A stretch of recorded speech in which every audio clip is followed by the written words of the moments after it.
Доброе утро. Good morning.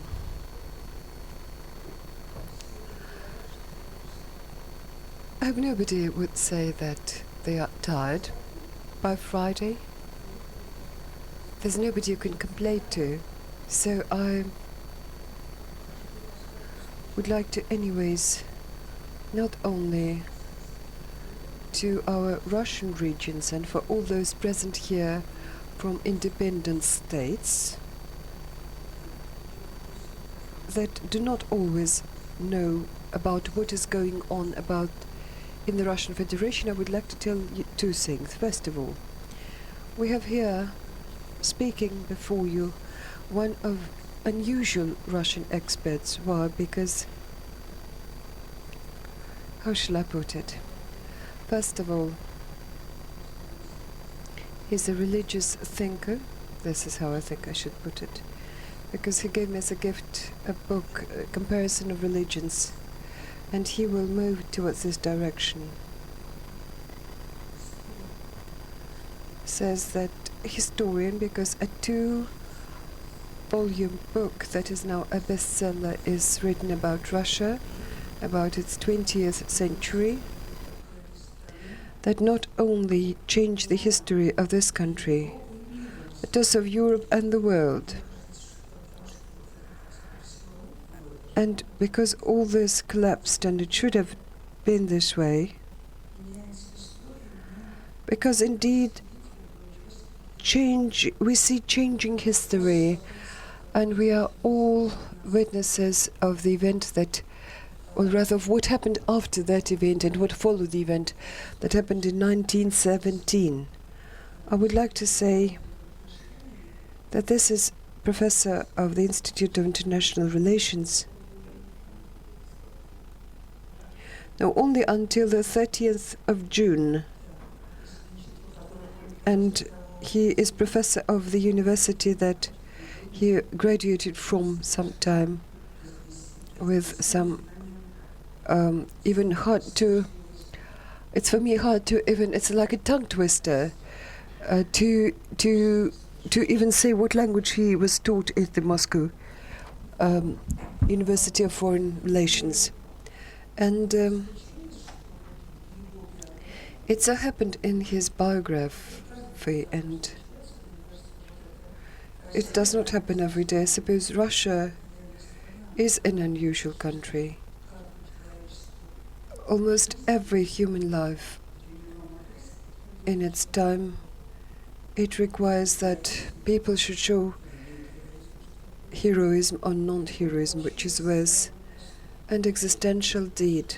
And I think that it's best to live in normal life, and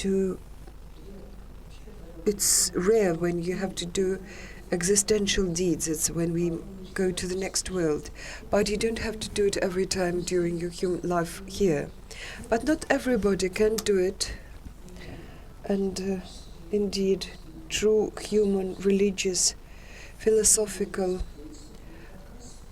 ability and knowledge how to live with your principles. Russia is a great country because it allows people to do it. And they don't often do it, but some of them can do it for their own purposes. And this is something that is a reference point for others.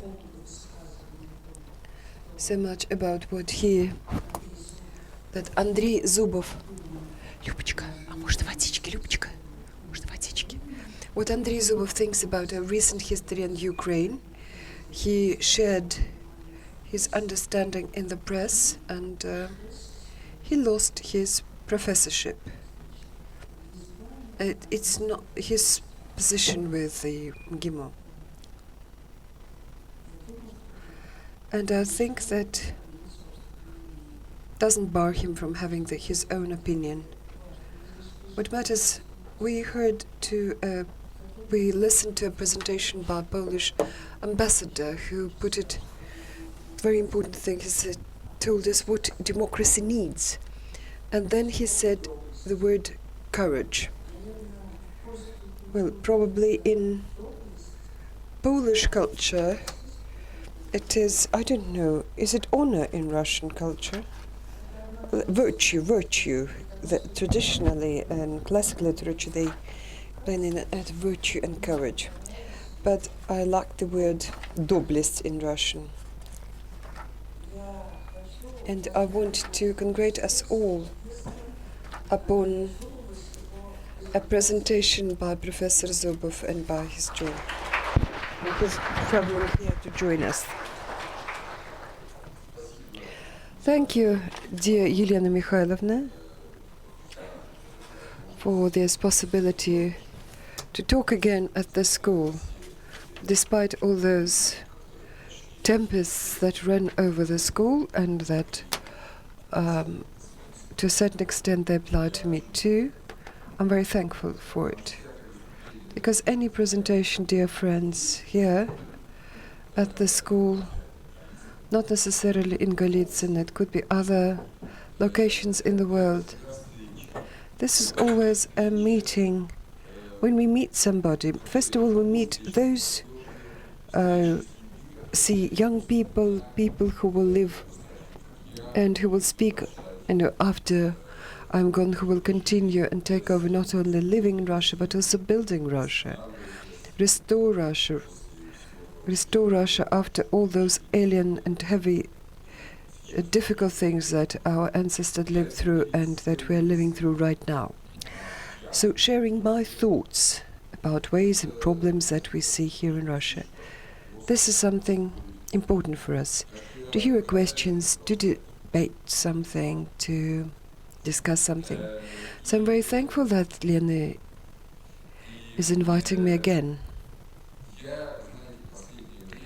And recently I'm contemplating about one thing.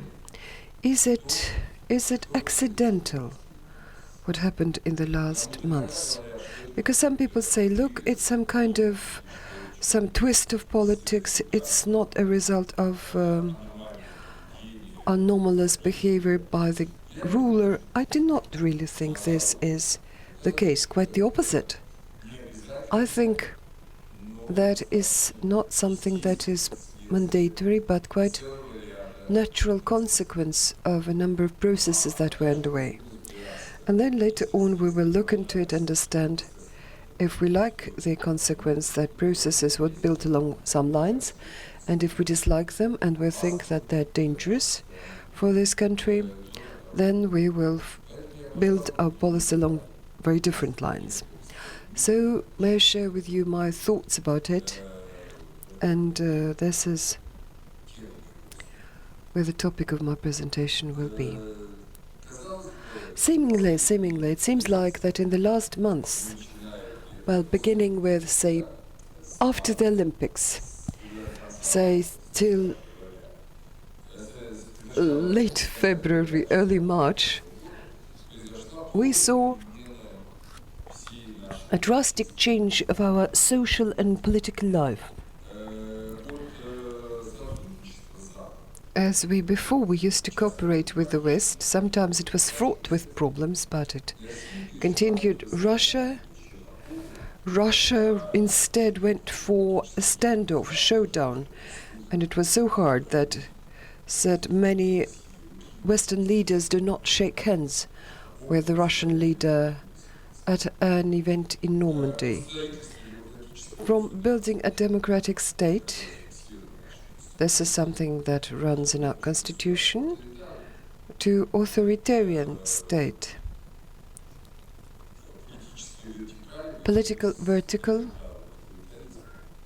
turned out to be banal, plain authoritarianism. Moreover, that is getting stronger and stronger. For example, you find out that you cannot, for example, go out in the streets and express your opinion. You can start a rally or demonstration for publication of an article, which is my case. When I expressed my opinion, I'm discharged from, I'm fired from the university and they're not shy.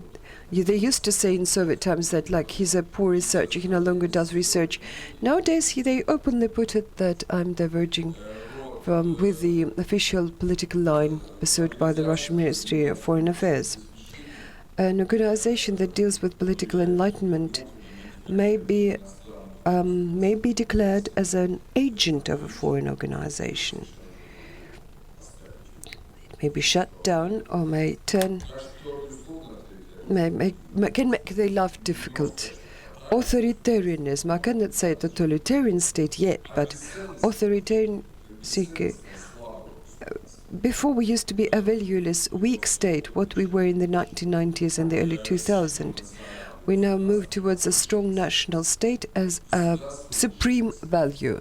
The state as a supreme value, the state national state of the Russian people and other people and nations, but first and foremost of the Russian people, instead of the condition when everybody lives for oneself, and the ruler and the subject, and they try not to pay much attention at one another. This was the case how we lived in the times from moral and religious indifferentism. We instead changed to moral values and ethical values as something that is the central core of our state. And this is what we heard in Putin's speech in Valdai in October 2013. And then it was repeated and repeated that historic values of Europe are our values. This is what we used to say.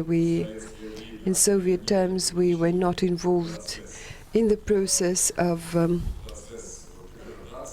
degradation of these European values which Europe has lived through. Now we can return to the arena with our classical European values, and we always want to teach everybody. We're always keen on teaching everybody. Leo Tolstoy, as a young man, before he wrote The War and Peace, but after Sevastopol Stories, he says, I'm very keen on teaching everybody. I just don't know what shall I teach them. The situation very, very similar right now. So what is it all about? Maybe our president and his people, people who are around him, maybe they have become wiser, have become more conservative, which is often the case as people age. And finally, they decided to do openly things which they had been thinking of before, and finally decided they would go for it. Well, 14 years of don't let's be because when Putin was in government, it's really a very long time. It is really quite a long time. This is from like 1900 to 1914. This is something when Russia did a huge social and economic leap that was so fast that maybe that carried the premises for the would-be future revolution and imperialist World War I. But in this 14 years in this century, in the early 21st century, exactly 100 years ago, we haven't seen anything similar at all.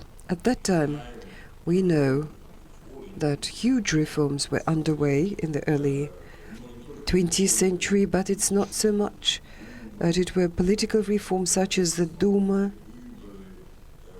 free election, free press, human rights, yes, and multi-party system, and mind you, anything from SR to the Right Democrats, Cadets, and Progressists, and Popular Democrats, and groups that already made coalitions in the Duma, for example, what was known at the time as Trudoviki. If you look in the fundamental laws of Russia that were adopted in 1906, in April 1906, that you would see that all fundamental political rights are better reflected than in most constitutions of the European countries of the time. And what is most important, they were observed.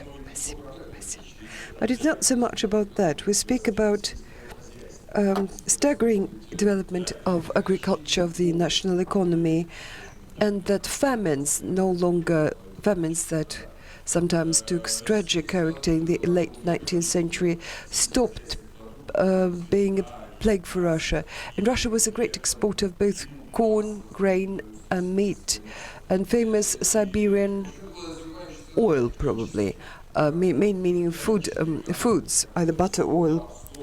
In Russia, it's the same word. So Russia instead turned to make planes, Sikorsky. Technically, it was the most sophisticated airplane, Sikorsky's airplane, to build most sophisticated and complicated ships such as Gangut and Ismail, that were as sophisticated in their own day as now spaceships and space stations are nowadays, and modern forms of space warfare. Well, a different matter is that not the totality of the Russian population of the 20th century was involved in that, but it was very rapid. But you would look at modernity, these 14 years were wasted. Our main problems are to create modern economy in post-Soviet national economy that was lagging behind. Nothing of this happened. We didn't see diversification of economy. No. We're left, and we even get stronger trends, as specialists are saying, in energy. We don't drive Russian cars, God forbid, and we don't fly Russian planes. We fly Boeings and Airbuses. And this is the case almost in every area. I fear to say that we don't use Russian fabrics, we don't use Russian cosmetics, and so on and so forth. So the most important thing, we couldn't see any dramatic breakthrough, economic breakthrough. We have seen something like this in finances, but it all sort of imploded, and it's clear that it didn't work. Well, distribution of revenue. We do not see closing this decile coefficient. So it seems like this gap between the richest and the poorest, the gap is getting even deeper, which always means that society is sick. It used to be closing sharply in the first 14 years of the 20th century, and now it's growing. Restituting food safety and security. Well, we don't see it happening. We don't see it happening. Indeed, where we have excellent lands like the black soils, yes, they're growing something, but it looks like oil and gas, where they need more investment, like in Central European Russia, where you have subsoils. You will see that they would rather focus, say, on dairy, where you would think that they would instead harvest technical cultures. The situation, well, look at Finland, where the situation is much worse than in Moscow, Tula, and Ryazan. And all the lands have been abandoned and turned into wasteland. All these lands in the 1970s where the peasants fought one another and cut each other's throats. The peasants left the land, and the government is not pursuing any policy whatsoever to restore the use of lands and to organize effective agriculture. This is a tragedy. Regrettably, this is the case. Overcoming corruption. Corruption is basically actually disappeared in Russia in the early 20th century. It was very, very prominent in the times of Alexander II. It was declining in the reign of Alexander III, and it remained in marginal areas, like your janitor would charge you 3 rubles to organize, like organization, help register a Jew who had no right to live in a city, or for example, a borderline guard would just charge 5 rubles for any peasant who would want to be labor migrant during summer season and immigrate to Austria Hungarian Empire. But corruption as a mechanism in its totality was overwhelmed. Actually, the mechanisms are not complicated, but nobody is really using it in this country, and corruption has grown in such a way that it's really hard to describe. And very much like now, they're saying, "Look, we don't use foul language. We just speak it." So very much about corruption. We don't take bribes. We live on these bribes. There is nothing but bribes. Again, what matters? Fundamental improvements in healthcare and in education. Moreover, we see things getting worse.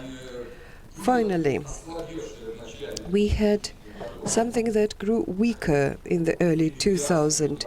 Immigration, labor, intellectual. Now again, it's really getting higher, and even in schools, people, they say the house is. And so then the civil security, public safety, and so for people to feel themselves protected. But the crimes are not broken, and nothing is being done. So it's dangerous to live in Russia. So those 14 years have been wasted, completely wasted.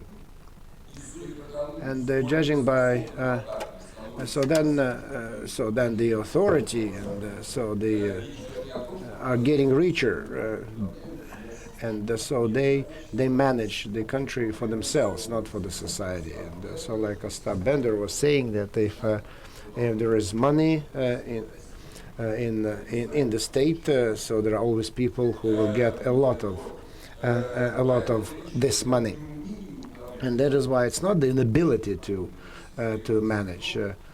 It's the so if you know how to manage, so you can manage the country, but. We're talking about this lack of desire to improve the situation, to change it for the better, because the interests of the society are diametrically opposite to the interests of the authorities, and the authorities, they do not want to share the land rent with the society, but they want just to own the land rent. And that's naturally, so this state could not be referred to as a healthy state. And if in the 18th century, so then only 1.5% of nobility owned, so then the merchants and the businessmen and the clergy, so they owned, so the result of the operation of the entire country. So this is not possible, certainly, because they owned everything. So then the healthy society would be indignant.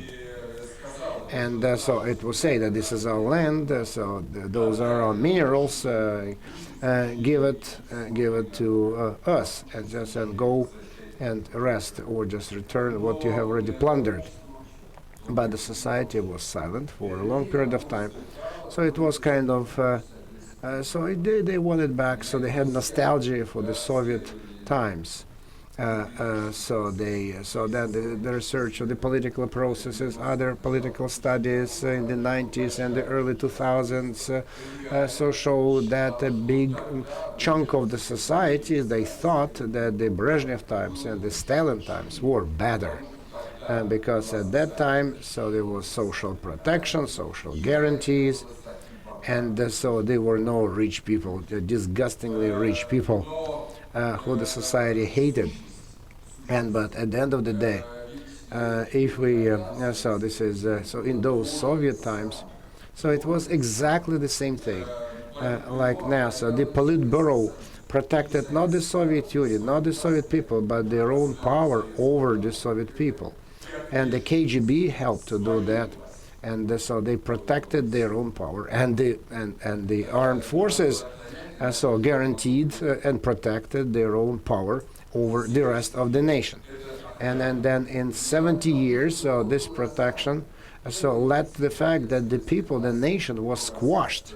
So the first 35 years of the Soviet power under Stalin, that was a total squashing, destruction, collapse, annihilation extermination of the society. So because the society disappeared, so it was disappearing phase by phase, but after World War One, so the civil society and the free citizen and the Soviet power disappeared completely.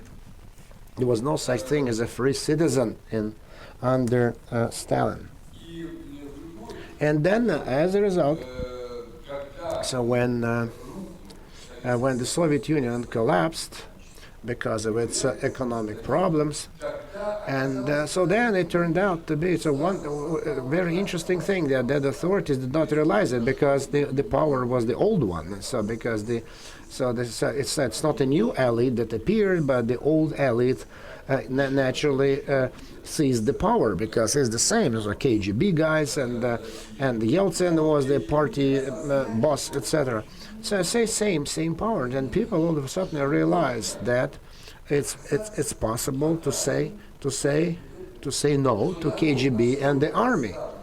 That the people, the nation was squashed so much, was so asocial, so indifferent, so scared, that there was no need even for the army and the KGB, because they were busy only just looking for some means of sustenance just to survive. And then there was this wonderful carrot hanging in front of everyone, that maybe I will become rich and they will be ruling the roost. And because of the proximity to the system that was paying with power.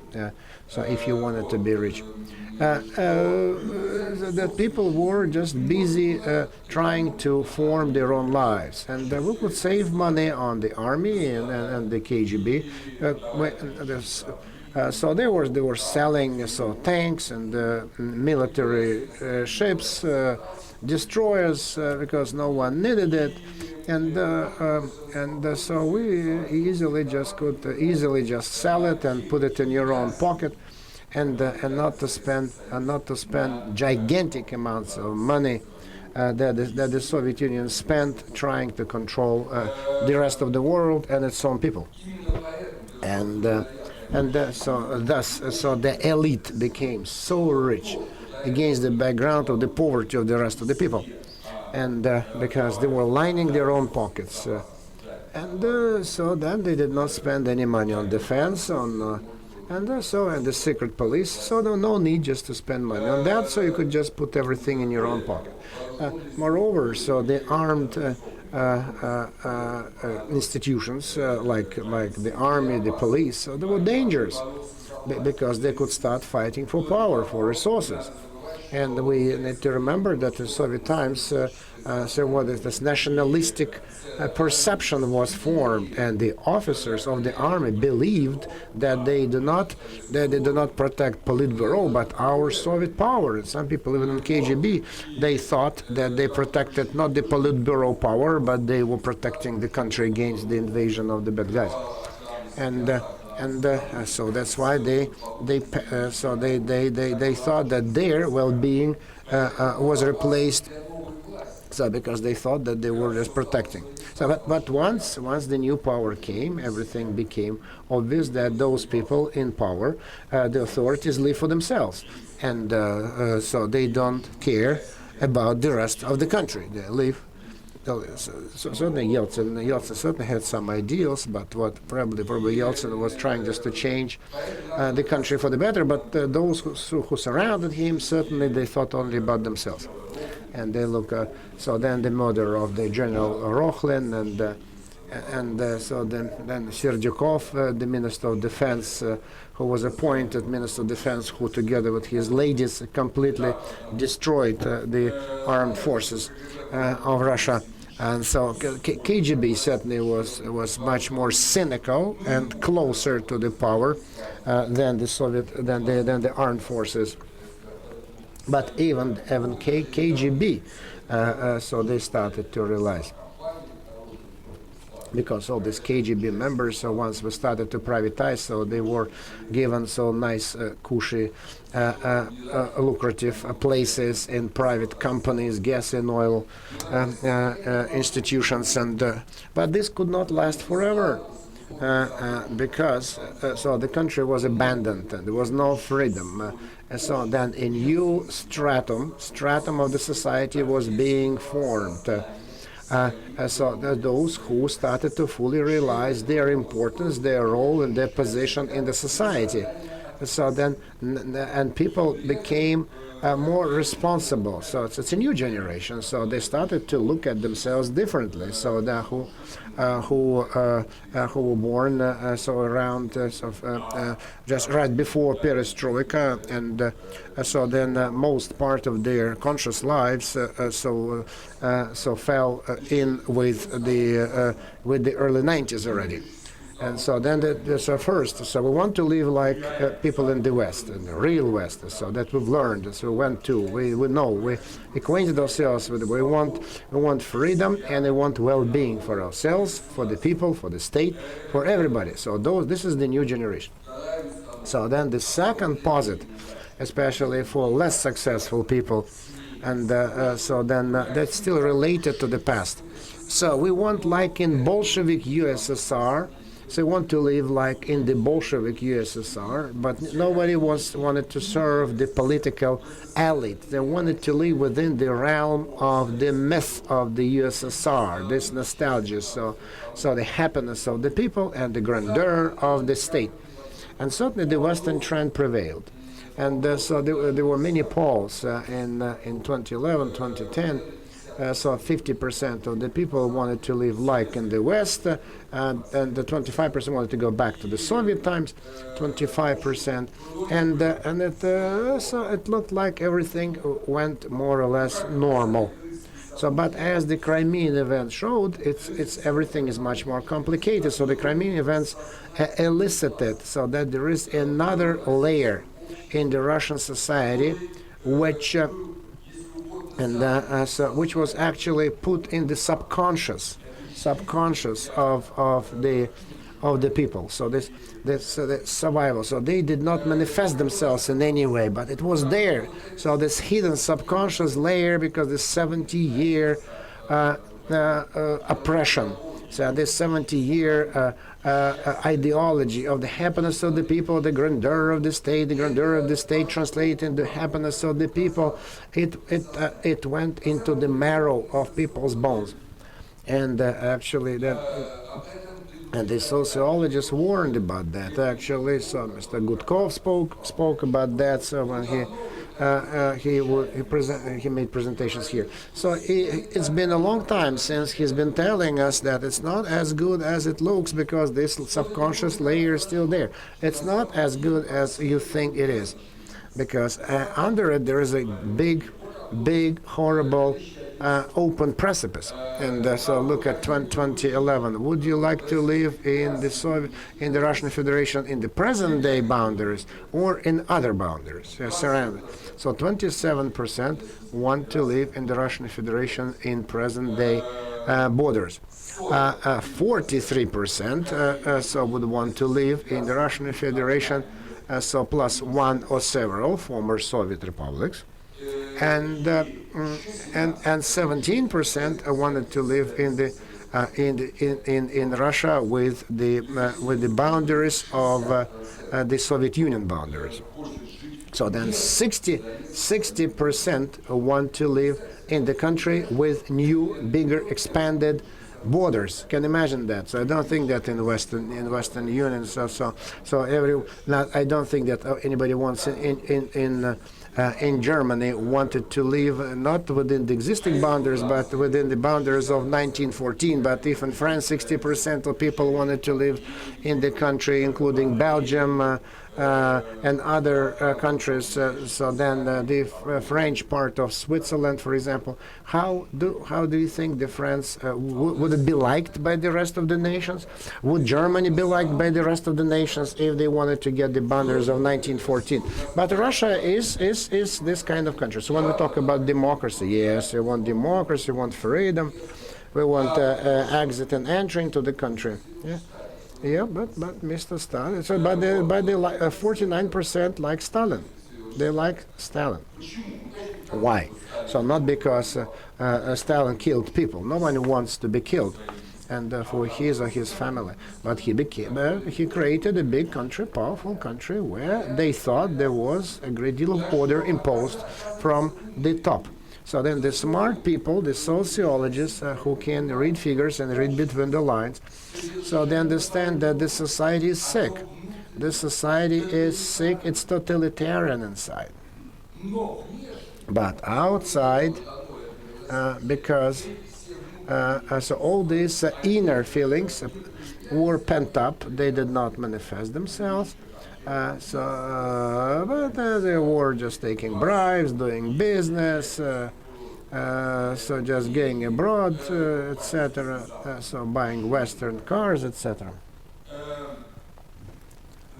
But objectively, so this new layer was getting bigger and bigger, and the people understood that the new power realized that they will lose power.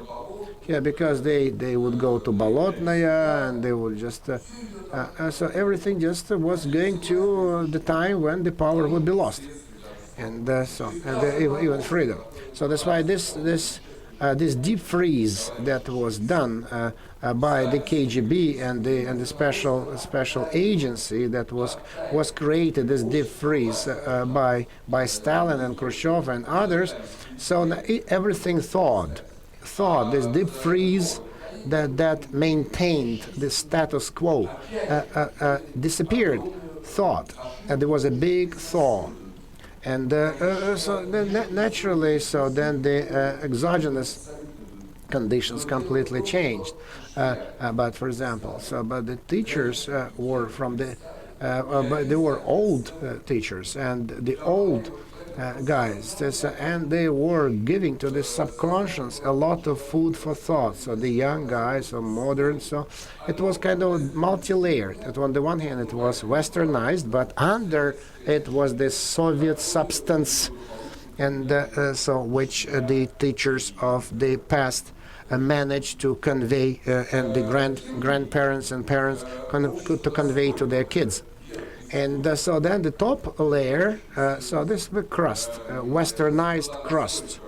It was so obvious, it was so salient that in 2007, 2008, so they started this mass falsifications of the elections. So the March elections to the Duma, April elections, presidential elections were all falsified. Because falsification, it's not counting the votes, because it will be the worst thing, certainly. That's a rock bottom, so this is horrible. But before that, they were falsifications. Actually was falsification consisted in of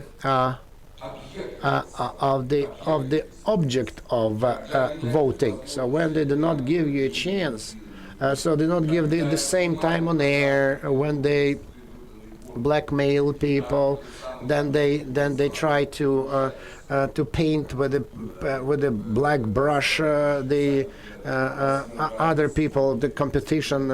So he's portrayed in a very bad in a very bad light. They represent in bad light libels. When Kasyanov was removed, and because he kind of did not fill out the papers properly.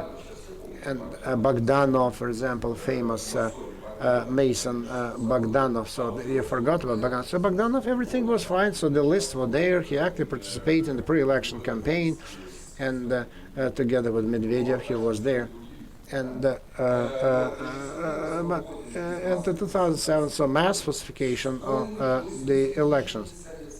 Yes, and then so they started this myth of the grandeur of the state and the happiness of the people, so that during Yeltsin times it was ridiculed, and so now it's coming to the fore, and it's regaining its ground because it's then the trend for democracy will lead to the loss of power, and they realize because if they continue, because they never shared power with anyone, and they were just trying to convince the people, the nation. So they were taking care of the nation. They were looking after the nation.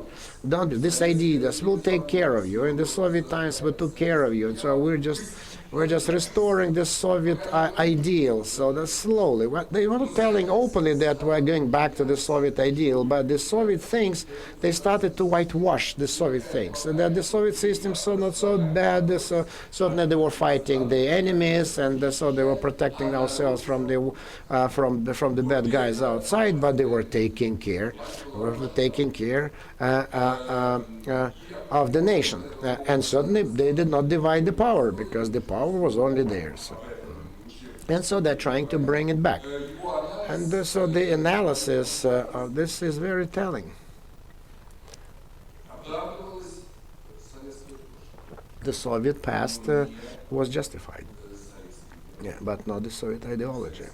So the Soviet ideology, they didn't say anything. They justified the Soviet myths. The Stalin myths were justified.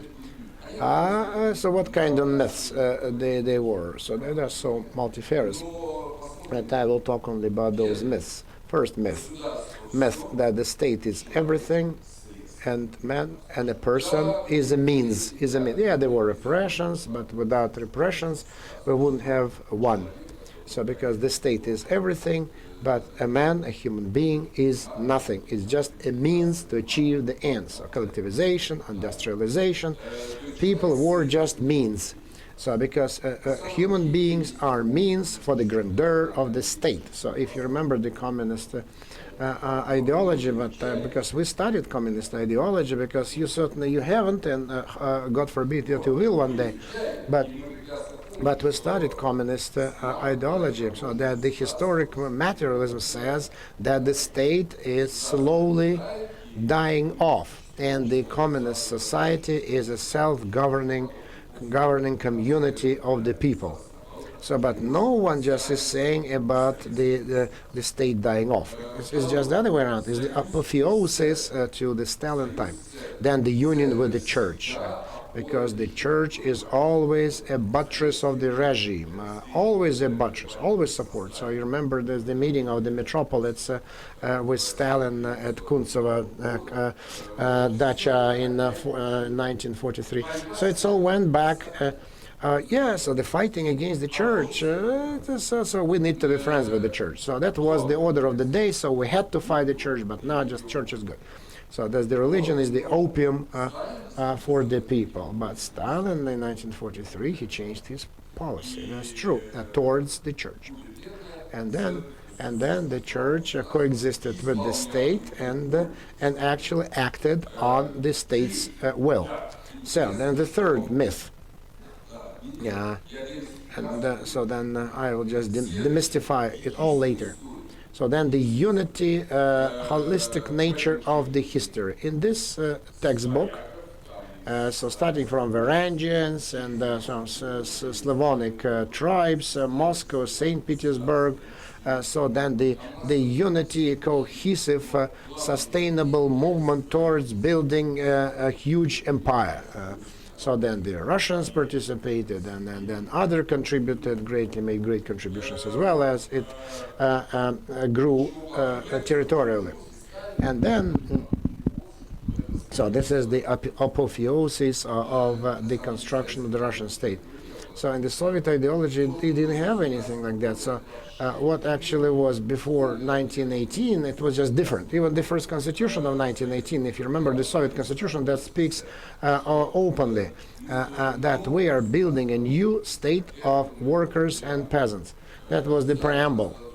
And so then we completely destroyed the old system, and so this preamble, migrated from one constitution to another constitution until the most recent 1977 nationalism. The Russians, we never had it in Soviet ideology. In practice, certainly it existed. So the great Russian people, but in ideology, it was proletariats of all countries unite. So then the leader and not democracy. So as Stalin loved being a leader, but formally he never canceled democratic institutions and never condemned them. So there was a new Soviet democracy, but the word democracy was not a swear word. And now, so this idea of a leader and democracy is something that comes from the West. Then anti-Western attitude. In ideology, we never had it. In the communist ideology, so it was just the other way around. So the revolution will win in the West, and then it will be irrevocable, etc. And so I guess in practice, so the Cold War is there. And then traditional values, so which were not accepted by the Soviet ideology. You remember first the destruction of the school, free sex, let's not be ashamed of sex. Yes, in the 20s, so they legalized abortions. So everything was new. And then having sex is like drinking a glass of water, so in the 20s. But then under Stalin, everything changed completely. And but that's not the ideology of communism. That's the Stalin ideology. And all this. Yeah. So now So now traditional values. We're going back to traditional values. So this textbook, so the draft of this textbook, history, was written under the guidance of academician Chubarat. It's a quintessence of new ideology. Quintessence of, do you know, have you guessed now what kind of ideology that is? To understand, it's not a communist ideology. It's clean and pure fascism. It's a clean and pure fascism, not Nazism. It's fascism because there is no racial component there, and there is no racial teaching. This is Italian fascism, and it's clear and pure form. It's not in the textbook, but it's in life. So this is the creation of the fascist state, Giovanni Gentili, that people are nothing, state is everything, and it's not accidental. Because the most favorite philosopher of the chief Crimean ideology, Surkov, is Ivan Ilyin. And Ivan Ilyin, as you remember, before the debacle of the Entente, so he was an adherent of Italian fascism. And so just later he changed his attitude and he became the adherent of democracy and capitalism. But in the 20s and 30s, and he was an ardent adherent of fascism. So certainly he badmouthed them for racial ideology, and he hated communism. But he thought that Russia should change into Mussolini-type state. And then Mussolini, even at the beginning of the 30s, so he said, because even before the big terror, so then he said that Stalin is my best disciple, and Hitler only the imitator of, and Hitler could not forgive it, and so he reminded him. And so then he said that you were wrong, and so he said, yes, I was wrong. And the last point that it's not in the textbook, but it's in life. You remember the Soviet ideology it's a socialistic state. It's a social property ownership. The property which generates profit, generates income. It belonged to everyone. It's owned. Certainly it was the case. So some people got a lot, some people got very very little, but it belonged to everyone. It was owned by everyone, and many like it, by the way, now. So because the lion's share certainly went through the KGB, protection of themselves, to the armed forces, but still it was owned by everyone. So now there is no such thing as common profit. So every leader, they're all billionaires because they have lots of money. So like Yakunin and the leader of our state, they're not dying of poverty. So they have more money than what what kind of salaries they receive. So this is all finely tuned, and certainly we know that they have other sources of income, and so such Rosvooruzhenie, Gazprom, and so they're corporate institutions where private capitals and private so they are put together with the interests of the state, and they are covered by the umbrella and control of the state and protection of the state, so the workers. So does it remind you of anything? So because the state and the private businesses, that's exactly the corporations on the principle of fascism was built. Fasces, union, capitals, private, state, put together, private businesses, inextricably mingled with the state. This is the main pillar of the main buttress of fascism. And so then Mussolini, being an atheist, so he managed to put together the church with the state. So that's something that liberals didn't do in Italy.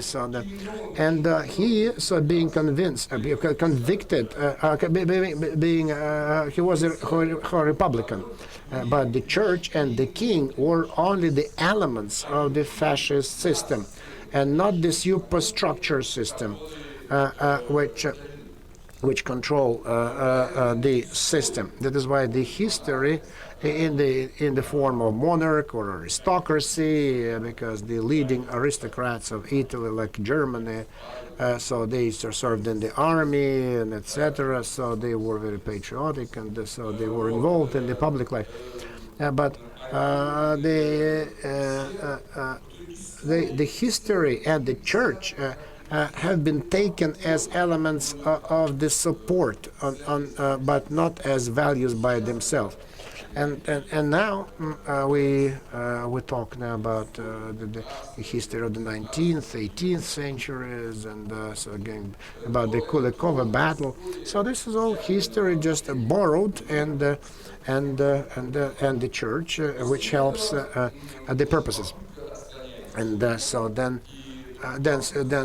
certainly there's an attempt to build the army and the Ministry of Interior. So they're trying to. So they removed Serdyukov, but it's not working out. So they can't do that, because to build an army and Ministry of Interior and KGB the way they should be, so in a repressive totalitarian state, the Stalin type or Mussolini type, it means just to reduce your own income, and then to give away everything. That's because certainly certainly they would be still rich, but not as rich as they are now, and that's why they do not want just to certainly do not want just to make their lives miserable again, and that's why that's an attempt to create a vision, a simulacre of grandeur and power, than the creation of real power and grandeur.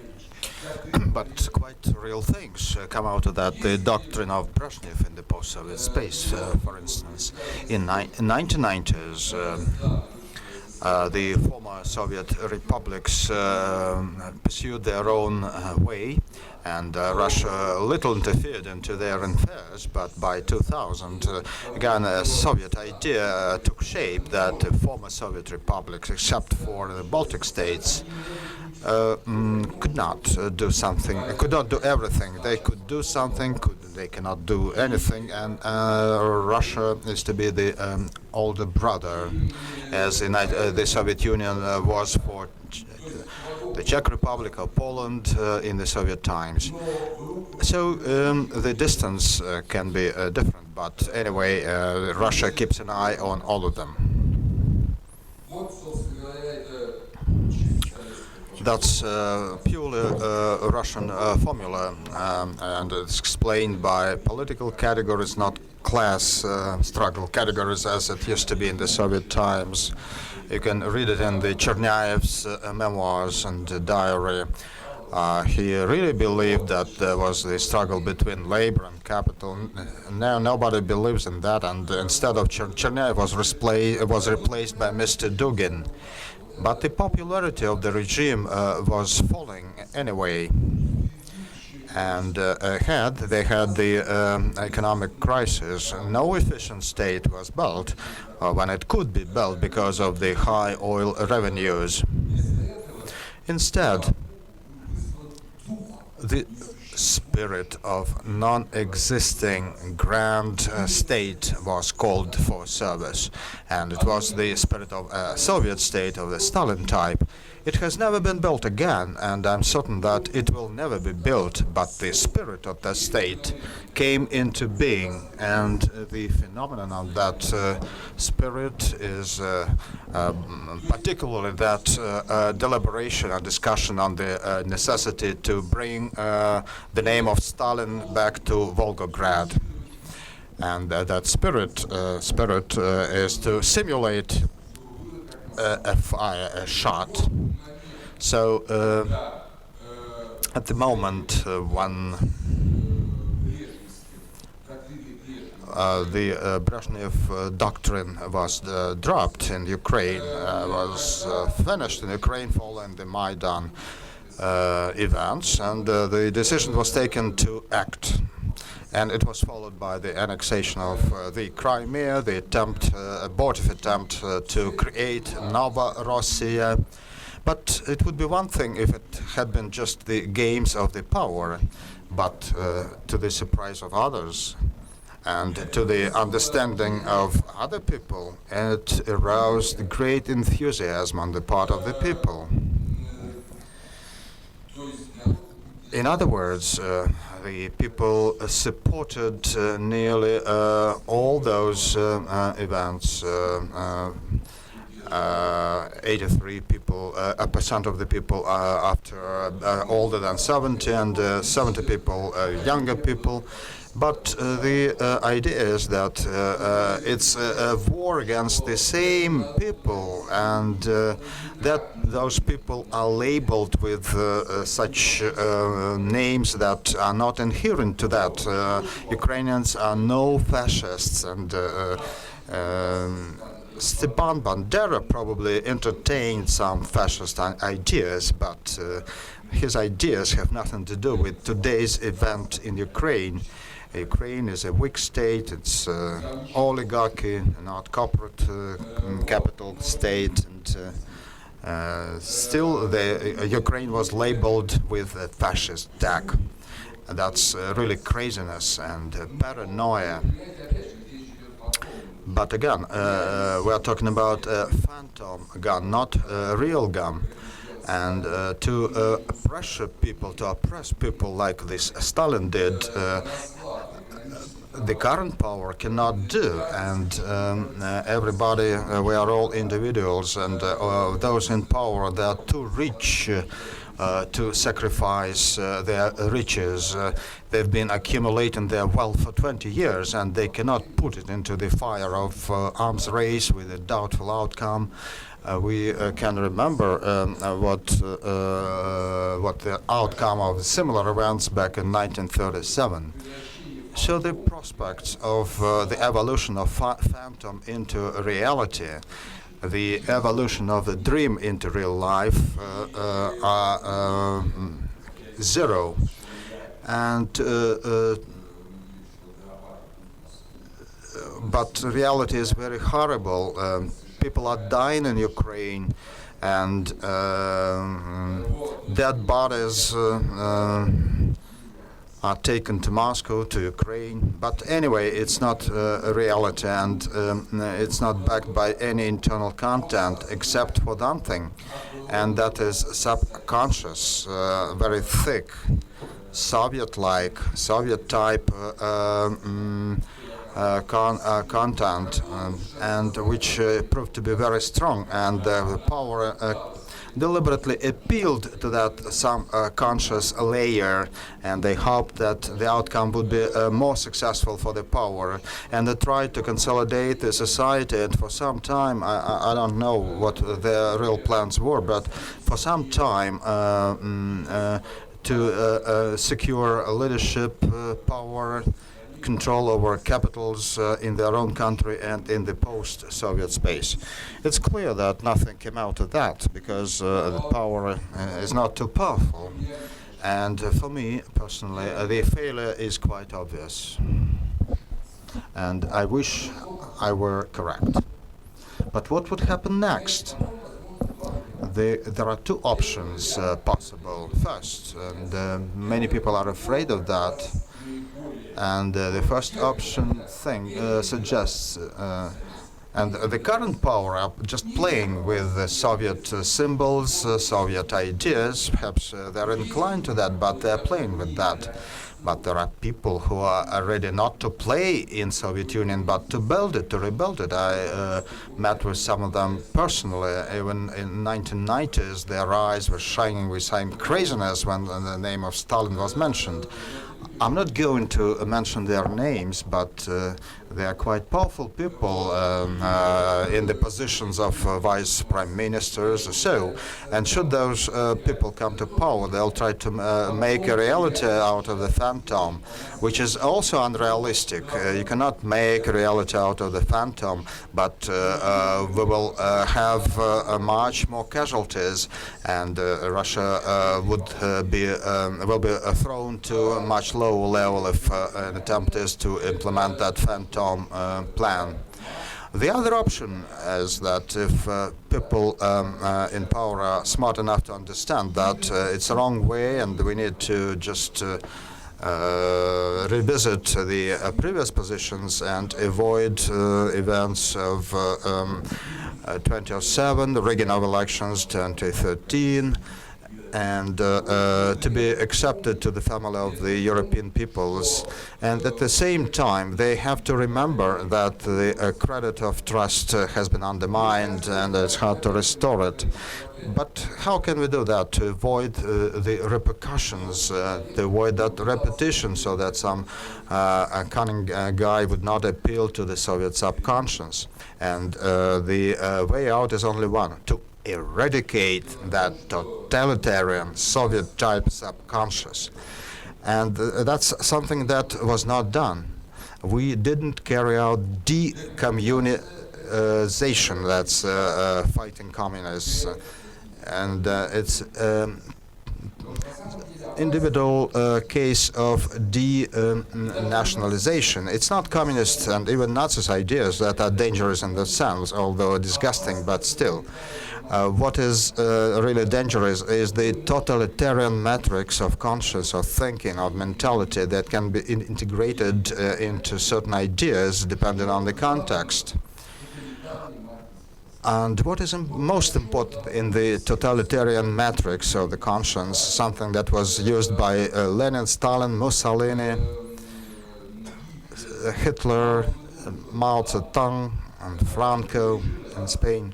Regimes were different, but what was common for them? And it is the slogan that man is nothing. Man is a means, and the state, the power, is everything. That's the totalitarian set of thinking. There could be only one alternative to that. That's the opposite slogan: man is everything, and the state and the power are only the means for ensuring living conditions for that man. That's the alternative. If you like, you can refer to that as liberal way of thinking, or some Christian form of thinking.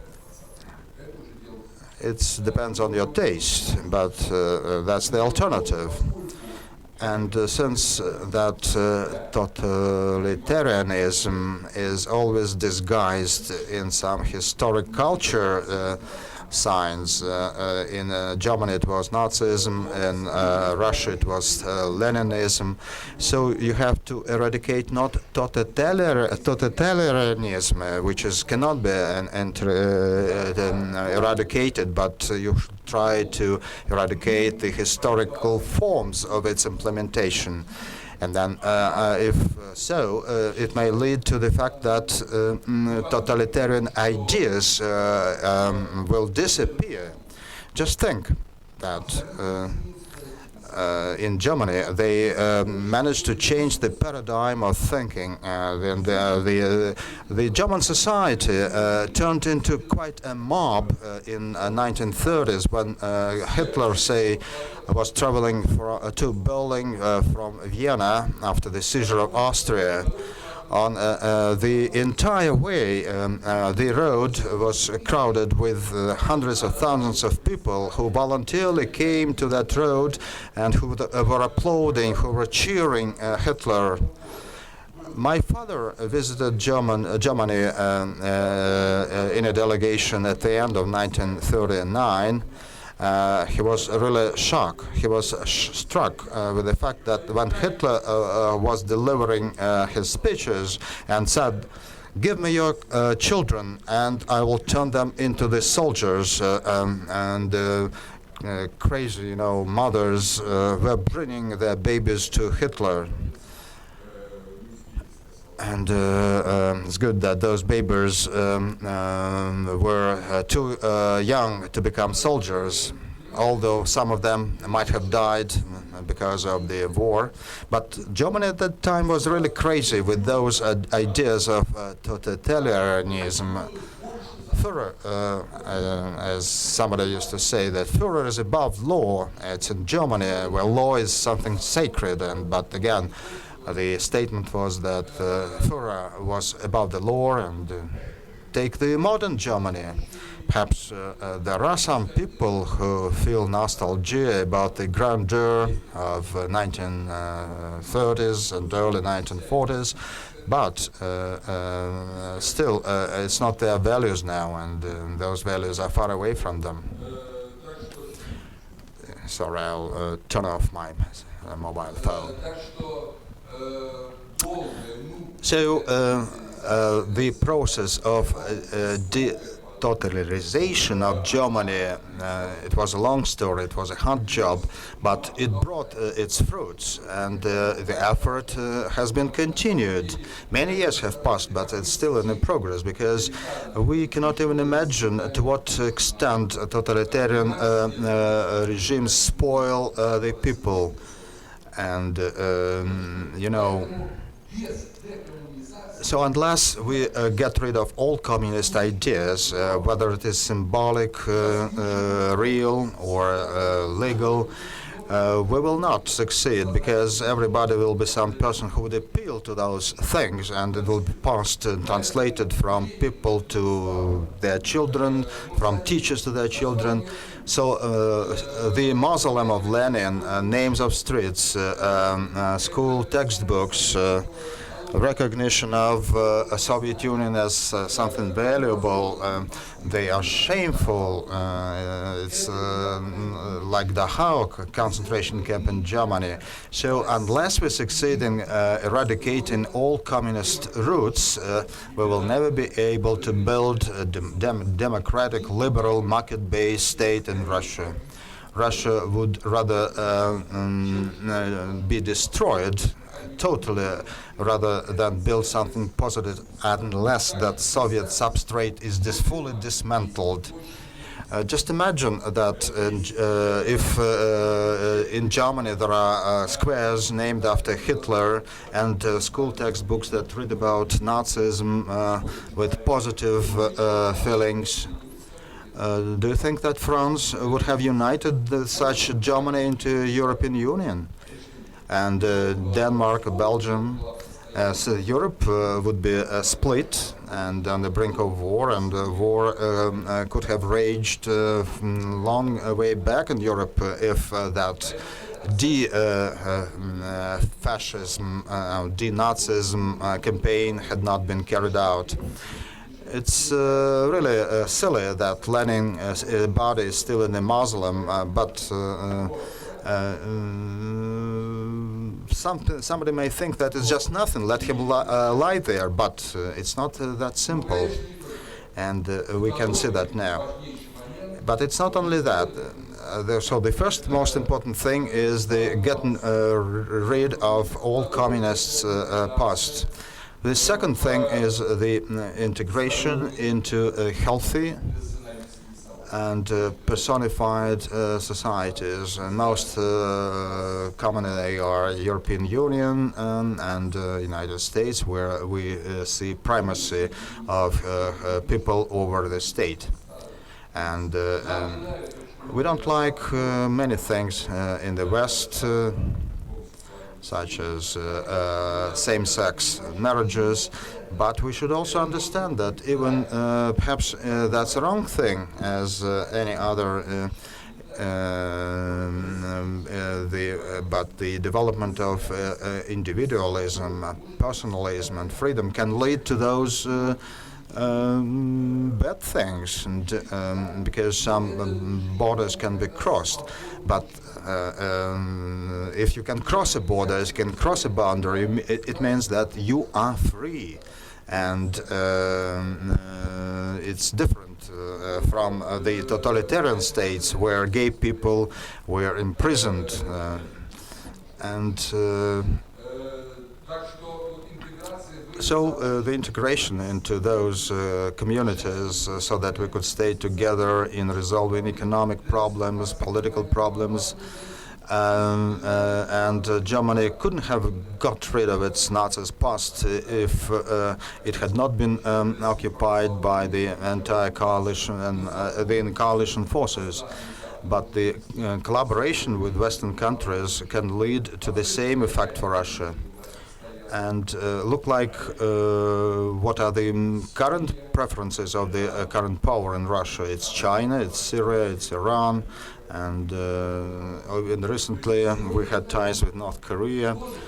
So again, Russia tries to make friends with somebody, but those are the wrong friends. And the third option is the strong adherence to the civic forms of the organization of the society in the country. And Chancellor Adenauer should be paid great merit for implementing that principle. So the 2 points, the getting rid of communist past and the alliance to the West cannot be possible in spirit, and they are useful if those internal foundations of democracy are not followed. So if those 3 options, or I would say 3 pillars of the Russian statehood are implemented, then once again we would be accepted in the rest of the world, but not everybody, not overnight. But say when we have a second really democratic relations under the scrutiny of the OSCE and the European Commission, when all Lenin monuments are removed and his body is removed from the mausoleum, streets after his name are renamed, and those textbooks are thrown away. So when we allow multiple approaches to the past of Russia, and when we apply for Eastern Partnership, and when we apply for the associated membership to the European Union, like Ukrainians did and the Moldovan did, when we restore normal relations with NATO. And you can recall that in 2001 it was Mr. Putin who entertained the idea of NATO from Vancouver to Vladivostok via Moscow. That idea was given up long ago. So when we come back with those approaches, sometime later the West would meet us halfway, not because they have to, but because they feel like that. And I would welcome that moment as the moment for the revival of my beloved country, which is Russia.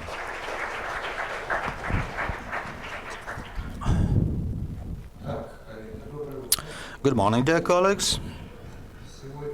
Today is Friday, 13th, by the way, of June, and the moon is full to make things even worse.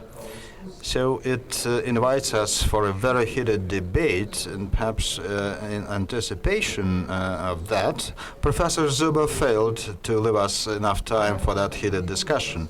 We have only 9 minutes to go. And I be only frank, saying that when we listen to the distinguished professor, I would say that I respect very much his position. But secondly, I can argue with him on many really points, but Lena asks me to be a moderator, so I cannot argue with him. So I'll just open the Q&A session, and with your permission, I'll ask him the first question. A quite innocent question. I was a little bit embarrassed that when you were talking about the Russian situation of early 19th century, said that it was a country without corruption. Well, it's really surprising because I read the memories of Mr. Kakovtsev, who wrote about that period of time and said that corruption was on the rise in the full bloom, and that led to the collapse of the Romanov dynasty. Okay, so very briefly, and we are short of time. Mr. Kakovtsev did write about that in his memoirs, and for him, that level of corruption was quite serious. But if he saw the level of corruption that we are having today, he would have died in the next instant. So he wrote the corruption was much lower than that of Nicholas I or Alexander II. We heard about the Polovanov case and other cases, but they are very different. They had some corruption, now we have nothing but corruption. Okay, Anton, the question is yours.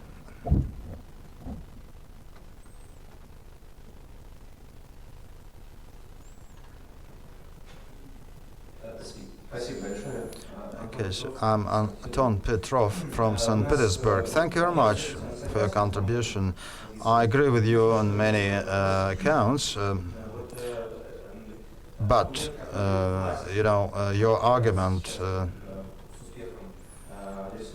the argument of the power for the society is they say that, okay, we don't have straightened up all the things. Some things are quite hard, but that's the only option of the regime that can keep Russia united. Natalia Zabarevich told us yesterday about 4 Russias. We don't know how many realities we have. Russia stretches from the IT society and down to the traditional feudal society. And if we are an open and competitive society, I wonder if we can keep Russia united. This argument of the power reminds me of some arguments of drinking and a non-fidel husband who says that, yes, I'm drinking, I'm not fidel, but I'm the only man who can make you happy. So the power that, if it were preoccupied with the grandeur of Russia, it would have carried out a lot of transformations that would have been supported by the people, but they did nothing, and we can suspect that it's the intention of the power to mothball the country in that archaic state in order to keep on referring to that particular argument. Anton Kurgrashov, our graduate from Ukraine. Thank you very much, and particularly for your position. I understand that you're the person who can take complex and general decisions, but for us it was great support to see the words of truth, and not only me, who spent more than a month here, and I know what Russians are, but your opinions are available for the rest of the Ukrainians. And I was impressed by the number of young people, 87%, who would support the recent acts of power. How you can get rid of communist past if a country keeps on being the continuation of the Gulag? What practices can be offered for the youth? How children can feel that freedom is not something that that can be on words only? So what can be offered really? Thank you. I will also be quite brief. As long as the regime portrays the Soviet past as something bright, we can offer only our sacrifices by teaching the youth, by demonstrating our own examples that we are not in fear to withstand our positions. But should the regime change and the democracy will be in demand, then certainly have to think how to change school curriculum programs, textbooks, and we should start bringing kids from kindergartens in that spirit. It's a very difficult task, but I'm certain that exactly a school like that can generate a number of people who can cope with that task. Kate Moore, the floor is yours. A professor asks me to turn the floor to a girl. Shall I stop? No, go ahead. Once again, I would like to revisit the topic of anti-corruption program that was adopted in Russia early in the past century. Said it was quite simple. Could you articulate some of its principles? Well, it was not a program. It's now when we adopt programs and do nothing. But in Russia, it was real activities. Very briefly, it meant that two parallels were established, not for the eradication of corruption, but again, two parallel competing hostile branches of power. The power of the state through the Minister of Interior, that was also, and the new branch of power, that the local self-governance. State power was very jealous about that local self-governance and the opposite. So they were really monitoring and keeping a very close eye on each other. And should one branch made a mistake, it would be revealed and made public immediately. So that mutual oversight was like competition in economy. Competition in economy improves the quality of goods, but the competition in power and power systemic structures would improve the quality of the society. And that was the method, and that brought its fruits. And even Count Witt wrote about that, who was a great authority on both systems. Colleagues, it is unfortunate that the time for this session is up, but I think that we've had a very straightforward. Well, all right. Now let's have the lady. Do we have just 1 minute? Let's take it to the utmost. We've had a very straightforward conversation. Indeed, we're very far from self-government. I understand what the difference between us is. The hint. At the end of every session, I indeed have to assume the function of self-government. But let me thank Professor Zubov for this very lively session. We will resume in 30 minutes.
Colleagues, if I may ask you to take your seats, and we are starting our session, our afternoon session, and the floor will be given to our Polish friend and expert. You might have noticed that we have quite a strong Polish community. During this seminar, our visitor and expert today is Professor Tomasz Zaricki, Professor of the Social Studies at the University of Warsaw, and indeed an expert in the discourse analysis, social geography, epistemology, political and social sciences. It is his first time to be in the Moscow School, and I look forward to it.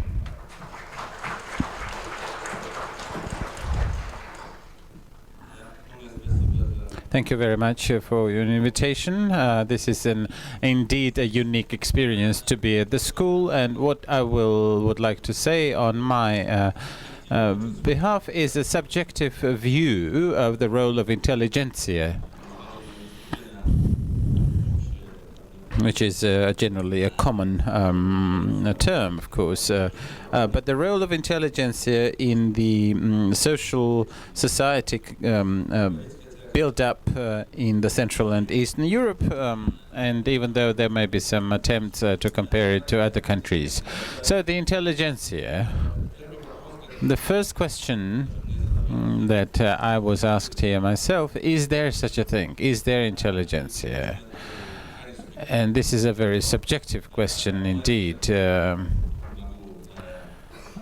I might suggest my positive answer, because I do believe in the existence and role of intelligentsia, although there are people who do not trust in the actual relevance or existence of such a concept.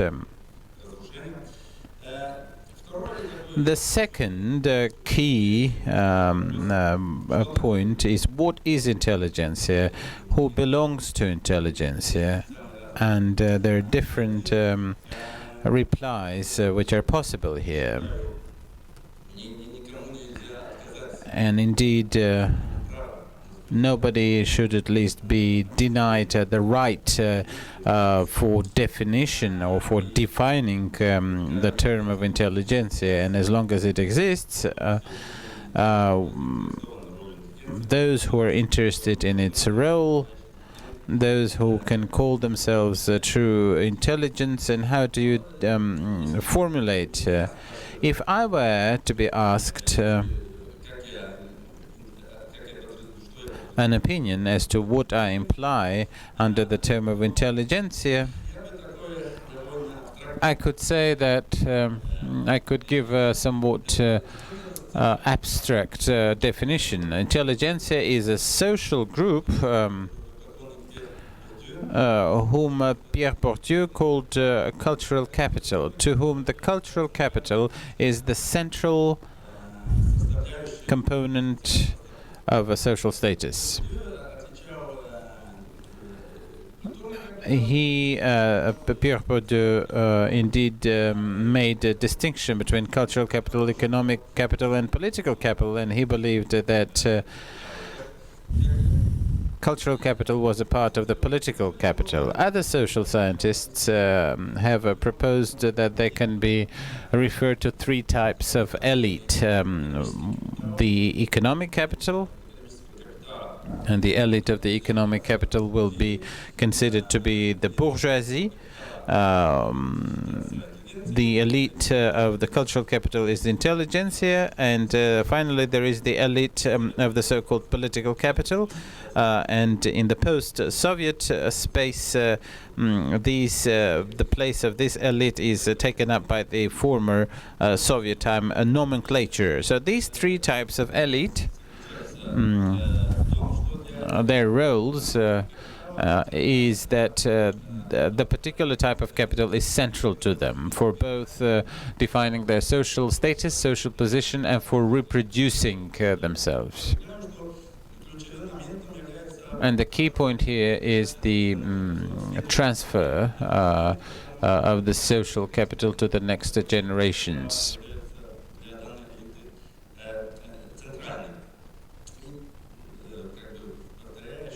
Let me repeat by saying that intelligentsia is that type of elite to which the cultural capital is central, and which is the central resource for giving this assignment to the next generations.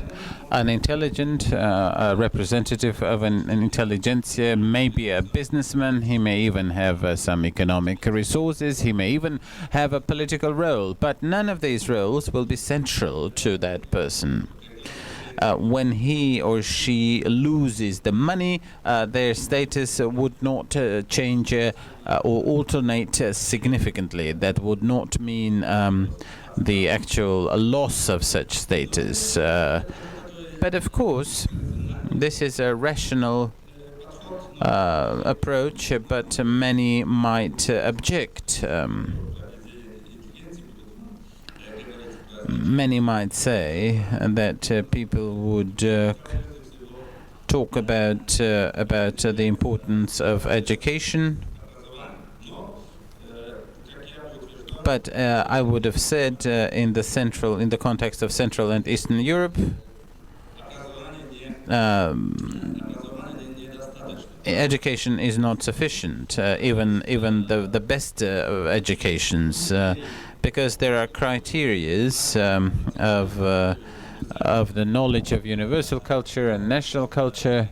There are criteria of education and upbringing, and last but not least, the criteria of social descent. Even though this may not be the importance of the so-called value of intelligentsia, and even though they consider themselves to be an open-end social strata, you will still see that there is a big deal of the social reproduction, and most of the representatives of the so-called intelligentsia in Poland would be representatives of the next and subsequent generations of the intelligentsia in the Polish society, which makes it, if not a hereditary thing, but at least a thing where social descent is of certain value and importance.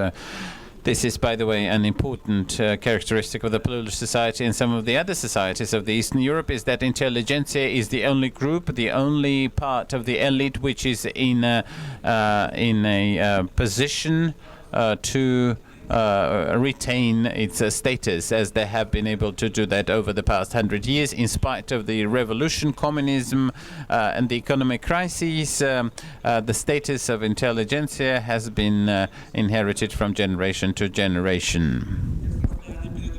And some other social classes, it may be said, have not been able to do that. And my statement thus is that intelligentsia, my main thesis is that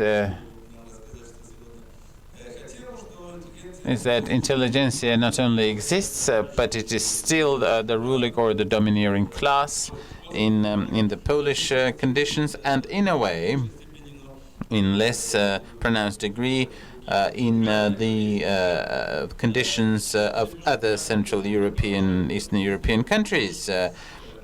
Poland is often compared in this sense with Hungary, but Czech Republic, as many believe, is close to the Western societies, where the status of elites is more defined by the economic capital. So we can speak about the three fundamental elites: the economic elites,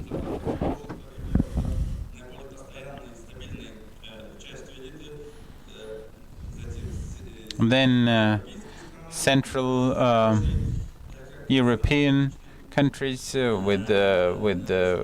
and Eastern European countries with Poland, and then further up north, where the political capital is probably domineering. and where even in the communist times these countries were different from the Eastern Bloc countries, where such as Poland, where the communist nomenclature was able to reproduce. And even in the communist times, Poland and Hungary was very much different. Poland and Hungary were very much different from the USSR, because neither in Hungary nor in Poland there was such a reproduction, as the children of the communist elite would go to other spheres and not enter the so-called political class, as it had happened and was happening in the Soviet Union. And to a degree, this is still the case, because a part of today's Russian elite is related to the former political elite, the nomenclature of the Soviet times. What difference do we see here between Poland and Russia in terms of the role of intelligentsia? Let's talk a little bit about the historical perspective. I said that what happened in 1989 in Poland, the fall of communism, was at the same time a revolution by and for the intelligentsia, which indeed put the power from the communist nomenclature into the hands of anti-communist nomenclature, intelligentsia. Whereas in Russia, and you might argue with that, this is a more of an internal thing, internal struggle within the elite, of which the Liberal part,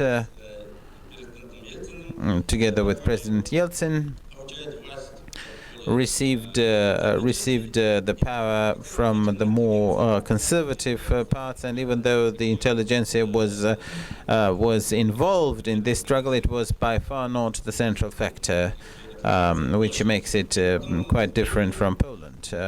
With time, from mid-1990s, the Russian intelligentsia, as it seemed to me,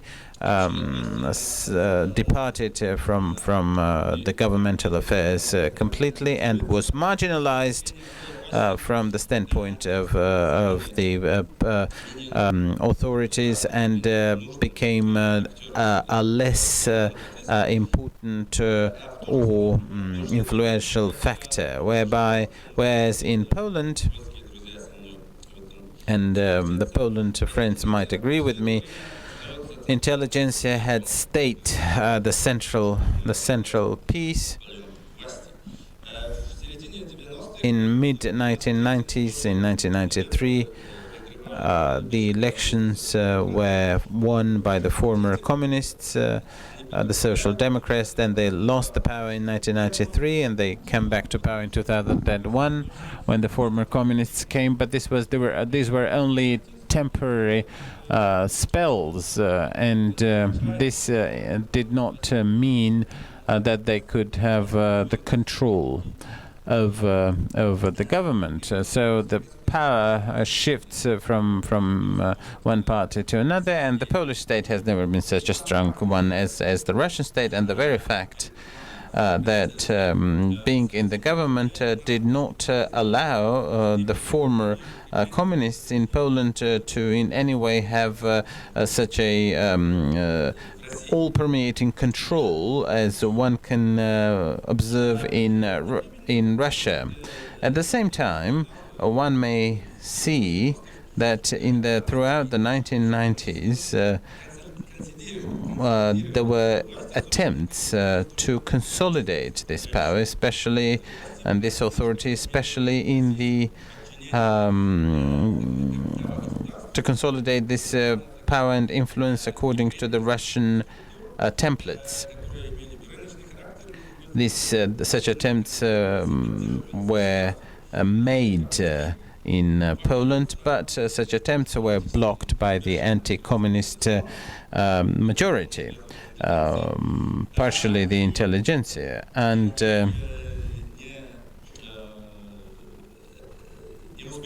and such attempts were botched.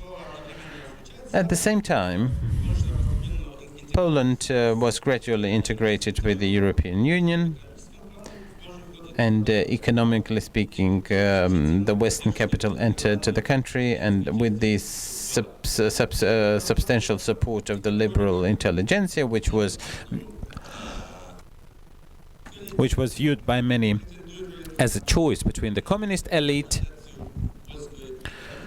which was trying to consolidate the Polish economy, and on the other hand, the suggestion and the offer to open the doors to the Western capital. And this second capital, which was supported by the intelligentsia elites, who believed that it was better to create a dependent economy than to transfer it into the hands of the former communist elite. As a result, in the first decade of this century, the former communist elite and the former communist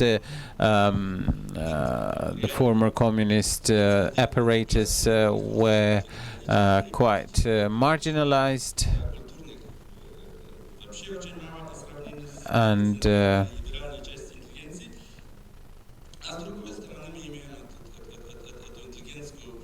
on the other hand, we have this conservative and liberal views, and even as heirs of Solidarity movement, which today are being divided into two camps. There is the central camp, which is headed by Mr. Tusk, and the conservative camp, which is headed by the former Prime Minister, Mr. Kaczynski, and they are debating not even about the past of Poland, not about economics, but about the values of intelligentsia. This is my perception of such disputes, and I think that many of such disputes can be reduced to who is a better representative of intelligentsia. At the same time, the big chunks of the economy are controlled by the Western capital, which are believed to be more or less benevolent, benign, and neutral, with not interfering with the cultural and political life, which indeed serves to strengthen the role of the economy. And strengthen the positions of the intelligentsia, because the Poles continue their existence by concentrating primarily on these cultural values and the debates about intelligentsia.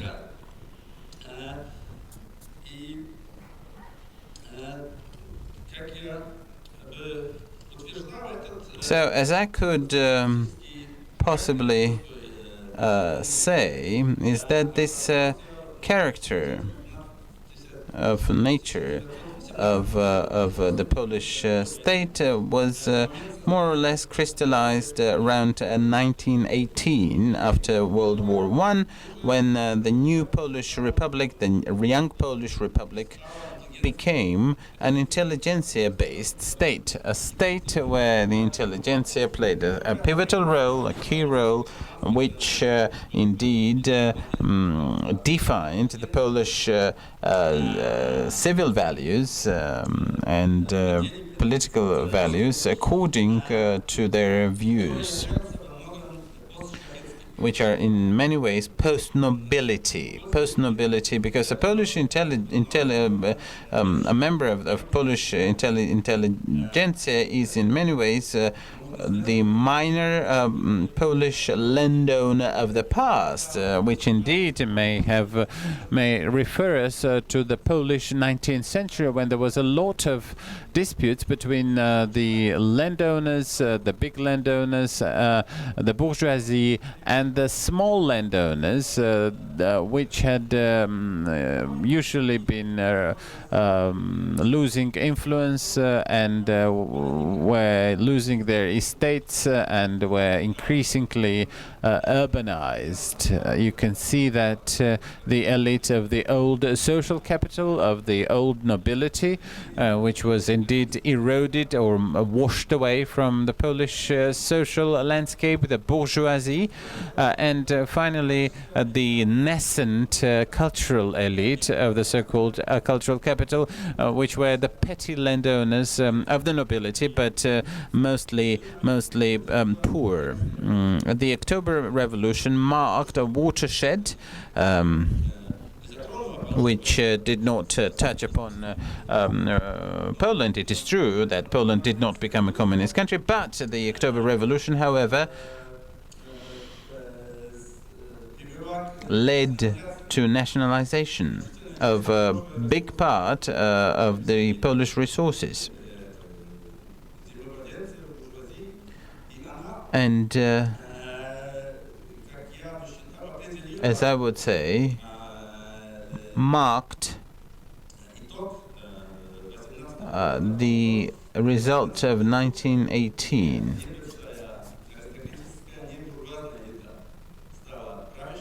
And the non-bourgeois elite, the intelligentsia elite, created the Polish state of the beginning of the 20th century, which created a state with very poor economy, but with good establishment, educational establishments. And this model of a ideal Polish intelligent was perpetrated. This model still exists, and even the communists were not able to dilute it. Even though many of my Polish colleagues would have said that the communism was a catastrophe, but a catastrophe to the intelligence because so many of the Polish intellectuals died in the Gulag, and it is true. But there was nothing in Poland that could compare to the Stalin's repressions, and Poland did not have the great terror of the 1930s, where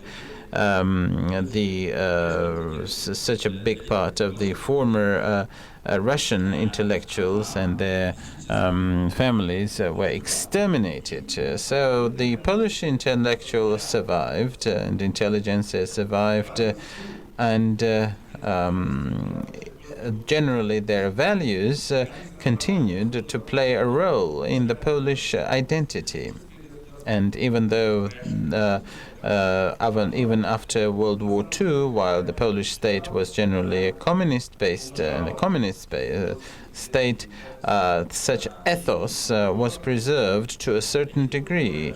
And the elite was believed to be communist and socialism oriented, however, was still based on the liberal, more liberal or more intelligent derived values. I would have posited that even though there was a big change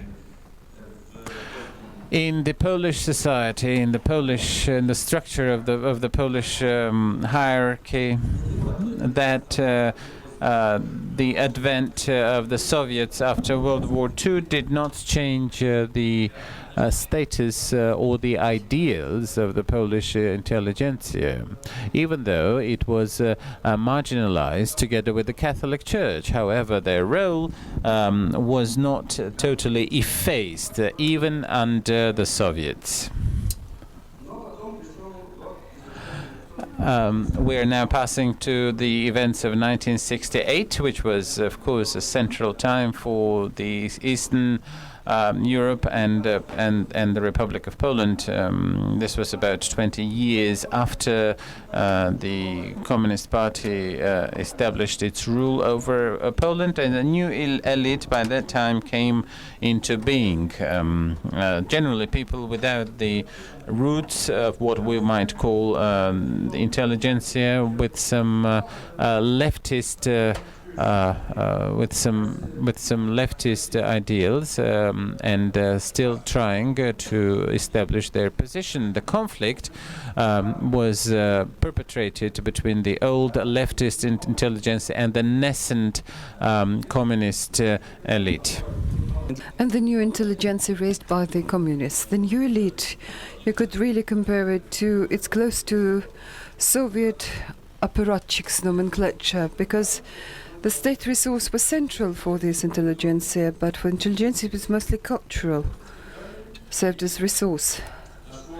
And things went as far as confrontation in March '68, where it was the new communist-backed intelligentsia and elite, peasants, workers, had peasant and workers' background. They gained the upper hand, that together with this former intelligentsia, its new generation, would use anti-Semitic slogans at that time.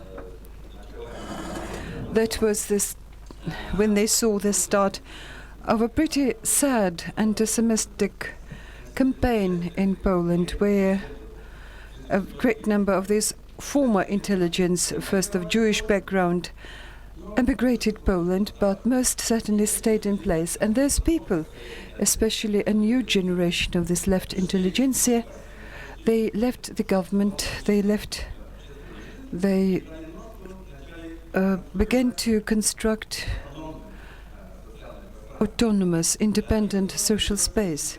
That was the time of the 1970s, when we saw technocrats who came into government. They were less nationalistic. But the new generation gradually would begin to build new independent public space. And very important at that time, this is the revival of the alliance between,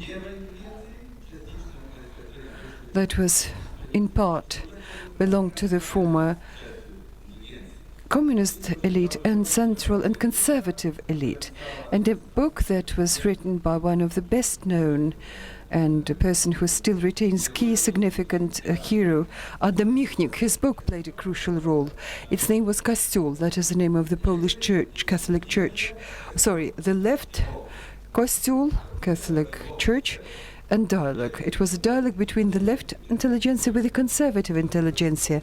That symbol was whose symbol was Catholic Kościół, Catholic Church in Poland, and they were laid the ground for the anti-communist alliance, and they covered most intelligentsia. Then, 1979, when Karol Wojtyła was elected as Pope, in a year he came to Poland, and solidarity arose very soon.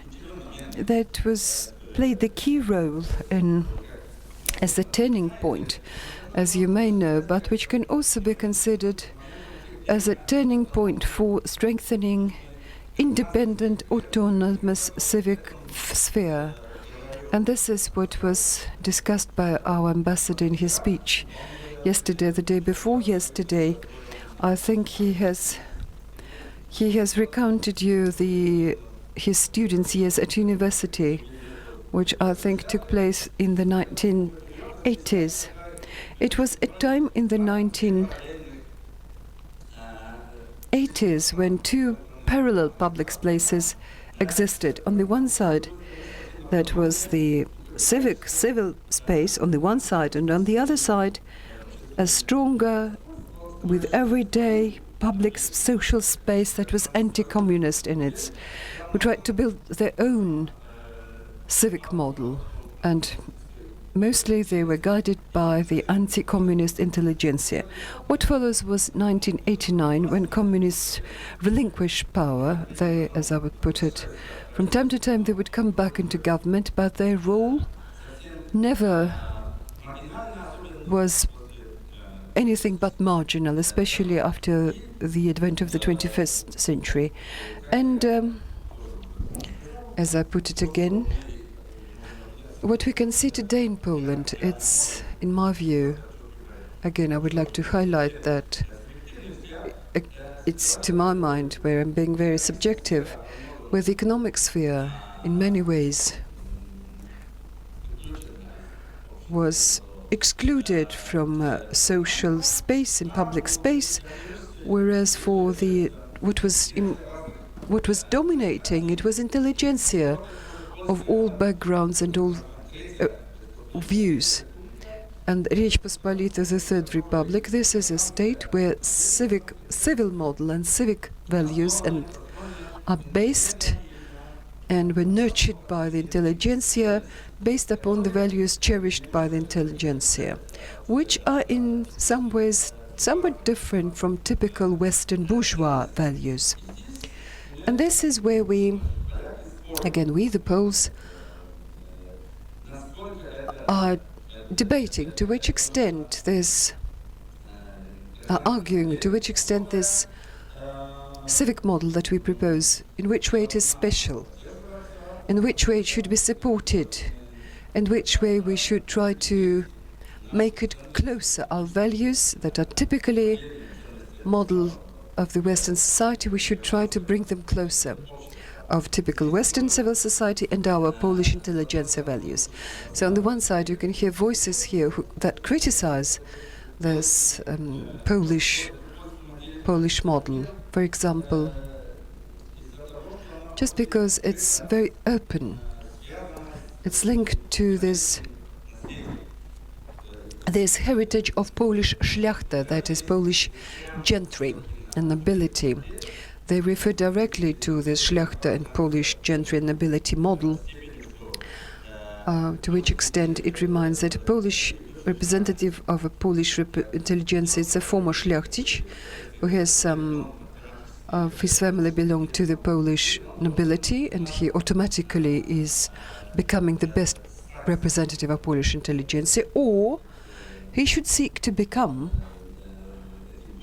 this Polish szlachtic as a person who wants to embody the ideals of the Polish nobility and gentry. Certainly it could be criticized, and it is being criticized, for not being very much modern ideal of Polish society where it doesn't really matter your family history. The French model, as we know, is based upon quite the contrary and the opposite. The ideas of citizenship, where you're being a citizen, who are equal no matter what their background is. And this brings together the representatives of aristocracy. They abolished the system of where your background mattered. But we can even prove that a typically Western model, that is the French model, that embodies bourgeois values, in point of fact, it really also uses and refers to typically old aristocratic values. Maria Kosowska wrote about it, and her books, Natalia reminded us about her, as she asked the Polish ambassador, although she didn't write much about Polish values, but she would mostly refer to middle class and lower middle class values. But she wrote that in theory the civic model from France moves away from aristocratic values, whereas in point of fact bourgeois elite has accepted and adopted many of these aristocratic values, and in point of fact they have in some way become a new aristocracy, although they keep denying the role of these models. So I suppose in any civic model there is a certain ambiguity about it. First of all, on the one side it speaks for equality, and the Polish model also has a very strong component of um, of um, of social model, which is where citizens are quite equal. But this is where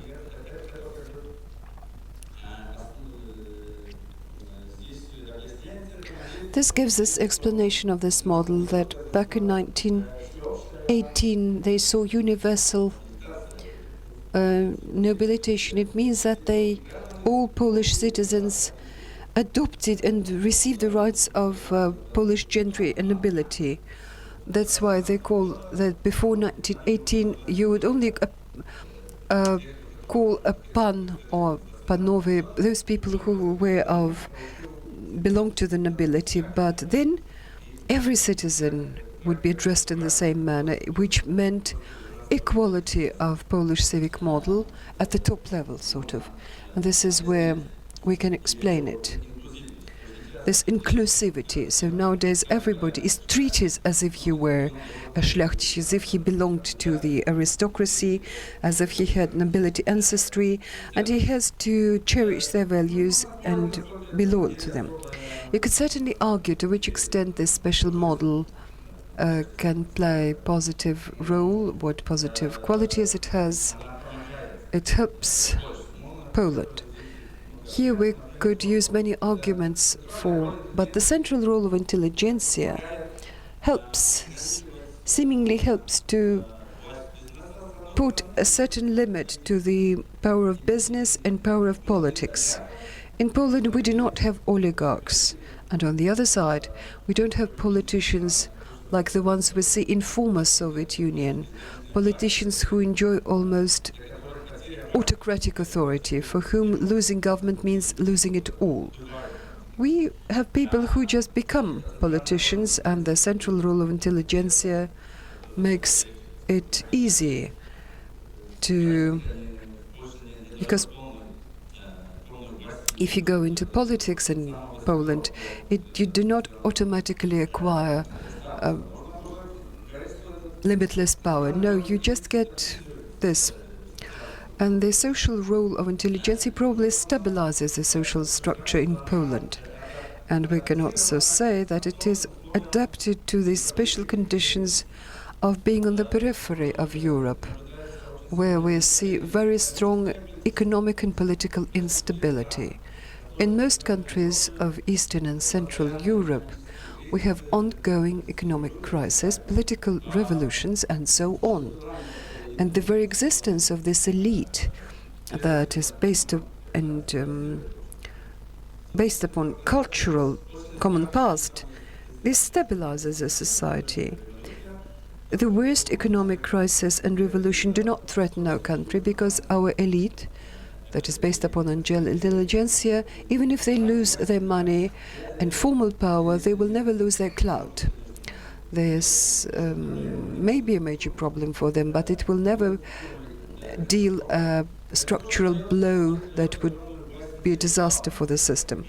This gives great power to intellectuals and to the media. I suppose we have relatively good media, especially print media and newspapers, that hold the government accountable, because the most important reform which intelligentsia speaks for, this is which I think is missing in Russia. You don't have a strong voice by intelligentsia that could remind the society, remind the politicians, remind the business and other actors that there are more important things, more important values and more important objectives for the society, and that would condemn and criticize those who breach these fundamental values. In Poland, as I think, this is something that we do have. You could criticize many things that are going on in Polish political life, but this criticism is very strong within the country. This strong role played by the intelligentsia makes it possible to overcome these negative trends that we see from time to time. Unfortunately, I do not have enough time in my presentation to discuss it, but this criticism is always open and is sometimes very efficient. But On the other side, as I want to wrap up, I'd like to now discuss the cons of this special model. As I was saying, you could criticize this model for being culture-centric. Economy and economics don't seem to matter. Intelligentsia argue about who is best representative of intelligentsia. How can you describe Polish identity, which model of history should be taught at school? But economy really doesn't interest anybody. And this process of economic transformation after 1989 was given away to some experts. For that matter, we have here Marek Dąbrowski, who spoke here yesterday. And many people criticize the things that they did at that time. They adopted pretty radical and pretty liberal model for the country's development, which led to substantial inequality, maybe not that pronounced as we see it in Russia, but it certainly created quite significant social inequality in Poland. But this question was almost never argued and discussed. Intelligentsia didn't much care about it at all.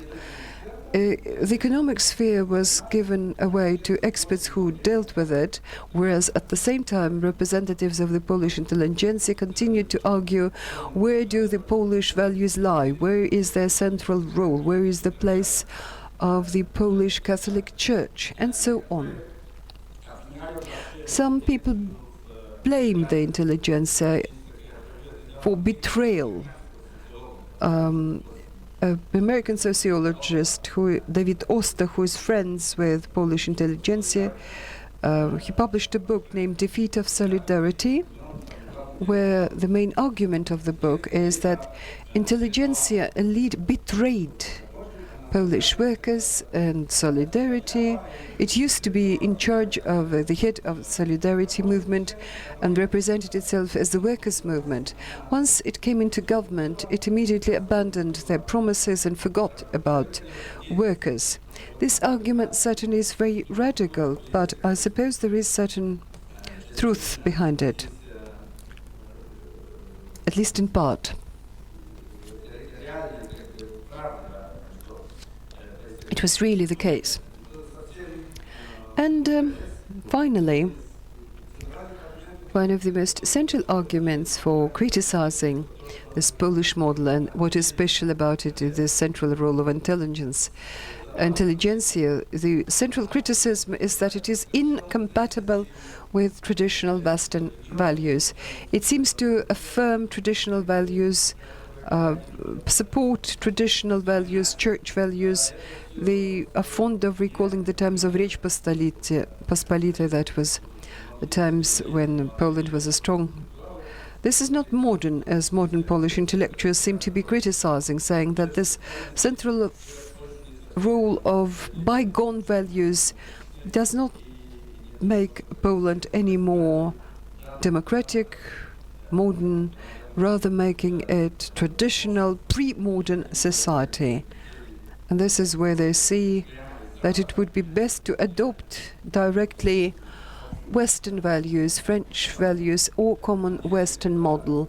And then, when we would lose these special historic features, all these hidden inequalities, for example, the importance of your origin, if your ancestry belonged to the Szlachta, that is Polish nobility and gentry, this will help us fully integrate with the European and Western European community. But my argument will continue because, as I put it, there are arguments both in favor and against these positions. I suppose I would stop at that, and maybe I can tell you something else in answer to your questions during the Q&A. Thank you. So, dear colleagues, the speaker gave us quite detailed analysis about about the evolution of the Polish intelligentsia. So we now start Q&A.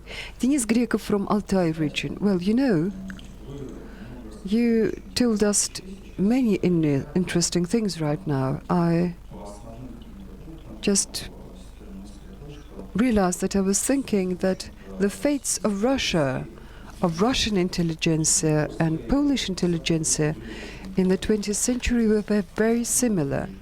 They both lived and survived huge upheavals, reprisals, wars, and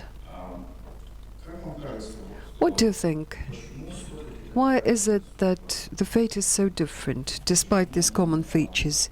Why is it that the Polish intelligentsia succeeded in maintaining and keeping its role in its society, whereas Russian intelligentsia has serious problems about this, about its failures? What do you think of it? Well, it's hard to give you an answer that would be unambiguous. There are many points in history where we could show significant differences. Even the 19th century, that means that their ways diverged. A substantial part of Russian intelligence at that time becomes revolutionary and radical, whereas most representatives of Polish intelligence focus on national values, which brought together and made the unity of the nation stronger.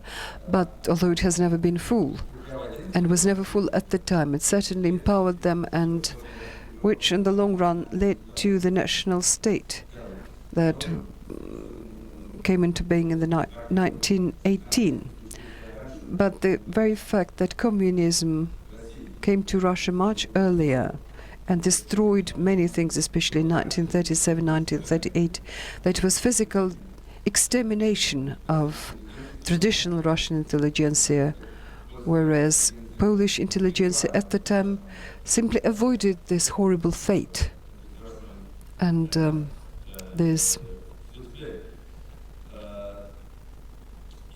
And I think that those were probably the two most important points, because what followed later was the revival of the intelligentsia in terms of Khrushchev's rule. It was a very different process that was strongly linked to the Soviet state, which explained the social position, the social stand of this new intelligentsia. Whereas for the Polish intelligentsia, the state never mattered as much. It created some just unique virtual system where the state certainly played a very important role, but the intelligentsia was independent of the state. The state rather is more dependent on this elite from intelligentsia than the other way around, whereas in Russian model, this is a strong state which turned out to be much stronger than intelligentsia and elite. And maybe this could be one of the reasons to explain how we could explain the difference in their fate. A question from Kaluga, please, of a graduate of the Moscow School. Evgeny Yefremov from Kaluga region. I live in the province. What is typical, it's a common thing for us that people, wide masses, do not really care, are not really interested about what best representatives of intelligentsia think about something. Tell me, please, how things run. Say, if we look at grassroots level, people living at the bottom and representatives of the intelligentsia, will they listen to them? You are saying they will listen? And give me the last names, please, if you can, if you have this. Who is it that among your intelligentsia who is being listened to by the people who are at the very bottom of the social ladder? Well, I suppose most Polish intelligentsia representative, I suppose nobody's particularly listening to them at the very bottom, because this is the case with intelligentsia, that they're saying something, but nobody seems to be listening. And it's hard to say that ordinary common people and the province in Poland seems to be listening attentively to what the Polish representative of intelligentsia is saying. But I think if we compare ourselves to Russia, because of the influence of intelligentsia on social and public life, their presence in media and their partial control over media, mass media, that's why their voice is very important. As just substantial part of the political elite also belong to the intelligentsia. And I think that here, at this point in time, I don't really know. Can we say that there exists could I give you some somebody's names who would be, in all cases, be exercising strong influence on most common people? I suppose this time when they enjoyed this great authority is probably gone, and this is something that Polish intelligentsia are complaining about. But the intelligentsia as a class still exercise very strong influence, and even if it is not immediate impact, then probably intelligentsia are capable of articulating questions and setting the tone for discussion and debate, which later becomes universal. And if, say, not everybody is bound to agree with the intelligentsia, then intelligentsia sets the tone and makes a significant part of Polish society think about these very important questions. We continue. Lyudmila Klimovich now has the floor. Lyudmila, for that matter, is a historian, and she is studying Russian intelligentsia in emigration. Thank you, Lyudmila Klimovich, Ulyanov region. Well, I have a question, not so much about history. It has to do with modernity. You were speaking about cultural capital. This is what you began your lecture with.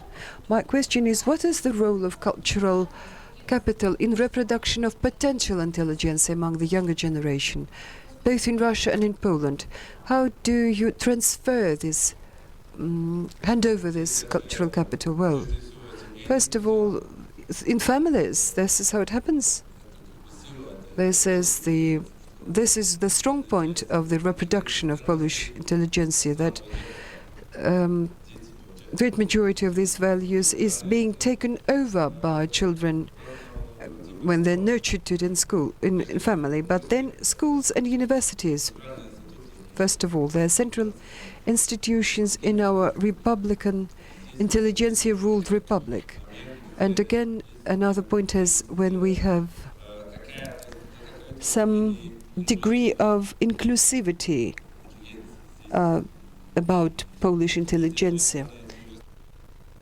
On the other side, the universities seem to be reproducing former intelligentsia elite, but they also incorporate at this time a significant part of people who did not belong to it before, who would be new to this group. For that matter, some 10 years ago, I ran a study where I compared a comparative study of Polish and Russian intelligentsia, researching Moscow students in university and university students in Warsaw, and I commissioned a survey in Levada Center in Moscow and in Warsaw.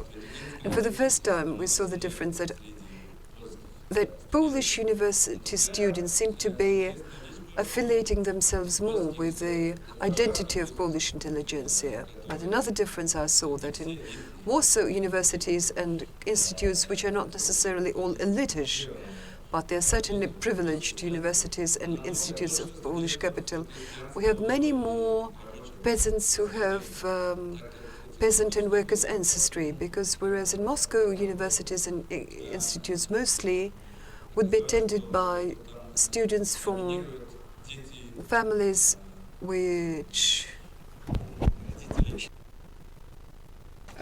parents could be part of intelligentsia, or at least have a university degree.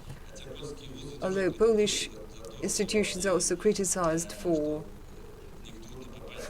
being hardly ever accessible for children that do not belong to the families of intelligentsia. But my survey seemed to show that this is the finding, universal finding, that showed that in Poland, given all this elitish character of Polish intelligentsia, Warsaw institutions would be easier to get by people, young.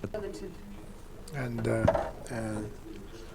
who have parents with higher education. So more parents have higher education of the children in Poland than in Russia, in Moscow. Pskov Oblast, thank you for the subject you raised. That concerns me very much. And I asked the same question in March this year. So then the elite and the intelligentsia in Russia, and so we ran a parallel between the Shuisky, then Putin rule, and the Shuisky rule, then the Putin rule, and then the Godunov's rule, and we compared the intelligentsia between them, and we cannot actually figure out this comparison because the political elite is inextricably mingled, intertwined with business. And so there is an article, Alexei Zudin, he speaks about intelligence, saying that the political elite is represented by business, corporate values, actually. So the political elite, which is maybe rooted with business, and what model between the political elite and business you have in Poland right now? So that's a good question, but why would it be difficult to give you a competent answer? Only my impressions. That my immediate thoughts would be as follows. It is true that that the elite and business are connected, but nothing like Russia. Nothing like Russia, because I was saying in the beginning that in Poland we have a big presence of Western capital, global capital in Poland. And so then lots of world global companies are present in Poland, but there are no big Polish companies in Poland, and so maybe just the state, 2-3 large players, state companies, but the majority of companies, large companies, are foreign ones. But medium small business, which is not very well organized, this business is Polish. And so the ruling elites, that's why the impact on the ruling elites is very limited, because businesses are small. But the global corporations so have more influence on the ruling class than local businesses, because they have several tax breaks and benefits for big businesses, Western companies. So they're much more profitable and much more convenient for the Western capital, which is gaining ground, than for Polish capital. So they give more preferences to global companies than Polish capital, which cannot properly self-organize. I don't want certainly to exaggerate, because I don't have the objective data and statistics, but I get the impression that a considerable component of the intelligentsia elite works for those global international corporations, and they have wonderful managerial posts, have good positions appointed, and they certainly help to strengthen those global corporations in Poland. But at the same time, small medium businesses, there is less intelligentsia there, but they have very limited impact. SMEs and maybe they influence. So because Polish business has a limited influence on Polish politics. And I think that businessmen, there are very few businessmen in the government structures of Poland, and so then there are more. We can see many intelligentsia that occupy high posts in the government than businessmen. But there are some scandals, some corruption scandals occur once in a while. Then, when they certainly lobby the interests of a certain type of business supported by illegally, so by certain persons in the government or in the authorities. But this is a corruption case, but it's not systemic. So, but there is no systemic, no holistic, no sustainable cohesion between the political elite and business. That doesn't exist. So then corruption cases is the exception from the rule rather than the rule, and so then the government is unstable and it changes very rapidly. So the last elections in Poland, if you remember what happened, the former government, so the civil platform, the governing party stayed in power, so got re-elected, and but we need the ruling party should change completely, and that's what we want to do, but it hasn't changed, so it remained in power, and so change, so to change, this a change of political elites, so we need to do that, which certainly complicates so the appearance of so that certainly and this cohesion, closely knit relationship between business and elite precludes that. Okay. Yes. Introduce yourself.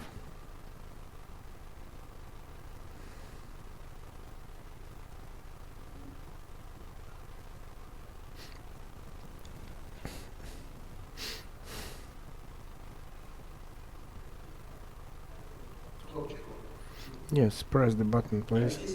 Alexei Semenov, Pskov Oblast. What my question is as follows. Let me clarify. In my lineage, so there is Polish nobility. So my ancestors are Polish nobles as well. And you mentioned that if we talk 1968, when so Gomulka was the party boss, and so among the intelligentsia there was a lot of anti-Semitic feelings, anti-Jewish feelings. So what happened? So when Pilsudski did some ethnic cleansing. So what about anti-Semitic feelings among the Polish intelligentsia? Anti-Semitic feelings. So what was the trend in the 30s related to Ukrainians and Belarusians? Living next to you, so you wanted to assimilate them. So what the majority of the intelligentsia, they spoke for assimilation or segregation, or just or flexible cultural integration of Ukrainian and Belarusian intelligentsia and national elite into the Polish elite, or ethnic cleaning and the anti-Semitic. In Russia, there is such a phenomenon, pseudo-intelligentsia, we call, or such people are kind of educated. So, for example, the Maidan events prove that. So, so there is this outbreak of activities. So then the new myth that the Ukrainians are broken up Russians, and then there is no such thing as a Ukrainian nation. Yes, and that the Ukrainian language is a broken Russian language, and so these feelings run high. So, are there any anti-Ukrainian sentiments among the Polish intelligentsia, or there is no such thing? Thank you. Thank you. That's with regards to the World War II period. So these issues that you're asking the central points of political debates, the main points, because the Polish political scene was organized vis-a-vis this issue that was raised, the model of integration of national minorities. So on the one hand, so Roman Mosky, so one politician on the one hand, one is claimed a national Democrat, and Józef Pilsudski, the former socialist, on the other extreme, so the integration model. So he and all these 20 years, so the main debate was among those two extremes.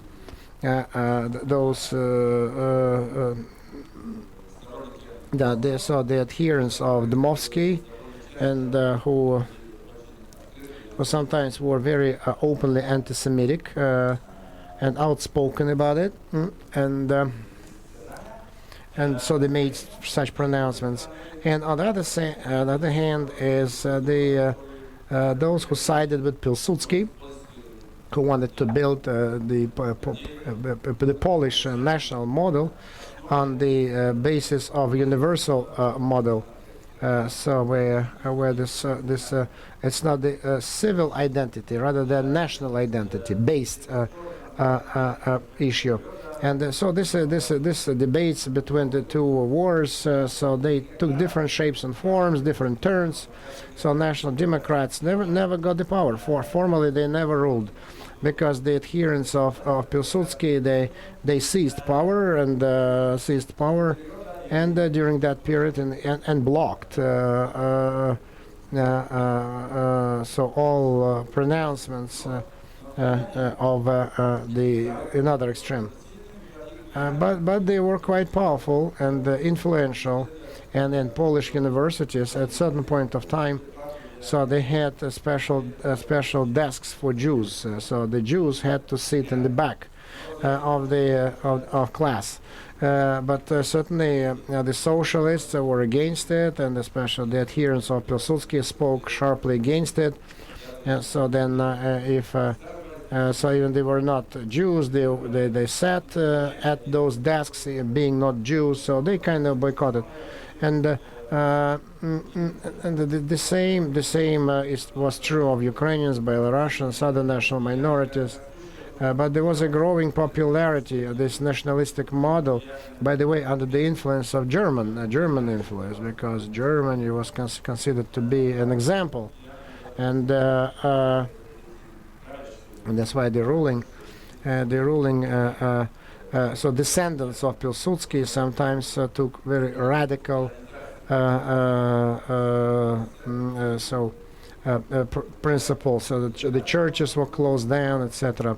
So they followed the extreme manifestations of that policy. But there were always people who were against this policy. So there were all those, so to provide certain autonomy to Ukrainians, but they were in minorities. Certainly no one, this project never took any form or shape, and that was never implemented. And but the autonomy.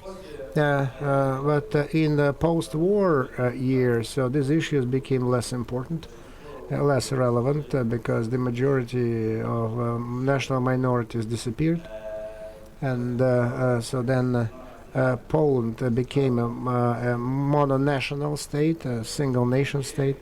So very few Jews, some Germans, but there were so few that this national was never brought into point again. And so that's in 1968, as you remembered. So it was just an episode rather than a continuous expression of a certain trend. No, and so it was because that part of the communist elite and the proclamations, anti-Semitic declarations, they were supported by some people, but very few. But thank God that these anti-Semitic feelings they were not important or not strong at that time anymore. And so even if someone goes back to these anti-Semitic declarations, and so then they are not a force anymore, and they are not considerable, have no considerable presence now, and it's not a central problem anymore of Polish political scene, because it's because these debates from the war times, so they remember this between those guys, Pilsudski and the other guys. But those are historic debates, and but the background is gone, and so there's no foundation. It makes no sense. And the Ukrainians living in Poland, so there are very few Ukrainians in Poland now, and so they do not. The attitude to them is. Besides a local relationship, so it never just morphs into something considerable because of their little numbers. It's not a subject of political debate. But what's happening in Ukraine is positive. So they support Ukraine, and so the intelligentsia, the elite support unanimously. Maidan. And certainly there are Poles who remember the old times.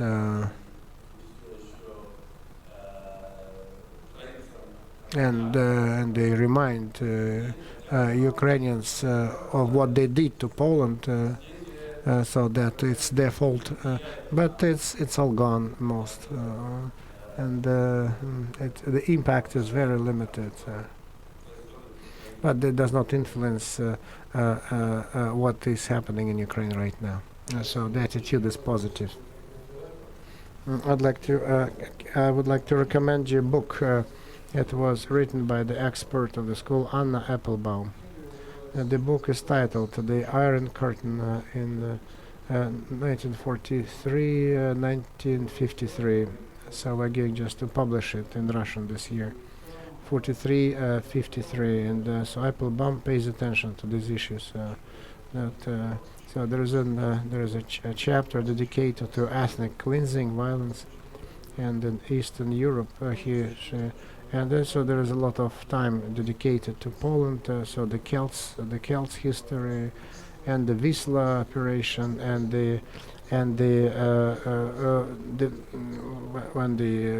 when Ukraine just moved the population from that area, so relocation of Ukrainians after World War II. So it's all there in that book. Relocation. Thank you, Professor. Tambov Oblast Association of Car Owners. My question: we all know very well the time on the threshold, the 90s and the 80s. So this social negative feeling, organized crime, and in Poland, organized crime flourished as well. 80s, 90s. So we understand. So there's perestroika. So the accumulation of initial capital, private property, in all post-Soviet republics and countries. So this organized crime flourished, and different countries has handled this issue differently. But how did Polish society manage to counteract organized crime, and how did you manage to do away with it eventually? And what was the role of the intelligentsia in fighting in fighting this organized crime? And have you ever given the definition, the evaluation of what happened and why it happened, and historically reflected? Yeah, certainly there was this problem like everywhere, but I'm not sure that it's been addressed fully. And so because certainly the influence of organized crime is much limited now compared to the 90s. It's much less now, because once in a while, so they speak about the existence of those organized criminal groups, but their importance is limited now. So they've been debilitated. They are all compared to what we had in the 90s or the early 2000s, so it's especially the east of Poland, so much less now, much weaker. They've been weakened, and the role of intelligentsia, I hope that they influenced positively and contributed to the decrease of crime. And building the state, because the state service system that we so there's corruption, so it's not ideal, and the state is quite weak in Poland. But I think that there is a certain influence of intelligentsia, idealistic views in public officials. And so who were educated, who were raised in principles of morality and intelligentsia values. So they've been brought up in those along the lines of those principles. And the role of the media, papers, very strong in Poland as well. Maybe so they certainly contributed to lessening the intensity of this problem, because the intelligentsia created to a great extent, and they support those papers and the media, and so they're very critical voices. And so they're appealing to the state once in a while to be more drastic, to try to deal with these issues in a more energetic way. So then the problem of, but I'm not an expert in organized crime. So please, so you need certainly to relate your subjects. Your questions need to be related to the point that our speaker was making. Maloninetsk Autonomous Region. My question has to do with Poland. In my view, the majority understands a mononational a single national state, and so with one perception, single state perception, Euro integration. So members of the European Union you are, and so the values of multiculturalism. So that's to what extent? So you are one of them. So to what extent Polish intelligentsia will be able to maintain its national identity? Does it, this globalization process and this merging into? Aren't you afraid to lose your national identity among the Polish intelligentsia and dissolve in the bigger community? That's one of the central issues of intellectual life of Poland. And the response, if you asked this question among Polish in Polish community society, so the questions would be different. The answers would be completely different. So there would be extremes. The whole range of answers. So some would say, because the liberal part would give you one answer, Polish liberal intelligentsia would give you one answer. So who would say the negative? So say no, it's not an issue, it's not a problem. This issue is normal. It does not. So the whole process of integration does not threaten the Polish identity. So we need to acquire European values because they do not go counter to Polish values. Only European Union gets stronger, and they synergize. They help each other. It's great. So we need to move further into the European community. But some members of the Polish intelligentsia, they would agree with your concern, with your apprehension, because it's a threat for Polish identity, and some are more conservatives, and so they are Euro skeptics, and they remember the arguments to the fact that these global processes threaten Polish national identity.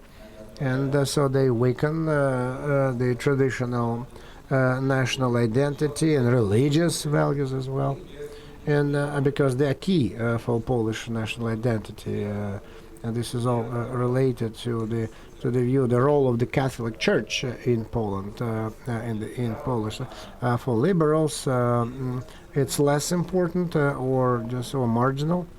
And it's not important at all. So they wanted even just a more clear division between the national life and the church. And but for conservatives, so the church is the central element of Polish identity. But globalization has to do with secularization and the weakening of the importance of the church. That they see it as a threat, for Polish identity, because for them it is based on the Catholic Church and revolves around it. But if you ask me, I would probably, I would be certainly on the side of liberals, because I think that the Polish intelligentsia is autonomous, and so they are well adapted, because look at the 19th century when the entire system was formed and there was no Polish state at all, and the intelligentsia managed to create this world of Polish culture, identity, etc. And I think that whatever happens, it will certainly keep this autonomy, cultural autonomy, intact. So maybe it will. So then economy will be different, and politics is different, but cultural. But with the globalization going on so fast, I think that because the intelligentsia will control the cultural points, the most important cultural heights, because they're kind of intermediaries between culture and economics, and they will certainly support Polish culture and the Polish national cultural autonomy and identity. I think they can handle that.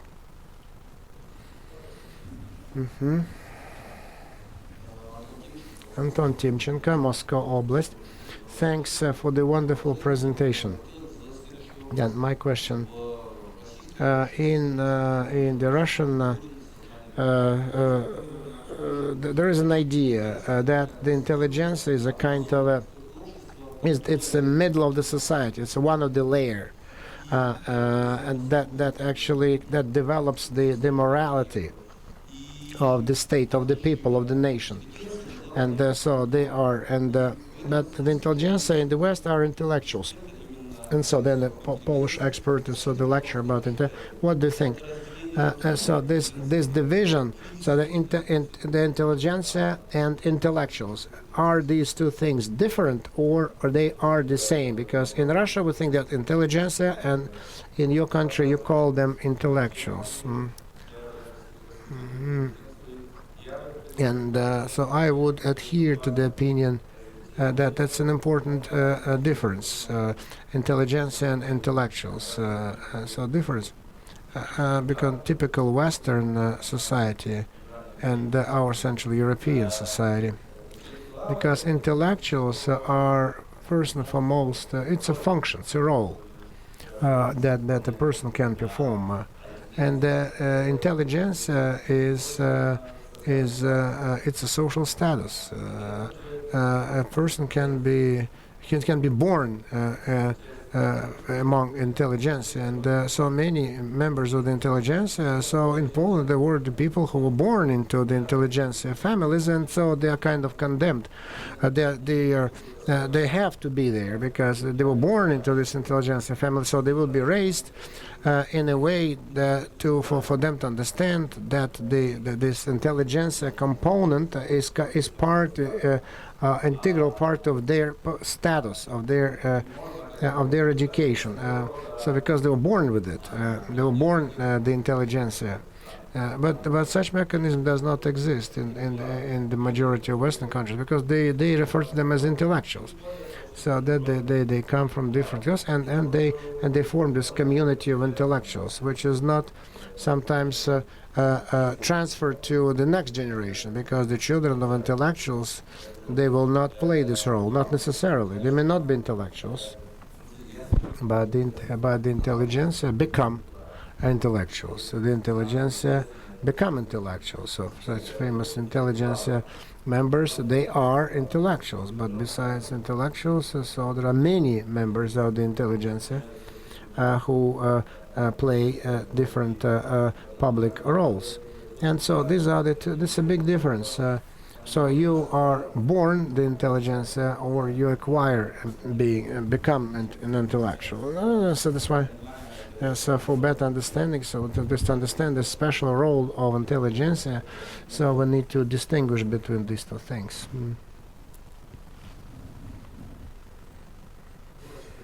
Sochi, last question.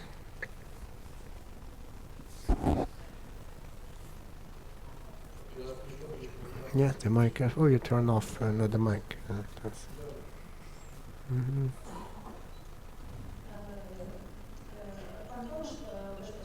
Mr. Tomasz, thank you very much for the wonderful broadening discussion. It's not a question, it's a comment, but a short comment. I wanted to tell you that we are talking today about the so-called external signs of intelligence, so which are in the family. They are kind of congenital, so they are given with birth in the family, and they are a category, the elite category, and so from which intellectuals grow actually.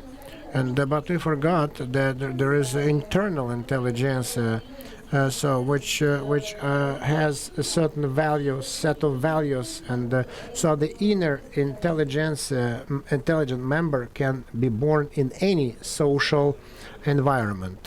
So it can be self-educated and self-become a member of intelligence. I agree absolutely. Yeah. Sociologically, that this definition was, and I was kind of was inclined to more. When I was talking about the social reproduction of the intelligence, because I concentrated too much on this aspect of the intelligence, this family-born intelligence, and the role of this congenital, this reproduction of family intelligence.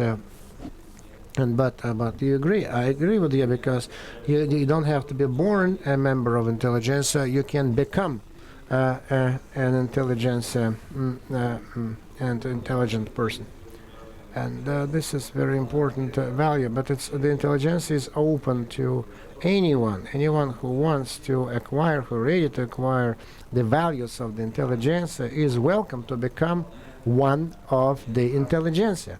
And so then they will become a fully fledged member of the intelligentsia with all the implications. And I forgot to stress it, but it's a very important point, and it's very important element of the intelligentsia identity. So thank you that you stressed that point.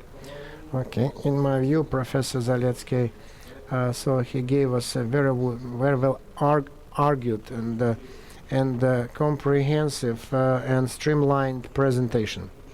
And I liked it very much that we have a wider number of Polish experts coming to us, and this is very important.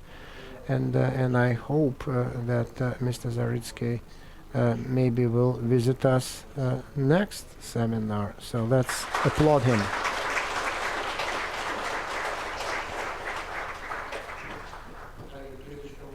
Before we take lunch, one housekeeping remark.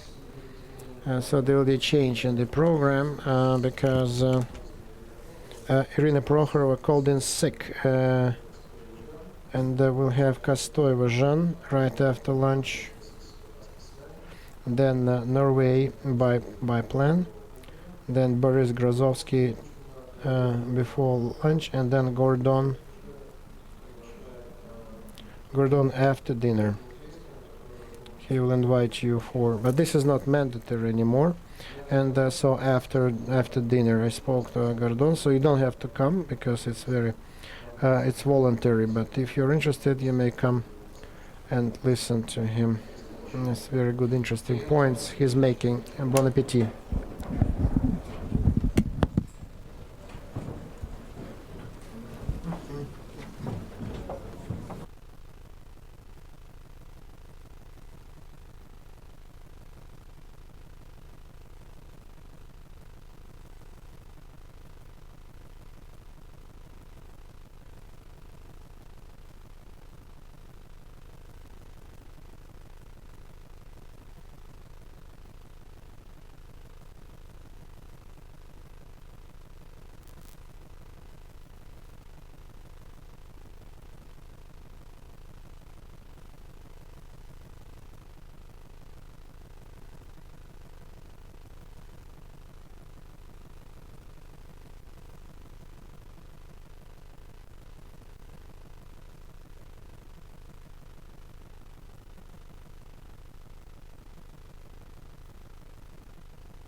Саш. Саш, петличку ты... Усилитель включи.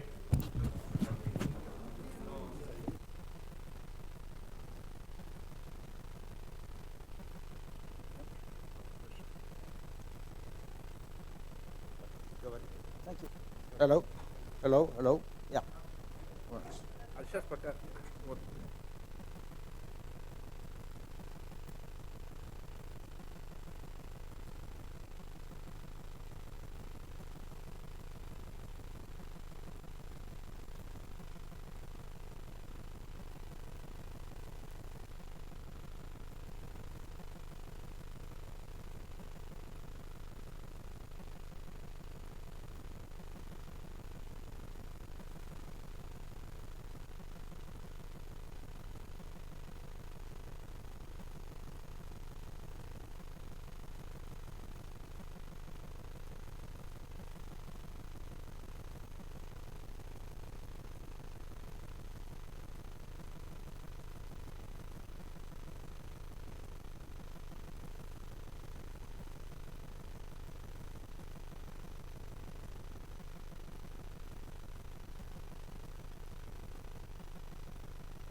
Извините, пожалуйста, никто не видел в столовой черный ноутбук маленький Asus?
Уважаемые коллеги, пожалуйста, успокаивай.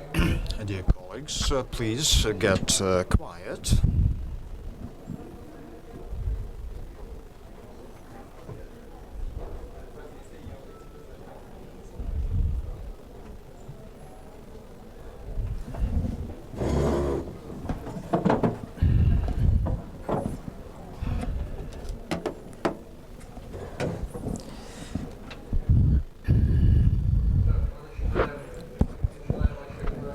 It's time for us to start another session.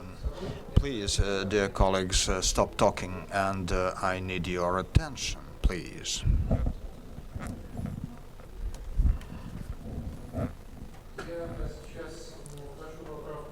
Well, I would like to correct my announcement before lunch. We have changed our program a little bit again. We're going to have the Norwegian session now, and Tatiana Kastuvijan will be after that.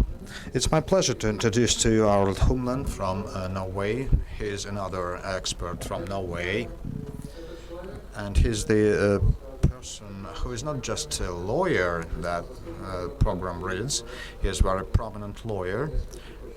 He's worked in a number of very interesting areas of law, and very briefly I'm going to tell you about that. First, he is entitled to the right to do the activities in the Supreme Court, which means that those category of lawyers take some special test in the Supreme Court to qualify for their practices there.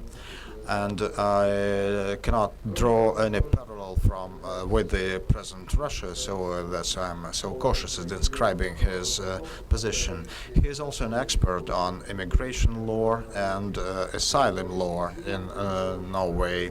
In this respect, he has a great experience in working with the European Court on Human Rights. In Norway, Mr. Humlen is a very prominent figure because he has been making a lot of contribution in strengthening the legal status of those who who are seeking asylum in Norway. And in this capacity, Mr. Humlen is a member of the board and also a chairman of the Committee on Asylum and Immigration Law in the Norway Association of Bar And since 2012, the expert has been the member of the board of he's one of the board of directors of the London organization, which is called Democracy, Progress and Institutions. This is the organization that provides legal support to young democracies, which includes Syria and some other developing countries that face some problems with human rights adherence. And the distinguished expert, as you might understood, is specializing in human rights problems. I think I've told you everything I knew about the expert, and now it's my pleasure to turn the floor to Mr. Humlen. You're welcome. Thank you very much. Can you hear me? Good. I will stand when I do my introduction, because I will try to communicate also with the screen as we go along. But I would like to excuse me first. I do not speak Russian. I speak a lot of languages, but unfortunately not one of them are Russian. If I'm moving too fast, I hope the interpreter will then give a sign so that I can slow down during the course of my introduction. I will go through a topic which has recently in Europe become a very difficult, very frustrating, and very conflicted topic. I will speak about the relations between the political power, namely through democracy, and the international legal obligations. We know that there are a lot of important cases lately that shows a tension between the international law and the national law, often seen as a sort of attack on sovereignty. We have a very famous case in Russia, which is not from 2011 and 2012 in the Court of Human Rights, the Konstantin Markov case. I don't know if you are familiar with it, but it certainly raised a lot of arguments throughout the European legal community. We can come back to that specific case later. But this Markov case is not the only one, because we have recently also had quite conflicting, huge tensions between Italy in the so-called crucifix in this classroom case, where the Court of Human Rights decided that Italy are not allowed to have crucifixes in the classrooms. And we have the English-UK case where the prisoners were allowed to vote, which they were not before, which was ordered by the Grand Chamber of the Court of Human Rights. We have, for 30 years, had a European positivism. We have been signing up on a huge amount of international legal conventions. It has been nearly a race among the European countries being members in as many humanitarian conventions as possible, and the growth have been colossal. Now, the wave is coming back at us because we suddenly realize that these conventions actually means that we have to change our national legal systems. There is a demand for national change, and that seemed to be very, very problematic in a lot of the West European countries. They start to react with a tension towards these international conventions. The huge and the real big challenge in this field is the individual right-based conventions. And more specifically, even worse within the immigration and asylum sector. The development for the last 30 years can be described in 4 elements. You do not have to write this down because it will be on the homepage of the organization, so you can pick it up there. It's 4 directions the individual right-based convention has gone the last 30 years. The first one is the positive individual rights and international conflict handling systems. The most famous, of course, is the European Court of Human Rights, which is typical of that kind of conventions. Then you have the positive individual rights and national conflict handling, where the right based in the convention is being dealt with on national level, which is typical for the UN Convention on Asylum, the rights of refugees. The third is the Positive Individual Legal Standards Convention, which are not rights in itself, but are demanding certain standards of national legislation. The Child Convention, the UN Child Convention, is a typical example of that. And the last one is, though, the conventions which define legal positions, like the abolition of racism, the Convention on women rights, on handicap rights, and so on, which are more defining standards and not right-based convention in itself. The protection regimes, as we call it, are the regimes, the conventions that gives individual people rights to protection. These are mainly concentrated on the UN Convention on Refugees, the Human Rights Convention status, humanitarian leave to stay, which is both based in conventions and in non-conventional based, and you have indirect protection conventions like the Child Conventions. The biggest challenge Europe at the moment faces is the immigration and asylum development. More than 350,000 asylum seekers every year crosses the border to a Western European country. The reason why this is such an enormous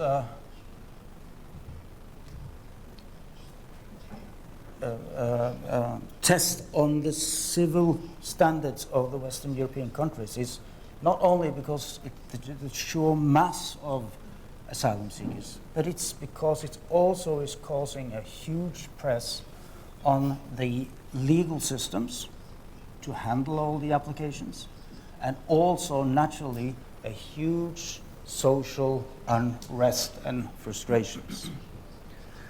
And several conventions are being designed to handle these enormous masses of immigrants and asylum seekers. And the Dublin Convention system, which is the most significant of those conventions in Europe, has broken down. It doesn't work anymore. And you can see several countries breaks down under the burden of these enormous masses of asylum seekers and immigrants. And the challenge is enormous to find a way simply to handle 350,000 asylum seekers a year, to handle it fairly, to have systems that works within the rule of law, that is a just system for the treatment, and also the later integration part when, for those who are decided, is going to have protections. So this is, at the moment, one of the huge challenges that Western Europe has, and I guess probably Russia as well. I'm going to, before I come back to a lot of questions to you concerning the relation between the right-based convention and the political powers, or the power within the democracy to rule within their own borders, which also is naturally a very conflicted zone, I will take you through the basic of the protection systems. I don't expect you to be experts on asylum when you leave here, but this is just to give you a framework to see how legally these conventions are constructed and how complicated they are to deal with, and what enormous resources that goes into the systems of dealing with the definition of the protection standards. That is a definition. It's a first and foremost, a huge challenge for the interpreter because it's a very long sentence and it's very difficult to translate. But it is a translation by Professor Hathaway where he has put all the criteria of an asylum case in one long sentence. I'll read it through and then we'll go to the next chapter because it's so complicated, this sentence, that it's really not very useful. But it says there, a person outside her or his country who needs and deserves international protection because he or she reasonably believes that her civil or political status puts her at risk of serious harm in that country and that her own government cannot or will not protect her or him. It's not easy to translate and it's probably not easy to understand either. If you break this definition up, if you take it apart into small categories, if you break it up, you will end up with a landscape looking like this. This is the same definition, but it's broken up into pieces. And this is the table which they use in Norway when they are defining the different statuses. They're using this work tablet to go from point to point. The first criteria, which is the condition for any right, before you pass the first criteria, you don't have any rights. The first criteria is alienage, or juridical power. That varies from one convention to another. Some conventions, right-based conventions, are based on territorial definitions, that you must be within the country. That's the alienage criteria. The other conventions, like the human rights conventions, is defining it through judicial power, which means that it's an area where you do have judicial power, like an embassy, like a ship in international trafficking under the Norwegian flag. Then you have a judicial power. Then there must be a danger element in your home country, which is called a genuine risk. You must be in some kind of genuine risk if you return back. Thirdly, it's not any risk which are of interest. People can go in and out of jail, stay there for a couple of 2 days or 3 days and then out again. That would not constitute a risk in the right protection-based convention. There must be something more. It's called serious harm. Then there must be a failure of state protection. The whole protection system is a subsidiary system. It means that it only comes into power if you cannot get the protection in your own country. It's called the burden shifting criteria. And the reason why it's called burden shift is because the burden of evidence goes from the individual over to the state. The state must prove that it is safe for you to return if they are going to deny you a protection status. So it changes all the other elements you as an individual must prove yourself. But at that stage, the burden of proof changes to the state. Then we have the narrow criteria, and this is where the Refugee Convention goes on of its own. It's the only convention, the UN Refugee Convention, the Asylum Convention, the asylum criteria, that goes on its own here. To this point, the human rights-based protections and the Asylum Convention protections are mostly similar. But here, there's a narrow criteria. If you can prove that the harm that you risk at home has a link to a specific status, political, ethnic, or any other status, within the main status reason in the Refugee Convention, then you pass us on to the UN Asylum Convention. And the last criteria is that you must be in need and you must deserve protection. This is also a criteria specifically for the Asylum Convention, not in the human rights protection scope. One would think that the alien age criteria is a very easy definable question. It's just you're outside of your own border, then you are alienated. But it's not that simple, has it shown. It has been quite a lot of strange cases throughout Europe on this point. You might know the specific person or the case concerning two individuals that was placed in the international transit hall of the airport of Orly and in the airport of Athens.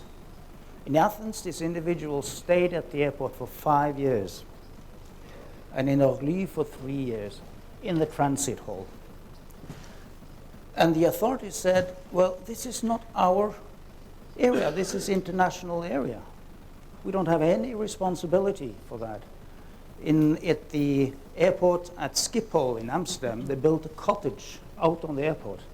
And they put people in there and say, well, you're not arrived yet. Sorry, you're not in Dutch response. It's not our responsibility. It took many years to solve that issue. But in the end, everybody, and it seemed clear and obvious that if you land on Dutch soil, you are in Holland.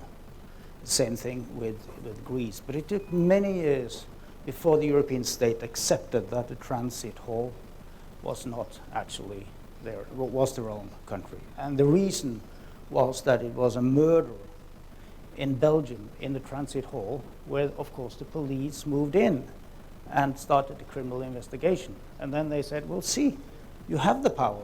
You even use your national police and do a national investigation.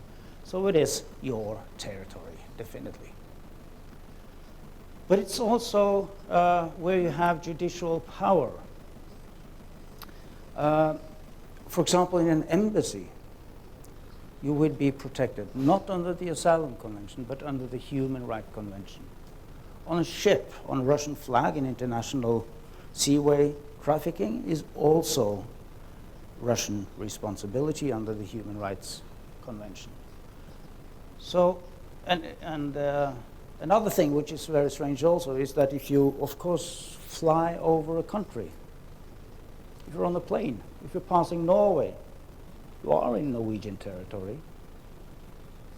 And theoretically, you are then within the Norwegian responsibility. There's only two small problems. The one is that planes usually don't stop when they are in the air. It's not supposed to do that. So it would be very difficult to say that I apply for asylum, take me down. The other thing is that the alternative would be to drop you off, which is not a very good solution anyway.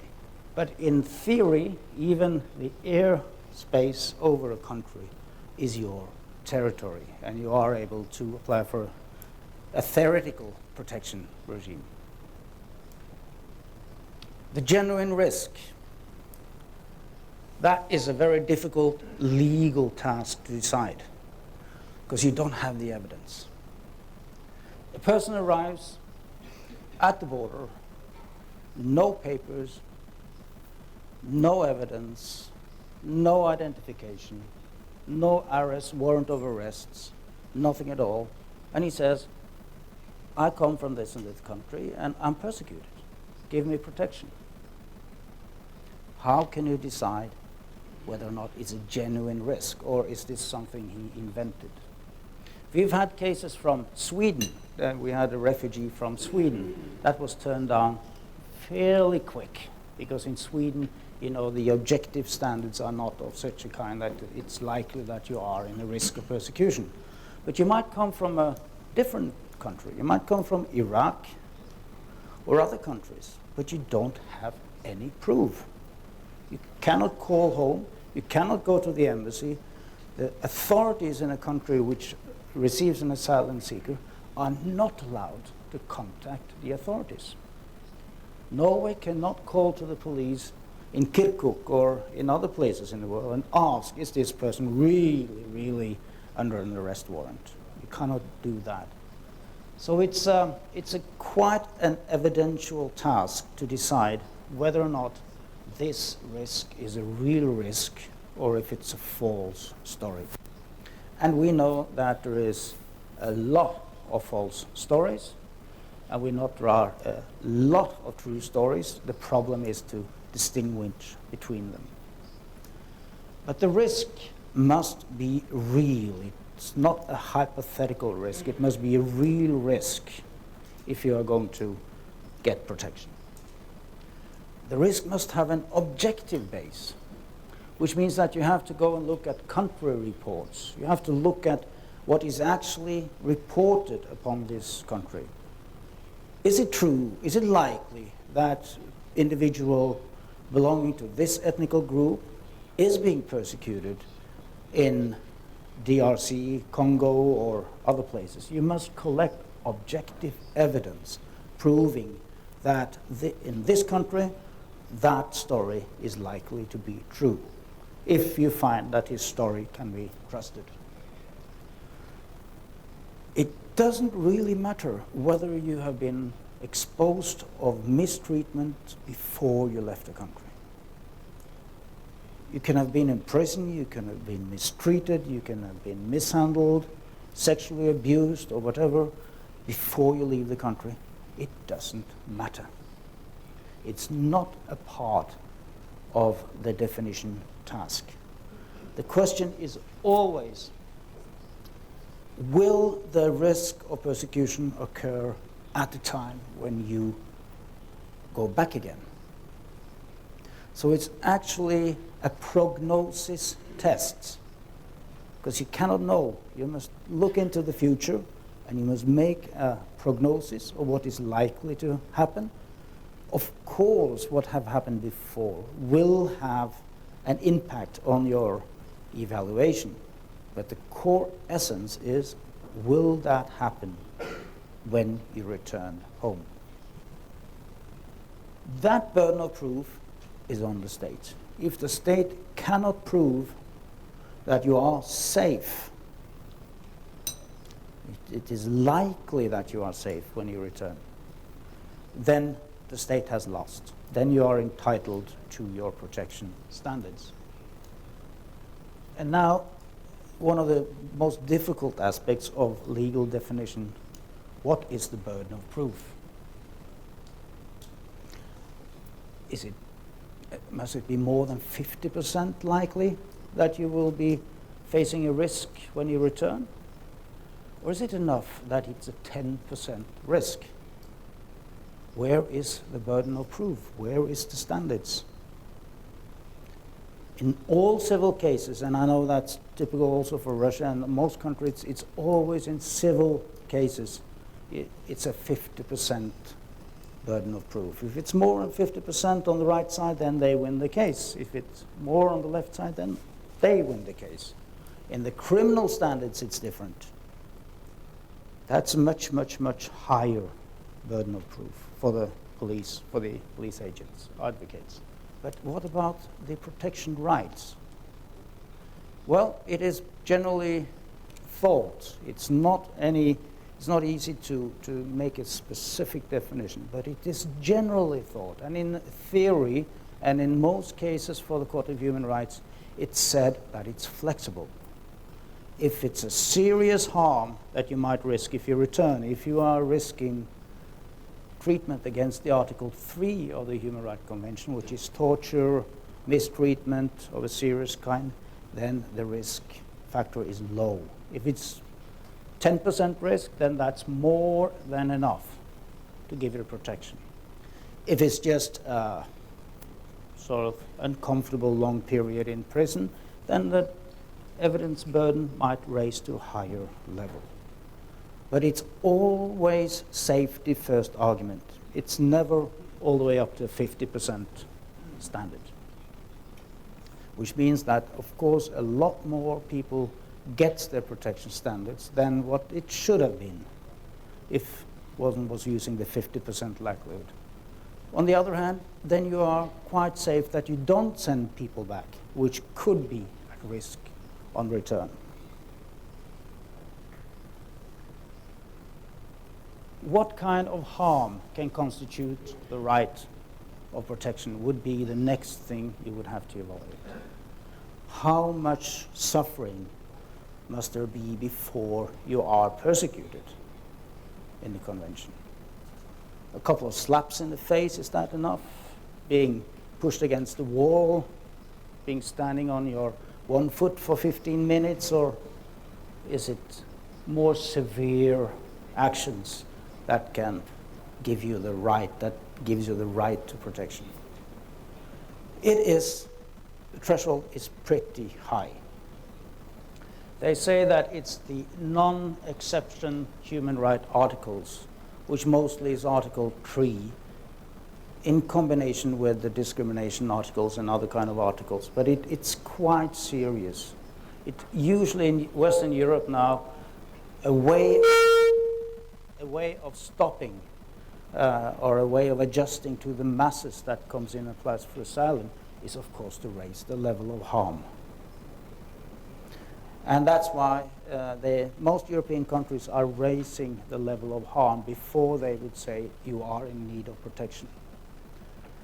So, but all bodily harm, all physical mistreatment falls under the protection system.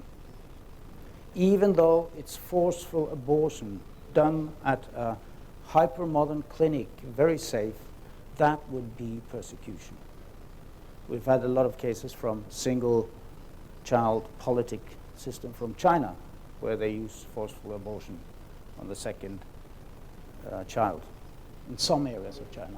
That would always constitute a need of protection. Also, for children, if there are children involved, the seriousness, the harm factor is much lower.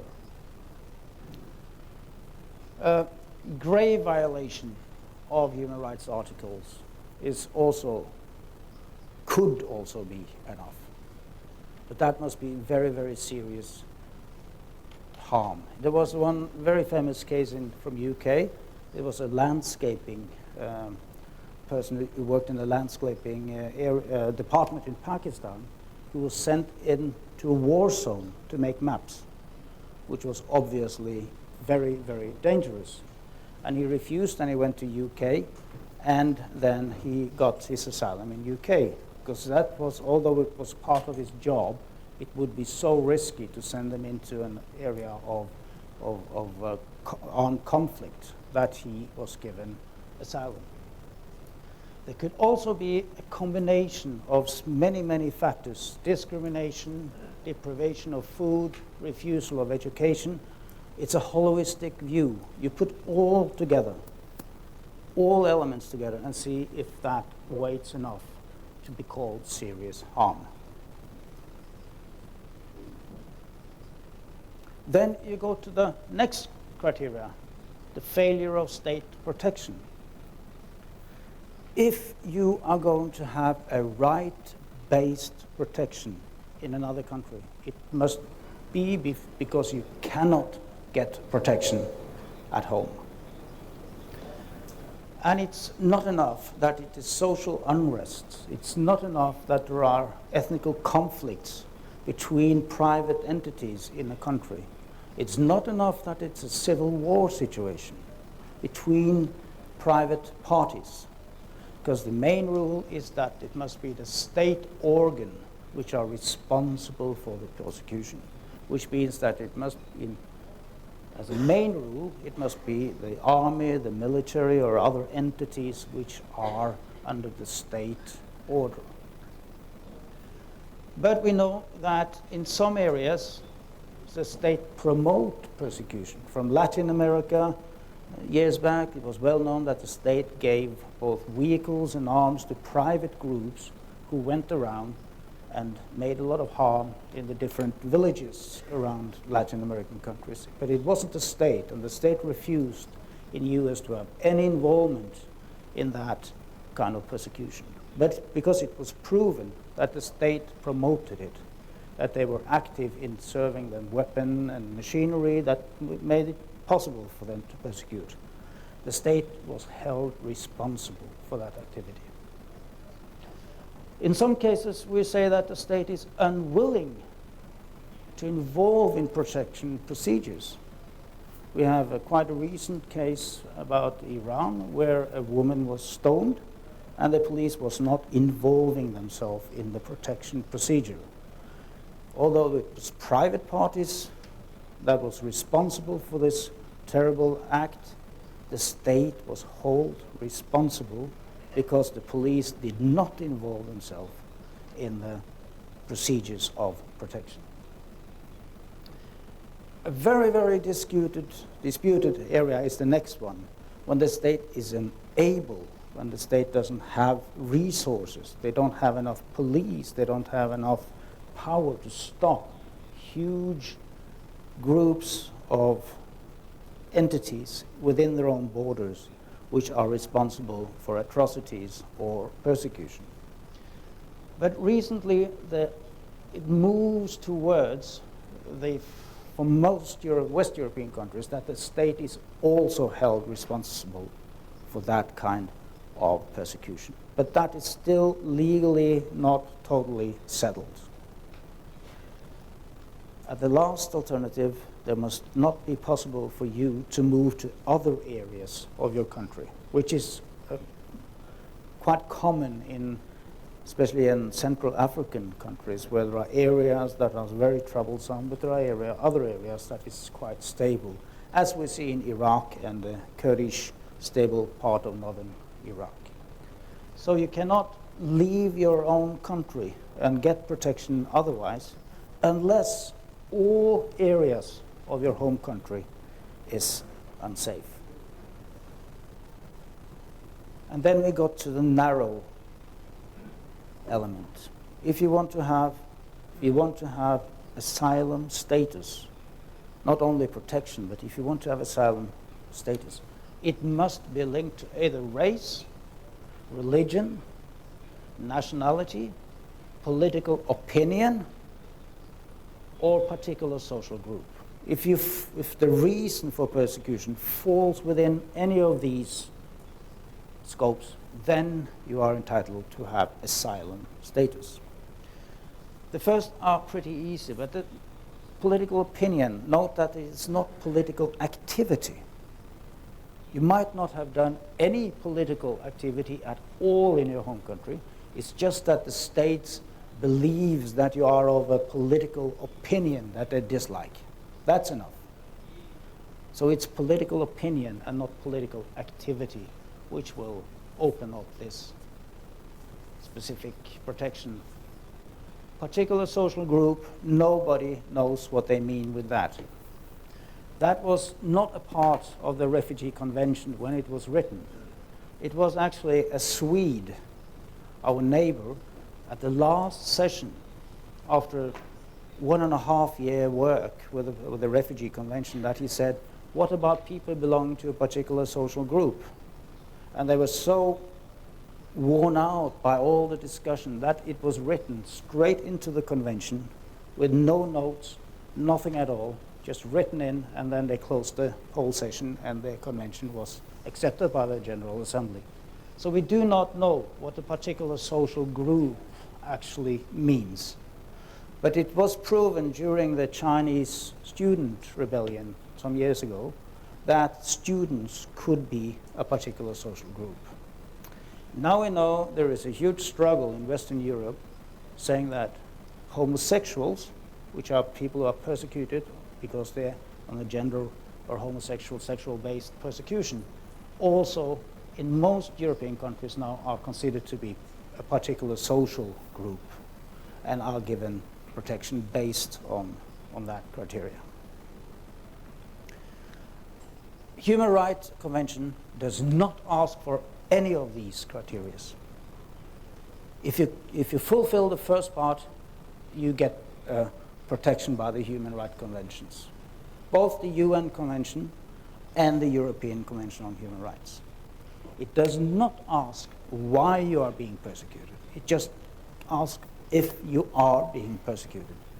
But then you are not entitled to asylum status, because then you must fulfill all criteria, except for Norway. Norway made that change 3 years ago, and they said that people who get protection based on the Human Rights Convention gets the same asylum status as those who are protected by the Refugee Convention. And then it's the need and deserve criteria. Of course, if you have regained your national protection, you don't need it. If you have voluntarily asked to get your old citizenship back, you probably don't need it and you lose your protection. If other countries have given you protection, you cannot get protections in more than one country.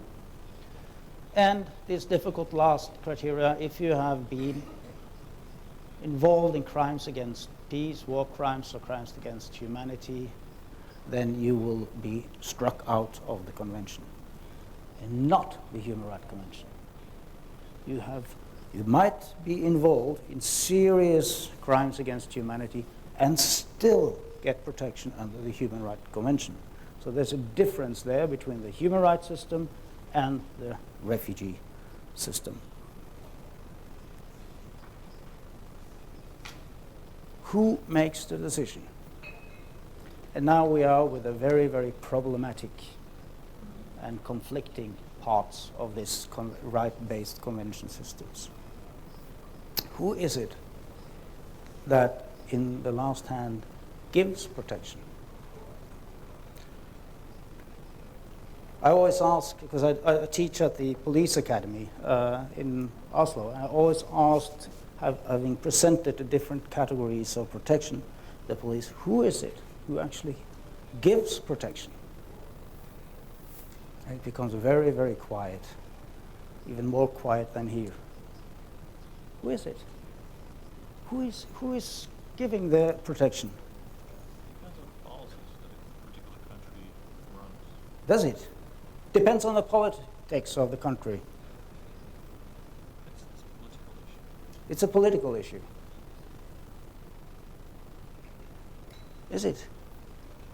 It must be a legal issue, but it's political. Yes, you probably struck 10 there. It must be a legal issue, but it probably is a political issue, and that is the problem. This convention, the UN Convention on Refugee, is a legal convention. It is legal standard. It's even very, very complicated legal standards. The definition is very complicated. It needs resources, and it's also difficult because people don't have any proof of their status. So they have to be interviewed, they have to be cross-examined, they have to go through all these systems to clear the factual grounds. But it's a legal entity. In Norway, in the parliament, they are discussing whether or not they should have a liberal or a strict asylum policy. But it's not the policy questions. The parliament cannot do anything. They're not allowed to do any adjustments of the standards of the UN Convention because it is a legal document. And where does legal documents go? They go to court. In your case, it's the Constitutional Court who makes the decisions, who sets the standards, who defines the criteria. It's not the politicians. But it seems like it is because all the politicians in Western Europe are discussing it. And it's total without meaning because it doesn't belong on the political table. It's a court issue. And that is where these decisions are being made. But it's very, very difficult for politicians to accept it because what happens is that it narrows down the political freedom. It narrows down the democracy in itself because it conflicts, it overruns the political power.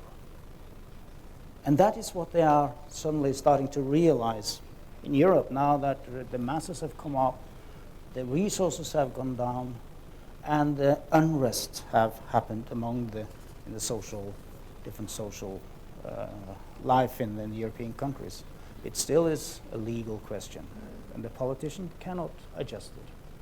What about the Human Rights Convention status? That is easier. Where is the final word said on a human right-based protection?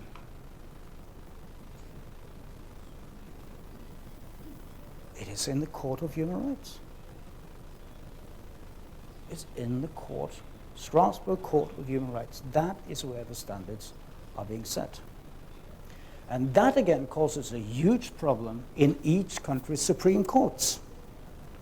Because the Supreme Court, the Norwegian Supreme Court, are being overturned by the Strasbourg courts. Some Supreme Courts says that, okay, well, put their hand in the pocket and become sour.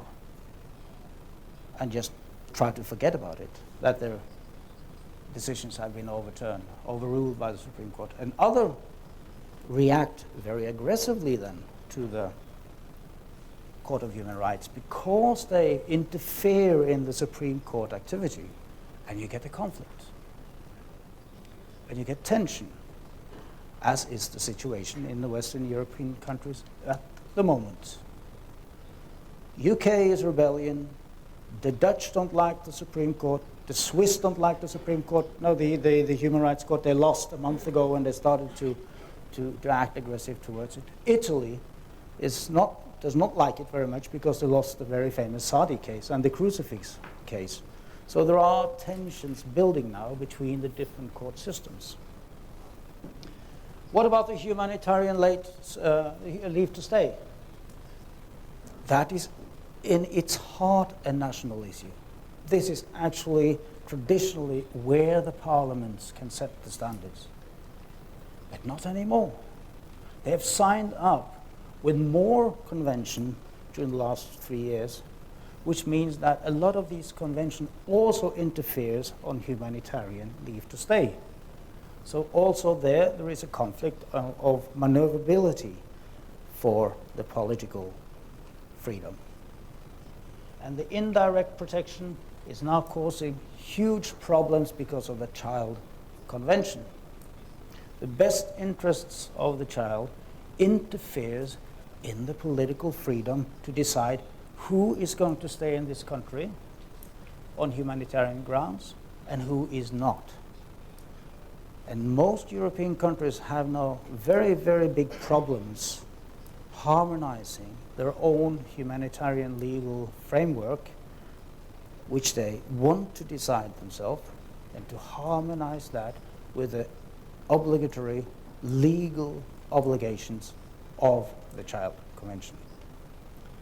So it is at the moment a very, very exciting period, and it will be very interesting to see whether or not the European countries stands the test of civilization now that all these conventions are interfering in the national legal life.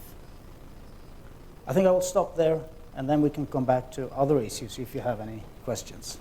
Thank you.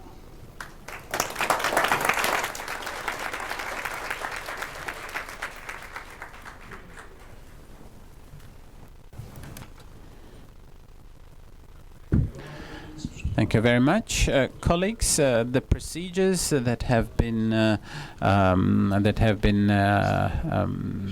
taken into the title of this session are indeed of great import.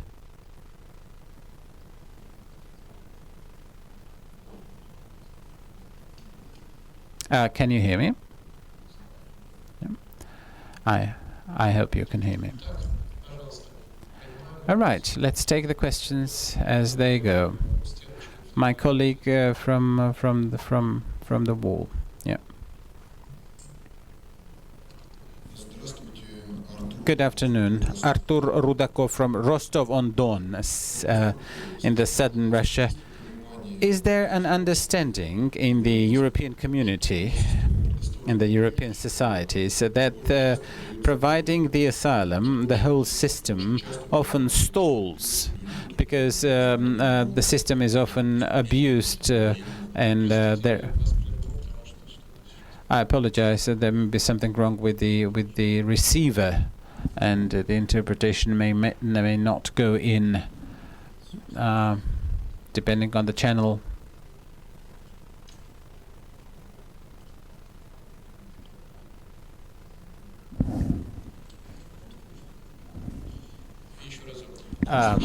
Can you hear me? No, good.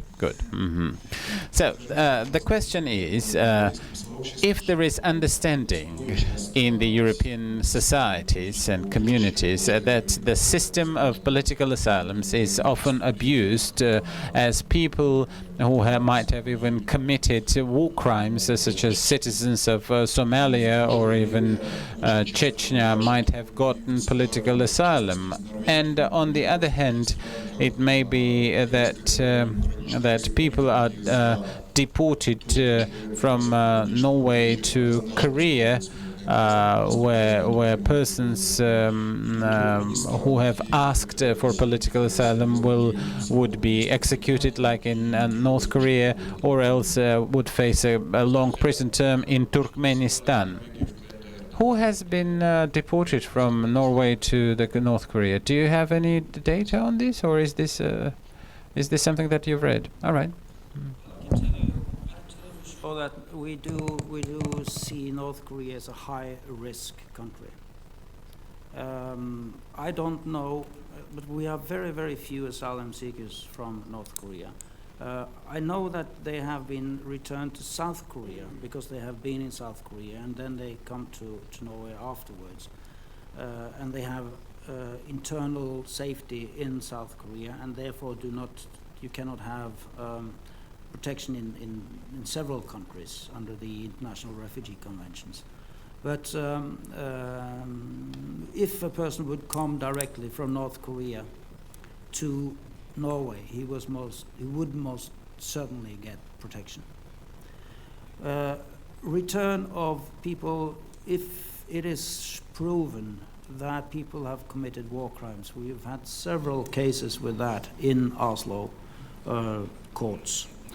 People who has been given asylum status, and later they have been investigated and they're found responsible for serious war crimes.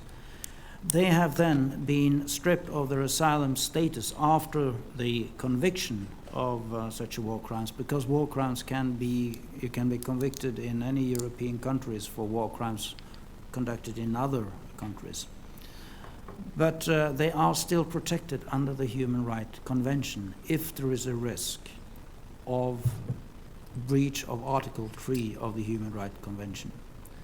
We have a very famous person in Norway, which has been living in Norway for many years. He is convicted for atrocities in northern Iraq, terrorist acts, but he cannot be returned because there's a death penalty waiting him in Iraq. And as long as there is a risk of death penalty, it's against the Human Rights Convention to return him. So we are kind of stuck with the individual in Norway, but he's statusless, he doesn't get asylum, but he's protected against the risk of death penalty. This was a huge case a few years ago in the Grand Chamber of the Court of Human Rights in the Sadi case against Italy. It was followed very, very closely from several European countries, and they also took part, intervene on Italy's side, because they wanted to send Mr. Sadi back to Somalia, where he definitely had committed terror acts of a very, very grave nature. And the argument was, for the Court of Human Rights, was that a person who breaches the elementary rights that are protected in the same convention should not enjoy the protection from this convention. And the pressure on the Court of Human Rights was very, very strong politically to say that terrorists must not be given protection by the system of Human Rights Convention. But an unanimously court said no. We must still, whether or not he's a terrorist, doesn't matter. We must keep our civil standards within the framework of the Human Rights Convention and protect him until we are sure that he is not being victimized upon return.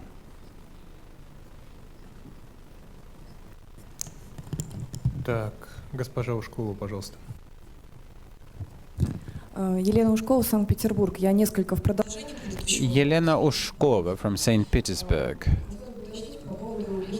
A question about the refugees from Chechnya. Are there refugees from Chechnya at the moment? And generally, is there any information on the percentage of the positive verdicts and the judgments on the political asylum to the refugees and the persons from Chechnya? And my second question about Mr. Snowden. If Mr. Snowden were to find himself in Norway, not in Russia, would he have had any chance for a political asylum in Norway? I know the answer there. The secondly would be a guess. But in Chechnyans, we have Chechen refugees in Norway and in several other countries in Europe as well. In general, they do not get protection. But if they are individualized and a risk based on an individual fear of persecution upon arrival, they will get protection based on that. But being a Chechenian is not enough in itself. Although you come from a specifically violent area, you will not get protection in general. But there are some Chechens who get protection, and there are, as you might be aware of, also quite many cases with Chechenians in the Court of Human Rights with the Article 3 scope, breaches of Article 3. And so it is possible for Chechens to get asylum in Europe, but on a general basis they are not awarded asylum just for being Chechens. Snowden. Many years ago there was a case against a person called Mr. Søring in the Court of Human Rights. It's a very famous case of the Søring case, it's called. He was a German citizen that had been living in US. And he was then involved in some murders in a state in the U.S. and he fled from U.S. and he was picked up on U.K. airport in London with a lot of heroin. He'd done approximately all the wrong thing he could do, and he applied for protection in UK, because if he was to be sent back to America, he would probably face the risk, at least a risk of death penalty. He won the case in Strasbourg because of the fact that not that he would risk death penalty, but the fact that he would risk be sitting on a death row for up to 10 years during the formal proceedings before he would actually be in risk to be killed or executed. And because of this heavy social and psychological effect on sitting on death row for such a long period, he was given protection by the Court of Human Rights in UK, although he'd done all the wrong things in the world that he could do. Snowden has a different background, naturally, because he has not committed murders or anything. The question would be, would he stand a fair trial? That would be the first question in US.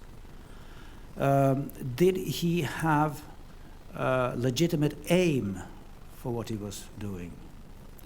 And would the sentencing be disproportional towards what he's actually committed? That would be the three elements that the court in Norway would have to deal with.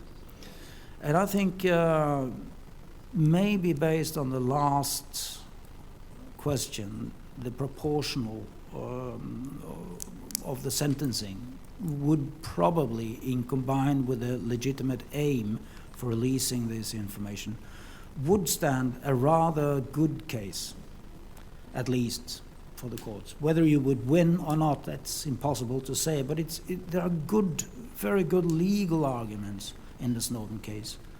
So I wouldn't dismiss his chances. Коллега, третий ряд, пожалуйста. Colleague in the third row, please.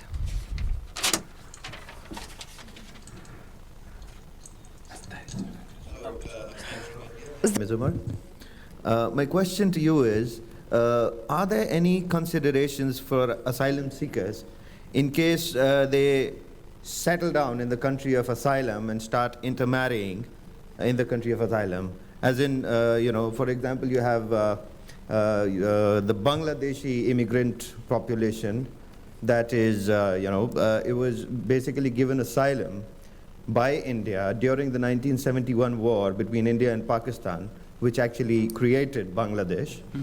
And what is happening now is that they have intermarried and they have settled down, and now the Indian population is actually persecuting them, and they're being killed and murdered, and their houses are being burnt. So in such a scenario, what would be how do we work it out? I'm familiar with the problem. I've been through such cases, and the first thing you must ask for is obviously, it's true as you say, there are very, very problematic being a Bangladesh origin in India, in certain areas in India. But it's a three-step methodology here. First you have to say, or ask, is he unsafe all over India? Or is it just in that area where he lives? If the problems is located in the area of India where he lives, then you must ask the other places in India, is it reasonable that he should relocate to that area? If that's not the situation, then the third question you must ask is he now safe in his country of origin? Is he now safe in Bangladesh? And if he is safe in Bangladesh, if he still have his citizenship there, then he could be returned there. If he do not have juridical rights to return to Bangladesh, he would be a refugee in Norway.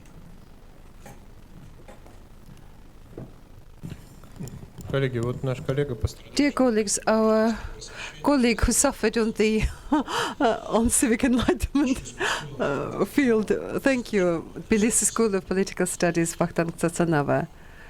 Well, approximately, it was 2007, if I'm not mistaken, Georgia heard the most high-profile case about murder of citizen Sandro Gergliani. In his murder were involved most high-ranking officials from special services of Georgia. It was a very high-profile case. It's well known in Europe, and the European Court on Human Rights, the Strasbourg Court, which we are referring to, recognized that many officials as guilty. And in the conclusive speech, he described the violations that the prosecutor's office, the Ministry of Justice of Georgia, made, and the court was worried that how much the then government in Georgia, how much it tried to, in every way, to help people who were involved in that crime, to cover up. Just recently, one of the suspects, Mr. Okhalaya, who was in charge of the Department of Constitutional Security of Georgia, was detained in Greece when he tried illegally, by using false documents, to get from Greece to Italy. I must tell you that a week ago, Greek court returned a decision and released Mr. Okhalaya on the bail of €100,000. On the one side, the European Court in Strasbourg, an international court, recognizes that Mr. Okhalaya is guilty of this crime, and on the other side, Greece, that is a member of the EU and is also recognizes jurisdiction of the Strasbourg Court, sets free this man who is a suspect in this crime. I will not take the courage and responsibility to claim that he's guilty, but tell me please, where is this dividing line and where can we make sure? Because among the European countries, the court is not just taking contradictory decisions. Then what do we do? Where do we look for truth and justice? It was a complex issue. But I can give you a very simple but not a very pleasant answer to it. The fact is that the Strasbourg Court is only valid towards the state, which is party of the case. It doesn't involve any other state. So the simple answer would be that Georgia is bound by the decision. Greek is not. They can act. And it's the same thing as in any civil suit, is that it's only regulating the duties among the parties of the case. And that's the way it works with Strasbourg as well. You can have a decision against Norway for doing atrocities. Then you can see that Sweden operates with the same atrocities, and they are not bound by the decision. Of course, there is an intention that everybody shall act within the standards of the rulings of the court, but the legally binding process is only among the parties in the case.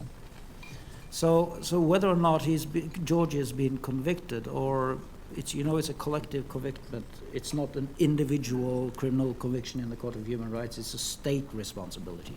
But even if the state responsibility is clear in the Court of Human Rights, another state is not bound by it. So you might get a whole field of contradictory decisions throughout whole Europe.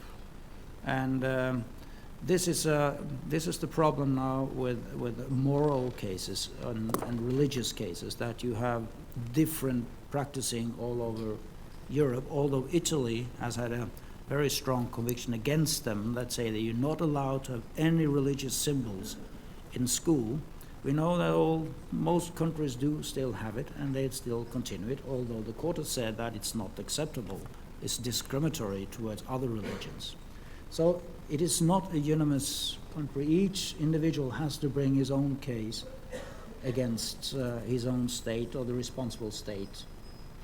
So I think that's the answer. Наша выпускница Юлия Our graduate Yulia Счастливцева now has the floor.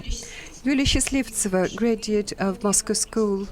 Well, I would like to continue the question that my colleague asked. In my view, today, in the international legal system, we see crisis. We see what is going on. There is revision, and in some cases, they're destroying the concept of a universality of human rights. In view of the recent political events, we see the rule with the supremacy of force over legal system, and regional systems take the upper hand. So it would be interesting to hear your opinion as a lawyer who analyzes these processes. Do you have any arguments to support integration in legal matters, or you don't think this is the right place for integration, and maybe regionalization is the solution here in legal matters?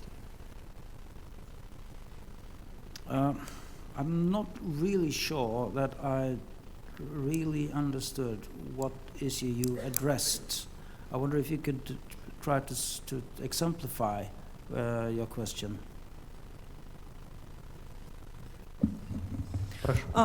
Well, for example, many of experts who speak here, as they comment on the events around Ukraine, they were saying that the international law, it's over. It's over in the world. I suppose this is the most weighty argument. But in your view, does international law persist? Are there any arguments for the existence of international law in a world where some countries have nuclear weapons, and it is the force, not the law, that takes the upper hand? We speak not about rule of law, but rule of force. I understand your question better now.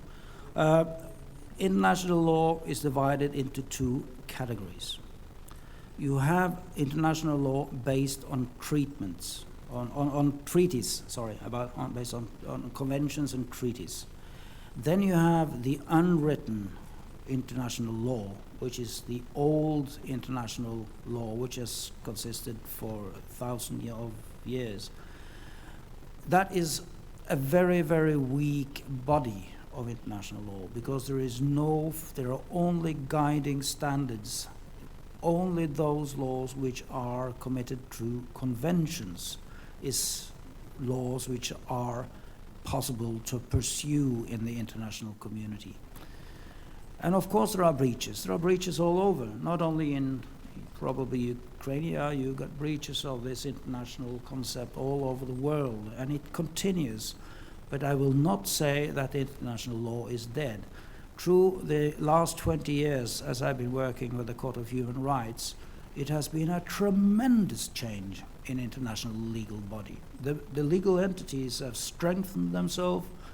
The biggest impact ever, I think, in international law is the Human Rights Convention, and you can see the changes coming along. It takes time, But each country, which like Turkey and a lot of the former East Bloc countries, are really changing their laws and establishing good legal systems. But of course, law has its problem because it doesn't have any arms. It has only words. It has only court decision, which will not come into life unless the state accepts it. And that is, of course, the shortcoming of the international legal systems. But they work. You can see the international legal tribunals all over, the Yugoslavian tribunals, the Rwanda tribunals, you have the International Criminal Court. They are pursuing cases against responsible persons who are responsible for huge atrocities and breaches of international law. But it's a system which they are still trying to build up, still trying to strengthen. But it works in the long term. It helps for international, both for individuals and also for countries to build up better legal and stronger legal systems. But of course it has its shortcomings, definitely. Вопрос из Армении. Гуар. A question from Armenia. Guar, you now have the floor. Thank you very much. Thank you very much, Mr. Humlen, for your interesting presentation and information that you shared with us. My question to you is like this. I am Guar Mukuyani from Armenia. How the sociological surveys showed us there is demographic problem in the countries. Traditional society, it's necessary to have a boy in traditional families, and this tradition led to greater number of abortions. If a woman carries a girl, we are now discussing a law where they forbid to tell the parents the sex of a child before 5th month of pregnancy and all other legal aspects. Tell me, please, what legal acts that would prevent this problem, and what mechanisms, how do you address this situation in Norway? What do you say about the countries where they do not allow abortions? What is your take on that? The system of the Court of Human Rights has two different appeal arrangements. One is appeal from individuals and one is state appeals. State appeals have been used a few times when there is no direct individual victim in the case, but where you can see that the law is misfunctioning. It doesn't work. In those cases, some countries have filed cases against other countries to get the Court of Human Rights to address the legal issues on a general basis and make conviction on a general basis. And if a country has deficits in the law system which do not protect individuals, like you explained that it's actually being carried out illegal abortions against female fosters, the state has obviously a responsibility to protect. That is one of the core elements in the Court of the Human Rights system, is the element of protection, and the state has a duty to protect. And other countries might file cases against states who doesn't fulfill this duty. But the most effective way to stop such a practice would be for individuals to file complaints to the Court of Human Rights and raise cases there. And if this is a deficit which in the court system or in the legal system of the framework of the country, they might even now do pilot cases where they take all cases, even though they hasn't been brought in to the court, and runs a pilot case. And the pilot cases, the country must abide the pilot cases by changing their laws. But the most efficient way to stop such atrocity is to bring the cases in for the court and ask the court to view whether or not the state is protecting these women sufficiently. Пожалуйста, Дарья. Дарья. speaks English. Lecture, I was listening it with a great pleasure. My name is Spiguleva Darya. I'm the student of High School of Economics. So this question is come from my personal experience because I go through the internship in the Human Rights Protection Organization and cope with the litigation process to the European Court of Human Rights. So the question is pretty much general.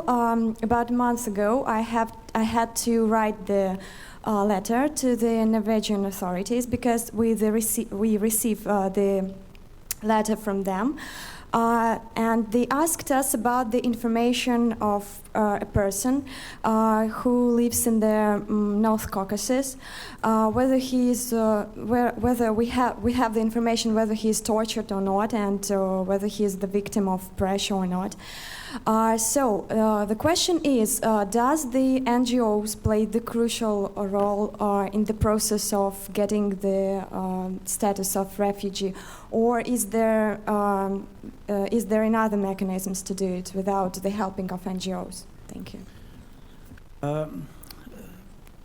That was actually two questions. But the first one, does NGOs play a role in the life of the Court of Human Rights? And definitely. If you read judgments, they are using informations from NGOs in very, very many of their decisions, especially the Article 3 cases for the court. So, of course, the land information, country information provided by NGOs are being used in the court's decisions, also within the judgment itself. So they play a huge role in bringing knowledge to the court. The court changed its way of working about 12, 14 years ago, because there used to be an investigative body in the Court of Human Rights, and they used to travel around and to check up the actual situation themselves, and that finding then was the ground for their decision. They have stopped doing that now, so they are now depending on information from Amnesty, from other NGOs, and using them very actively in their decisions. So yes, they play a very strong role in the life of the court. Еще одного хочу представить. And I want to introduce you another graduate, Vyacheslav Gorbatin. This is deputy of the legislature in Kaluga region. Yes, I was born where Tsiolkovsky was born. Thank you very much for your presentation. And at the end of your presentation, you mentioned that you protect children's rights. What is the role of juvenile justice? How strong it is in Norway and in Western Europe?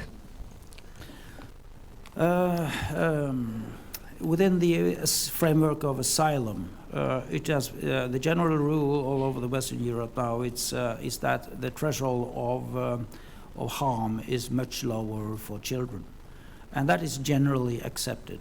So it's much easier for a child, although we as a family together with them, it's easier for a child to reach the level of protection. And if the child reaches a level of protection, the family would also be given protection.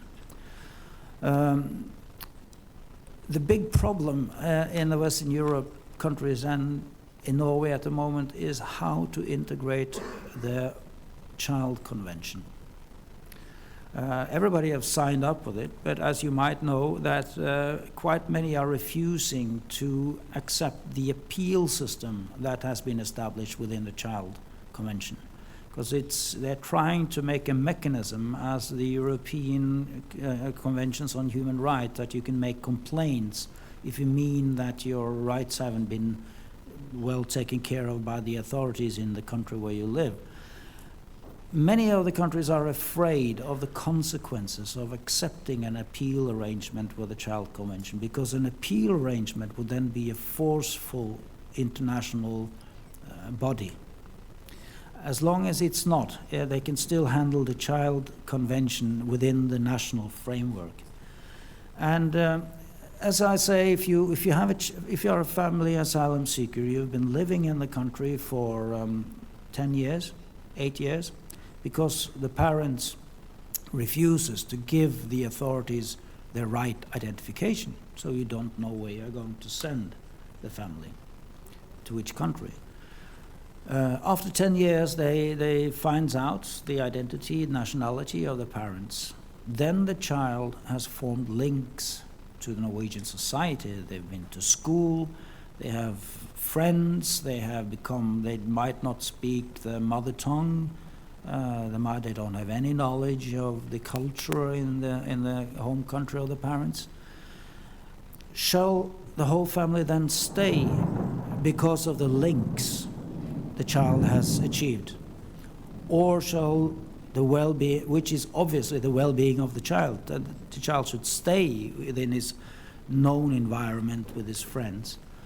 But is the convention strong enough to stand against the rules of immigration and saying that people who lies shall not get benefits, they shall leave the country? And that's where we have the conflict issue at the moment.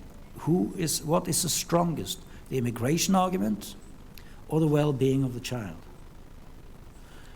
There is, at the time, there is no solution to it. It's I've been twice in the Supreme Court in Norway. The last case, the Supreme Court divided itself. It went 8, together with the president of the court, for that the right of the child goes before the immigration standards, but 11 voted against it. But it's moving, and it's a huge division in the Supreme Court. They really disagree with each other, and there are two fractions at the moment. And it doesn't seem that we do manage to get a good harmonization between the immigration standards and the rights of the children. And I think that's more or less the picture in most Western European countries. But there are changes. It is moving. The climate is in the favor of the child. So I think sooner or later the child will get his own rights, and they will have to go before the immigration rights or immigration standards. So, but it's an area at the moment which is very uncertain, and it's moving a bit both ways. Коллега из Ярославля. Colleague from Yaroslavl, please remember about Pligin's case. I will now always give you the flow. Well, I'm Timofey Grigoryuk from Yaroslavl.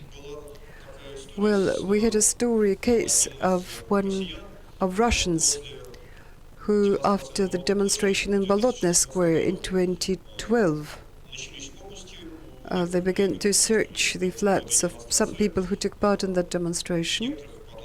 Some people were later arrested and were convicted. One of them was Alexander Dolmatov, who sought asylum in the Netherlands. He migrated to the Netherlands, and half a year that he spent there, they refused to grant him asylum, after which he committed suicide. And I think you may have heard of this story. Could you comment on this? Why did they take this decision to refuse? Though seemingly the danger, as we can see, judging by court verdicts, the danger was certainly there because of his civic activities. Well, I don't know the case very well. I've heard about it. The problem, as far as I understand, in that case was whether or not the conviction was disproportional or not. He fulfilled all the other criteria. It was a political-based arrest, but the question is that the Human Rights Court and the Refugee Convention accepts that if you take part in demonstrations, you might risk prison. And most countries have legislation accepting that. But then the issue would be, is it a proportional sentencing, or is it disproportional? And I think that was the question in Holland, and I think they drew a very strict line in his case, because as far as I understood, the risk of the imprisonment was up to 2 years, wasn't it? I think it was something that was argued at least 2 or 3 years, or some say 5 years maybe, but I remember the at least 2 or 3 years, which is quite a long sentencing for participating in a demonstration of that kind. So you're pretty close to a disproportional sentencing, which would then grant asylum because all the rest of the criteria are fulfilled. But Holland obviously drew quite a strict line in that case. It would, I don't think, I'm not sure that that will be the outcome in Norway. Коллеги, я Well, dear colleagues, I regret to deny the floor to Anton, who should have thought earlier, sooner, before he raised his hand, showing that he wants to ask a question. I suppose it was a very interesting, very professional talk we have had with our distinguished guest, and we had an opportunity to once again see the high professionalism of Norwegian expertise. And I would like to thank our expert on his first talk here with the Russian School of Moscow Political Civic Enlightenment.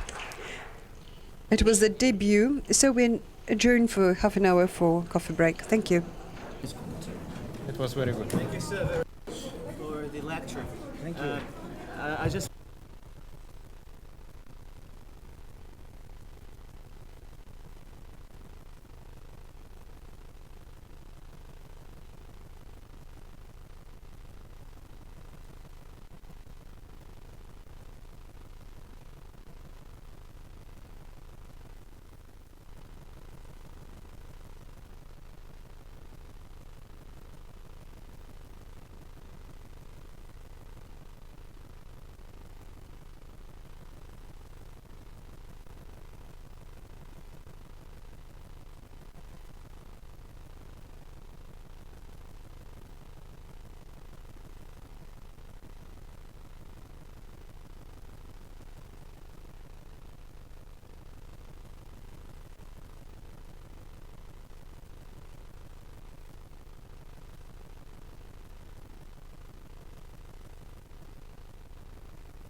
Коллеги, пожалуйста, занимайте места.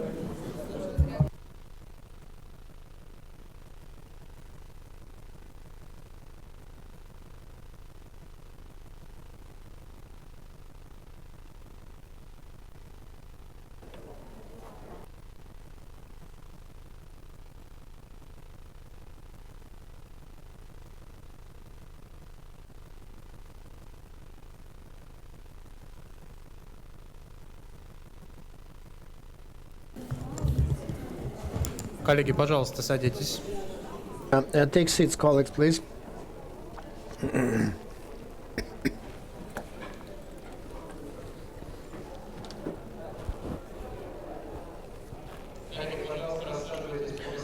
Take seats, please. Make haste. Hurry.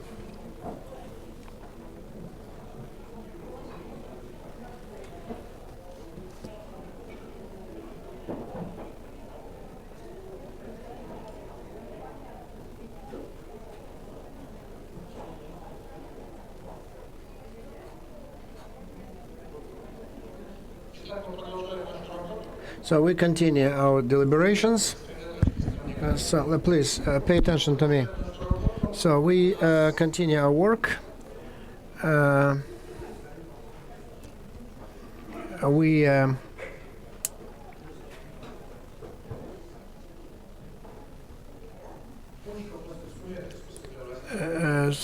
Poland always brings a lot of confusion to the Russian way of life.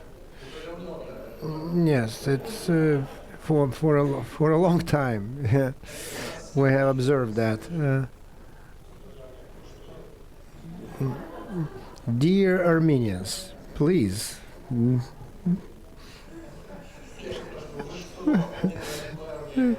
So who are you? They're answering. We are Armenians. What are you? We are Armenians. Okay. I'd like to introduce an expert who it's not the first time that she's going to make her presentation, and Tatiana Valerievna, she's doing it so well. And in a few minutes, she is the head of the Center on the Research of Russia and New Independent as of French Institute of International Relations. And this is one of the most famous think tanks, European think tanks. This organization of analytical studies that studies researches international relations in the former USSR countries. So the subject matter has been identified. It's on the screen. So without further ado, over to Tatiana. Thank you. Your good recommendation offers to our expert. So how come there are two names, two countries? Always interesting. Yeah. Thank you everybody. And so let me say a few words about myself. I have several higher educations, Russian, French higher educations, and 15 years ago I moved to France, and I married a French. That's why I have double name. Last name. So I have two passports, two nationalities. I always keep saying that. But I live in the environment outside my passports. I am a researcher of French Institute of International Relations. I'm an independent researcher. So the main point, the main strength of this institution, it's independence of political parties, ideological movements, even independence of the state financing, which is 20% of the budget, and 2/3 is financing from different companies, French companies. So the entire stock exchange list. So they are our sponsors. And I'd like to thank the school that for a chance to speak on the subject of soft power of Russia. Because I've been writing on this subject for a long period of time, but I never had a chance to speak. But whenever I start talking soft power, so they start, so what is it about? What is it about Matryoshka dolls? Is it about the Russian Orthodox Church? And they start to scowl. And but this is a more comprehensive issue. That's why I want just to go along. So first, instruments of financing, specifics of soft power of Russia, and the results and instruments in financing. and the impact of Russian soft power. So this soft power term was invented by Joseph Nye, an American, who determined soft power as a capability of one political author change the behavior of other countries by way of its attractiveness and not by way of economic remuneration, but by way of attractiveness of your country, its culture, values. This is soft power and the quality of international and domestic policy. This is the soft power. So then it certainly is different from hard power, from military ways of application of power. So soft power is something when you don't need a whip, you don't need a carrot, but because of your attractiveness, your partners will follow you, and they will change their position for your position or the position that you would want them to take. So there are many instruments. So many authors spoke about the subject matter. So they spoke other instruments, business, prestige of companies, leadership at the regional level. So the ability just to build trustworthy relations, images, technical successes of the country, scientific. So there is a long list, and the only one exception is direct military intervention. So it's anything. So with the exception of military power, is soft power, and it's all interrelated with public policy and promotion in the area of so attractive image of your country. So soft power. A country can be a source of soft power. So American dream, the country of immigrants, talents, universities, Hollywood. So soft power. America is one of the countries that's a good example of soft power. So that was a response for criticism of the United States and the thesis about the decline of the power of the United States of America. And Joseph Nye said that the essence of power of the state changes, not only the military, not only economic power. So the other instruments of attractiveness start to come into play. And in this respect, the United States is ahead of all countries. And so then the soft power organizations, for example, the European Union can have a lot of soft power. So in the Ukrainian crisis, you can see that the trigger that triggered off those Maidan events was the abandonment of idea of signing the association agreement with the EU. Because President Yanukovych refused to sign that agreement, and that immediately resulted in this uprising. Then organizations. So, for example, Valoisky process in the area of higher education that was launched by the governments of different countries, European countries not only, and which means it's harmonization of education. So Bologna process, and so this process is an example of soft power. It goes without saying. So Russia in 2003 joined this process, this Bologna process. No one invited Russia, no one forced, but Russia understood that not to join this process would be thrown outside the European environment of higher education in the European Union. As when the minister said, if we don't join, then our graduates will start being highly evaluated the same way as so they don't value and like our aircraft anymore in a few years if we don't join. Why soft power is so needed? Good for image, so self-respect. If you feel good about yourself, you can prove yourself. But not only for that, the soft power. So behind the soft power stand financial, economic, and political and geopolitical interests. So soft power. So there is power. It's soft, but there is power. So there was a good example. So when Poland was joining the European Union, and in France, they didn't like. They criticized because the cheap labor would flood European markets and will oust small businesses and kill. For some reason, all the debates concentrated on the Polish plumber, and so this fear of Polish plumber. So because they were afraid to lose work because they will just take away their jobs. So it was kind of crystallized in this image. So I like the answer of the Polish tourism office. So they put these posters all over Paris of the Polish plumber, and it said, I'm staying in Poland, you come to us. I'm staying in Poland, you come to us. So it's an image move, and but I think it was a breakdown point. So the attitude to Poland. So the moment, Poland is going just to join us, and so then immediately, have you seen this advertising? So what's a wonderful advertising, and that was certainly the breakdown point in the Polish image in France, and that accelerated the accession in Russia. It's the other way around. So the soft power, a bad image, and it's not they don't like you because behind so lost profit, broken deals. So Mr. Mordashov so acknowledged that if he didn't get the deal with ArcelorMittal in France, it's because the bad image of Russia was in their way, and they went for the Lakshmi, and they sold this company to an Indian company. So the similar things. 2009, Opel that couldn't buy Sberbank of Russia, Magna, etc. And Sberbank couldn't buy Opel. So if you take Gazprom image, so it's very negative image, and so just shutting down gas in 2009, so play this negative role. You see how it impacts the economy.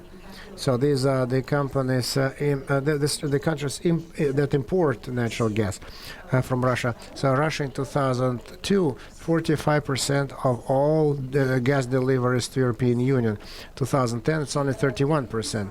And they're not sanctions, it's not the targeted policy, it's the rational selection of some factors. So they will not make a choice in favor of Russia. So Russia certainly is the leading supplier, but its share is reducing, and so the Qatar share is going up. It's not only image, so that liberalization of the market is important in the gas market in the European Union, etc.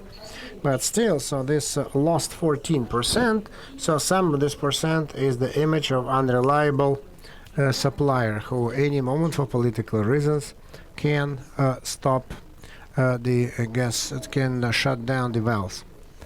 And then higher education, another good I spoke about the problems of higher education. It's higher education. This is the good example of soft power. The forecast of UNESCO 2015, the number of students will increase from 100 to 200 million people. And so abroad study almost 4.5 million study abroad. And so that's a lot of people who potentially are vectors, carriers of soft power. And so now we have a market of higher education. Your universities are beginning the race, a competitive race with other universities in your territory, in other countries, so to provide higher education. In this market, so there are trends to cooperate, many bilateral agreements, etc., and the masters, diplomas, all jointly. But then there's a competitive dynamics is there as well. Distribution of students by countries. In the United States, 16%. But this share was 25%. So actually, those other countries managed to shrink the share of the United States. So they're very active, attracting foreign students to their countries. Why they do that? Why should they invite foreign students to Russia? What do they bring with themselves? So first, short-term prospects. So that's a good financial, the good money. So $4.5 trillion in 2013. And that 25% of this market is owned by the United States. And many countries like Australia, New Zealand, Canada, so the proceeds from foreign students, and it's not only fees, but it's living costs as well. Fees and living costs. And that's a lot. It's a high, considerable financial flows. So that feed the budgets of those countries. Then to retain national talents and to attract foreign talents, it may have a good synergetic economic technological effect. If you remember, so the founder of Google, Sergey Brin, he is a Russian guy. He was born in Russia. And the same we can just tell about many Nobel laureates who work not in their country or their origin, but where they eventually live. And for many years, under the OECD headquarters, so they're discussing the economy of knowledge. So where the human capital is in the center of it. So some get human quality, human capital, quality of research, and quality of the atmosphere to retain and attract talents. And so knowledge is a structurizing element so along the lines of financial markets, economics, and security, safety, and military power. So that's a very important component. And then the higher education is an instrument of soft power as well, because the quality of higher education adds to the prestige, attractiveness of the country. So to educate the world elites is a very important channel of influence that it gives. This is capital of sympathy, so which may bring about political or economic dividends. So when we are inviting so the Prime Minister of Israel, so he said, so the best reminiscences are the years spent in France in the university campus. So you immediately understand that being the Prime Minister, this person would never become aggressive towards France, and who quite probably will open up new contacts, new channels, economic trades and deals. And so this is a delayed soft power application. And so now this role of higher education. So these instruments, so the developing countries the BRICS countries are interested in that as well, Russia and China too. So Mr. Putin is not accidentally that one at 5 Russian universities by 2020 would become in top 100 universities, world university, global universities. And so, but we have such a goal, and so the ratings are very important instruments, developing the new methods, technologies, and so the domineering model is the Anglo-Saxon model. Another example, soft power, without imposing any rigid orders. So this Anglo-Saxon model evolves, spreads by itself, because the American universities are the leading universities in all ratings, global ratings. Then the instruments of Russian soft power. So let's come to that point. In the 90s, we could not talk even about soft power. In the 90s, Russia was busy with other priorities, economic transfer, many problems, challenges.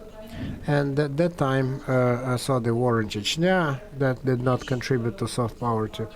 And the external international policy that was referred to as romantic, liberal, pro-West politics. So no idea to identify identity, to oppose itself to the West, etc.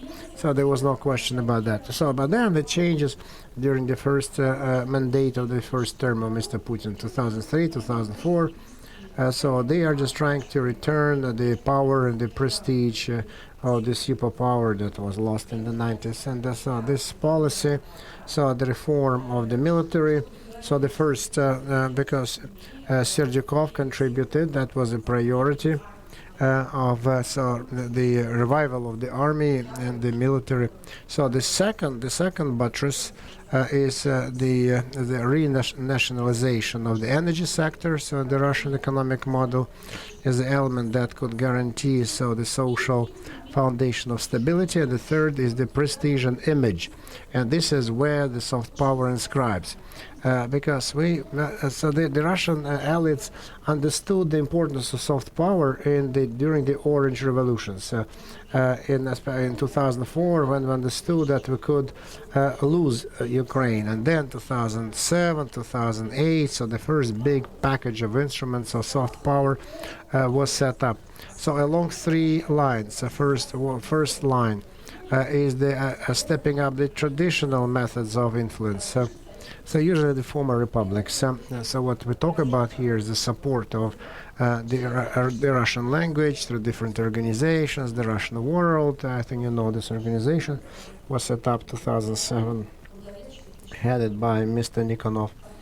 And so then the founding principle is so we need to retain, to keep, and to use wider the Russian language and culture in the world. So I read an article that we just set up Presidential Council for the Russian language, the media representatives to strengthen, to enhance geography of the presence and application of the Russian language. And so then the council has 40 people, director of Russian and some institutions. Dmitry Kiselov is there as well. So I think that Dmitry Kiselov would be someone who people would not like. But the Twitter this morning saw that the Armenian deputy suggested that Dmitry Kiselov should be made persona non grata, because yesterday he said that we need to promote Russian language in Armenia. And so that certainly was the breach of national sovereignty. It was the breach of national sovereignty. It was regarded as such. Was the violation of impinging on national sovereignty. So then another concept which is being promoted, the concept of the Russian world. The Russian world that goes outside the Russian boundaries and encompasses all those who we call compatriots. Compatriot is a kind of a complicated term. So compatriots are those who speak Russian, those who live abroad, those who are the descendants of the immigrants, and so the concept is kind of rather far-fetched, and but it's not so certain,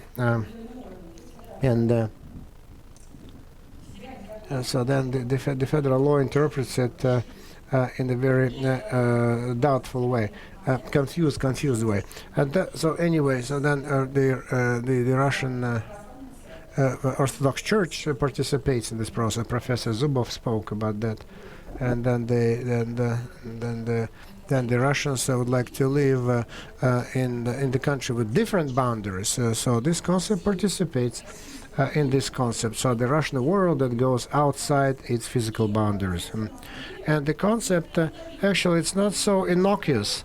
And it's not only cultural or language concept, because Russia is actively participating. So the policy of issuing passports in different republics. So whether Russian Transnistria issuing Russian passports, the South Ossetia, Abkhazia, the same was happening in Crimea, as we know. So we have the law on defense that allows the president to use the army to protect the interests of our compatriots in the territory of foreign countries. That's exactly the request that Putin was asking from the Council of Federation, and he did not act on this. On it, but so this concept with such implications that provide military methods of intervention cannot fail to raise concerns even in our nearest members like Kazakhstan and Belarus, and so because this was all brightly spoken and was telling so after the crisis of Crimea and so that's why they refused any supranational functions within the framework of the European Russian Union. So then the university and the other connections will be established, and regional migration projects on the auspices of Russia, and then supporting international development, contributing to it. So the organization that is responsible for this mission is the cooperation. Kosachev heads it, and in April. So they adopted the new concept of Russian participation of help in the international development, where they identify some priorities. Russia moves over from passive participation in foreign programs to active building of their own programs.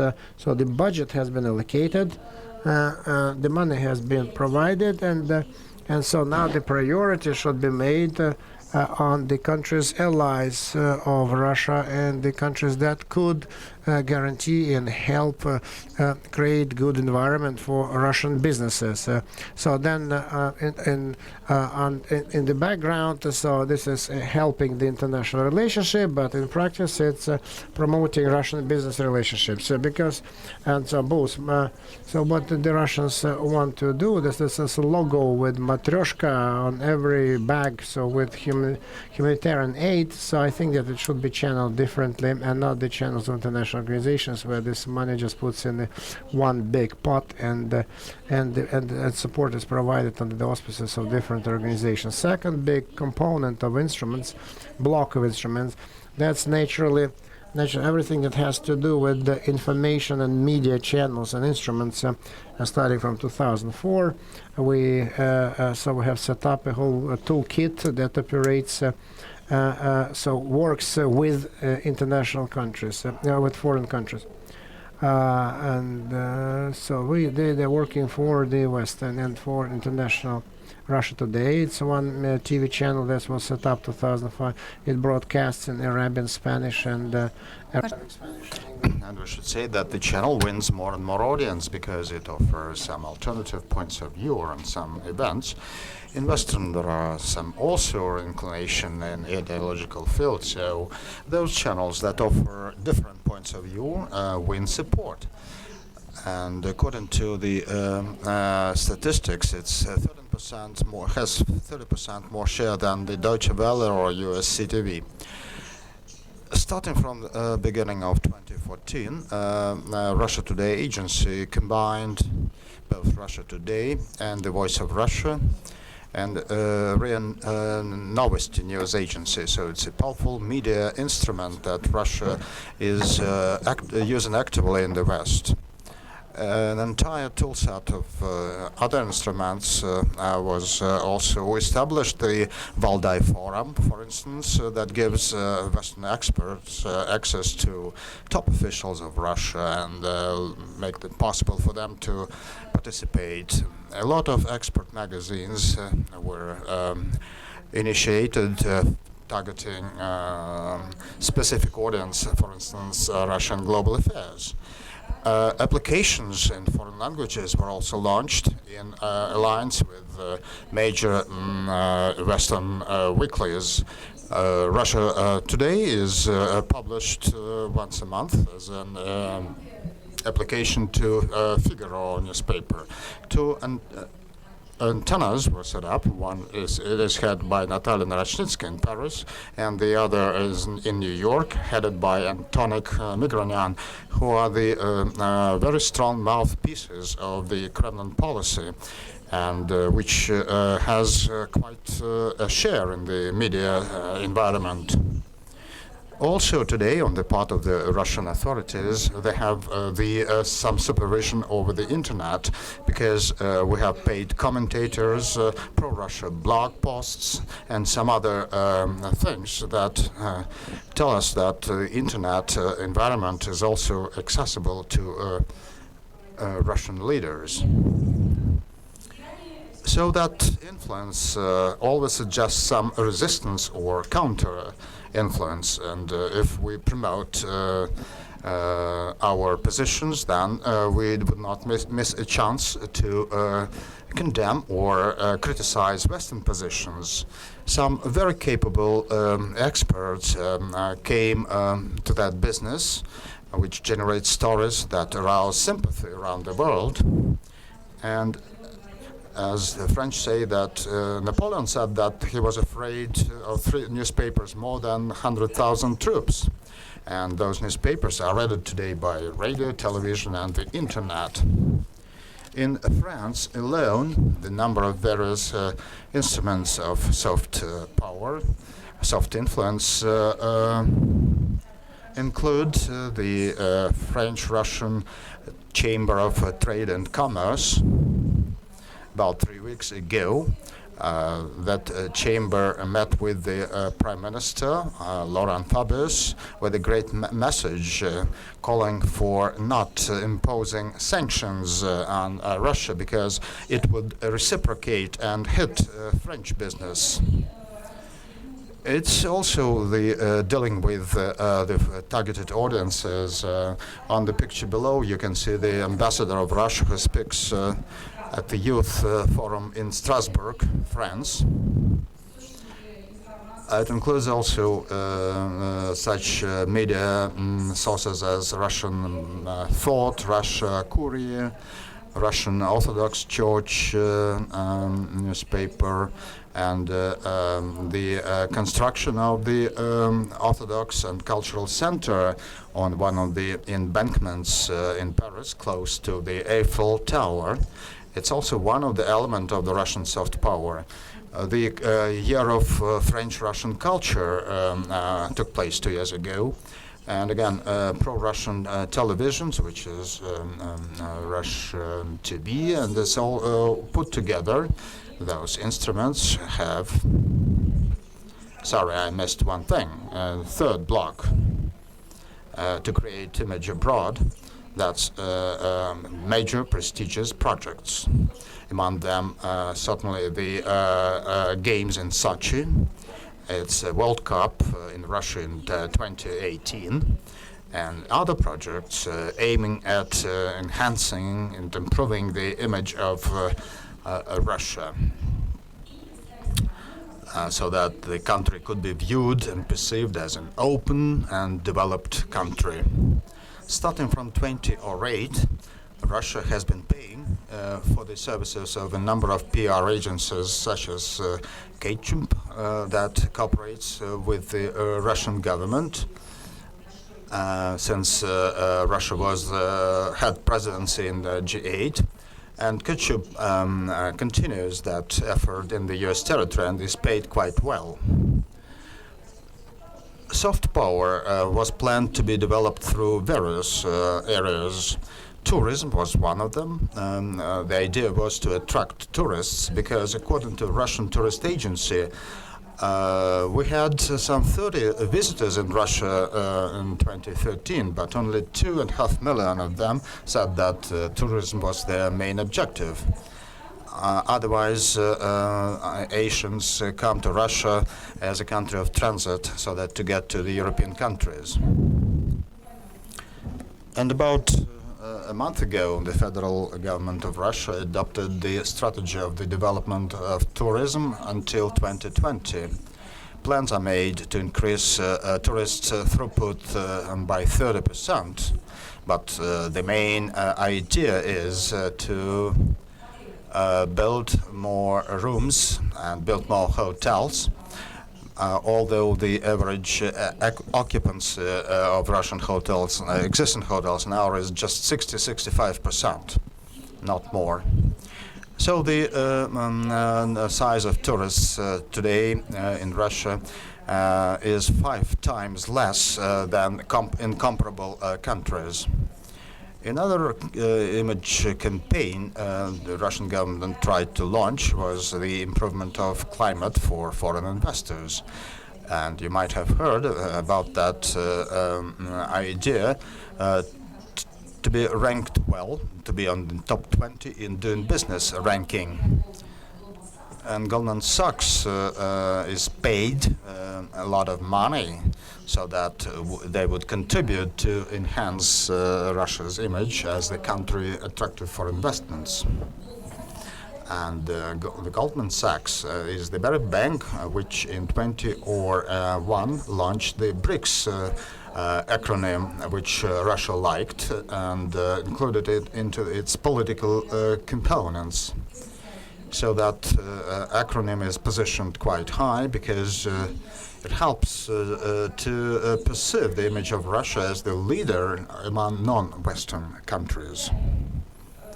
Further on, the soft power, in fact, is backed by very large budgets. I'm not able to give you any specific number or figure because some information is classified and it's hard, to get the whole picture. But we can think of some elements. First of all, they are quite sizable amounts. Development cooperation, 610 million. RIA Novosti news agency, 200 million and something. Catering agency, 2 million each month. Goldman Sachs will get $500,000 for the period of 3 years each year. Second remark about budgets, those budgets are swelling. Russia TV budget in 2005, it was 30 million. In 2013, it was 216 million. But still, those budgets are much less than those of their counterparts abroad. If you draw a parallel between Russia Today and Deutsche Welle, it's about a budget had a budget of 275 million euros in 2010, and the BBC had $3 billion budget. So in higher education, U.S. About 3% of its GDP is allocated for for education. In Russia, we allocate only 1.6% of the total GDP. If you compare costs per rich student a year, Russia spends about $8,000 a year per student. In the United States, it's $30,000, and even in some emerging markets, say in China, that figure is at par with the U.S. So, what's the outcome of the Russian soft power? Something has been achieved in the doing business ranking. From 124th position in Russia moved to position 92 in 2013. In Transport International, it was switched from 157th place to 124th position. But there are very few indicators that can be measured in quantitative terms through rankings. Soft power has more erosed and long-term effects. And Russia is not suited, Russian government is not suited with that all the time. Last year there was a point when Russia, by the end of the year, in terms of its influence and image, was ranked very high following the Snowden case. And big part of their Western society accepted and approved of the Russia's position. And then there was the Syrian settlement, and Russia was also praised high when decision was taken to eliminate Syrian chemical weapons. So President Putin was ranked number one by in terms of influence and power. And it was done by the Forbes magazine, but then came the Crimea. But before I switch to the Crimea affair, I would like to identify some reasons why Russian soft power is controversial and doesn't work well. It has some special features, and in soft power there are two components. First, there is an attractive model that exists in reality, and the other component is the active policy to promote that model. So in the Russian case, there is a contradiction when we have a lot of instruments for pursuing active policy, but model becomes not attractive.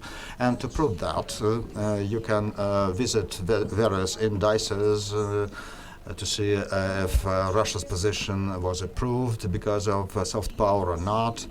It has, in some instances, it was improved, but not significantly. In others, Russia fell even lower.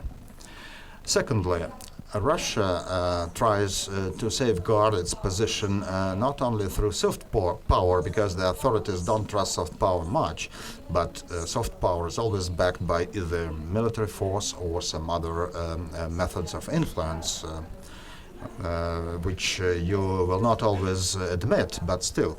I like this picture because it demonstrates Russian soft power actions. It's the advertisement of Russian Aeroflot airline. It was posted in Belgium.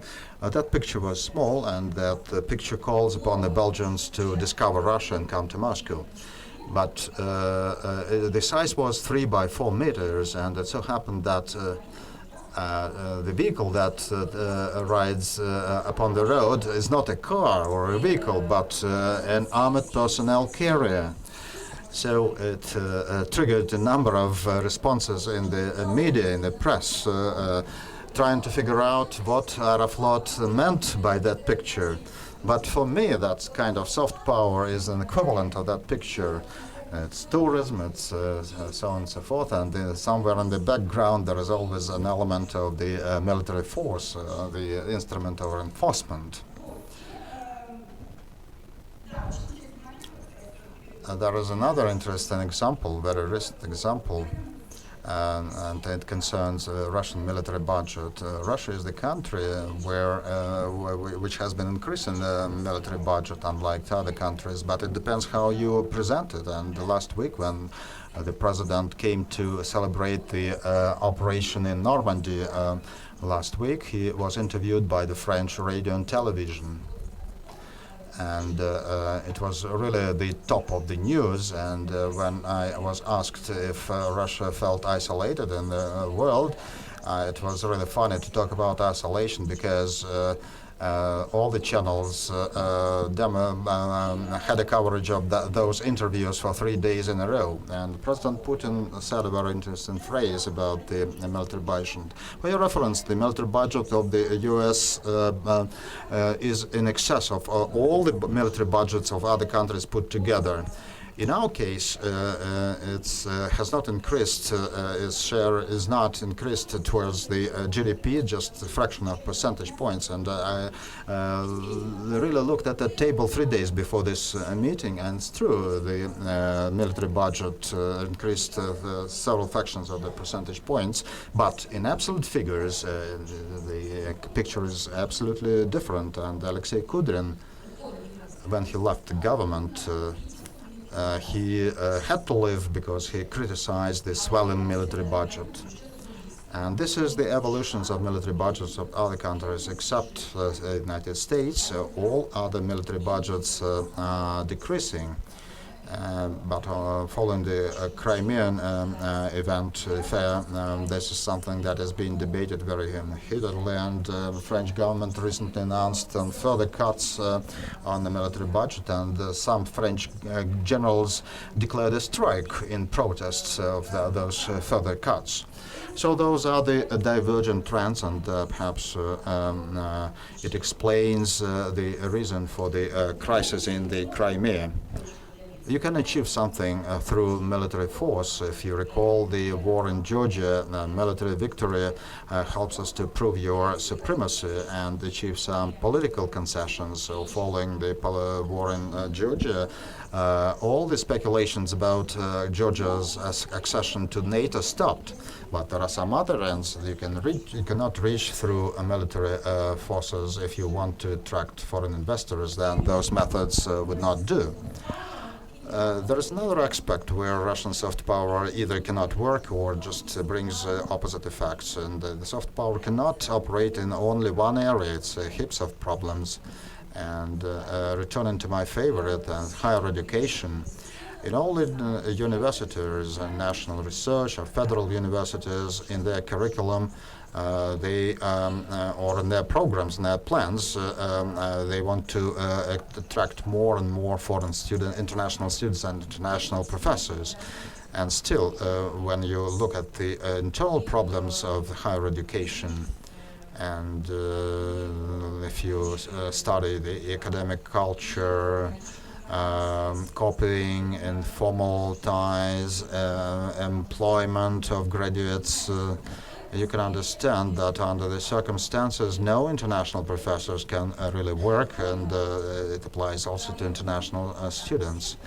But apart from those internal problems, there are even broader problems that go beyond that framework. And it's an image of Russia, it's the migration policy, xenophobia, and all other issues to be addressed. So for each university, if there is an objective to achieve some level, to get some proportion of foreign professors and students, it cannot be done unless other general political issues are addressed. And similar things may apply to tourism. So the reason why there are few tourists, not because we are short of hotels. Another inefficiency point, it has to do with the lack of activities and genuine ideas. We keep on copying some models, some foreign models of foreign universities, instead of inventing our own ways. And when we are trying to catch up with some models, Western universities have already given those older ideas up, and they launched, say, online courses, and in the first 3 months, 5 million people applied. So it shows that Russia is not capable of generating new ideas. We always do something in order to catch up or overtake somebody. And the other problem with Russian soft power is that the main actor here is not the civil society but the state. And it's the state that launches all the projects, provides funds, while civil society and associations look like being in wait for, they're just waiting when they are allowed to work in one or another area. And the state, when it takes action, it uses some patterns and templates. I tried to study soft power in Ukraine, and I spoke of Russian soft power, and I heard the following. They told me that first Russia was dealing only with the formal levels of governance in Ukraine, and with oligarchs through more subtle methods, but attempts to work with civil society are very weak.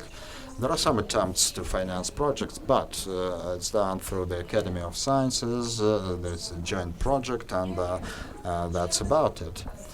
When I first came, I met with to Ukraine. I met with 15 think tanks in international affairs. I just made my choice on the basis of their ranking and quotations, and so I knew very little about them before.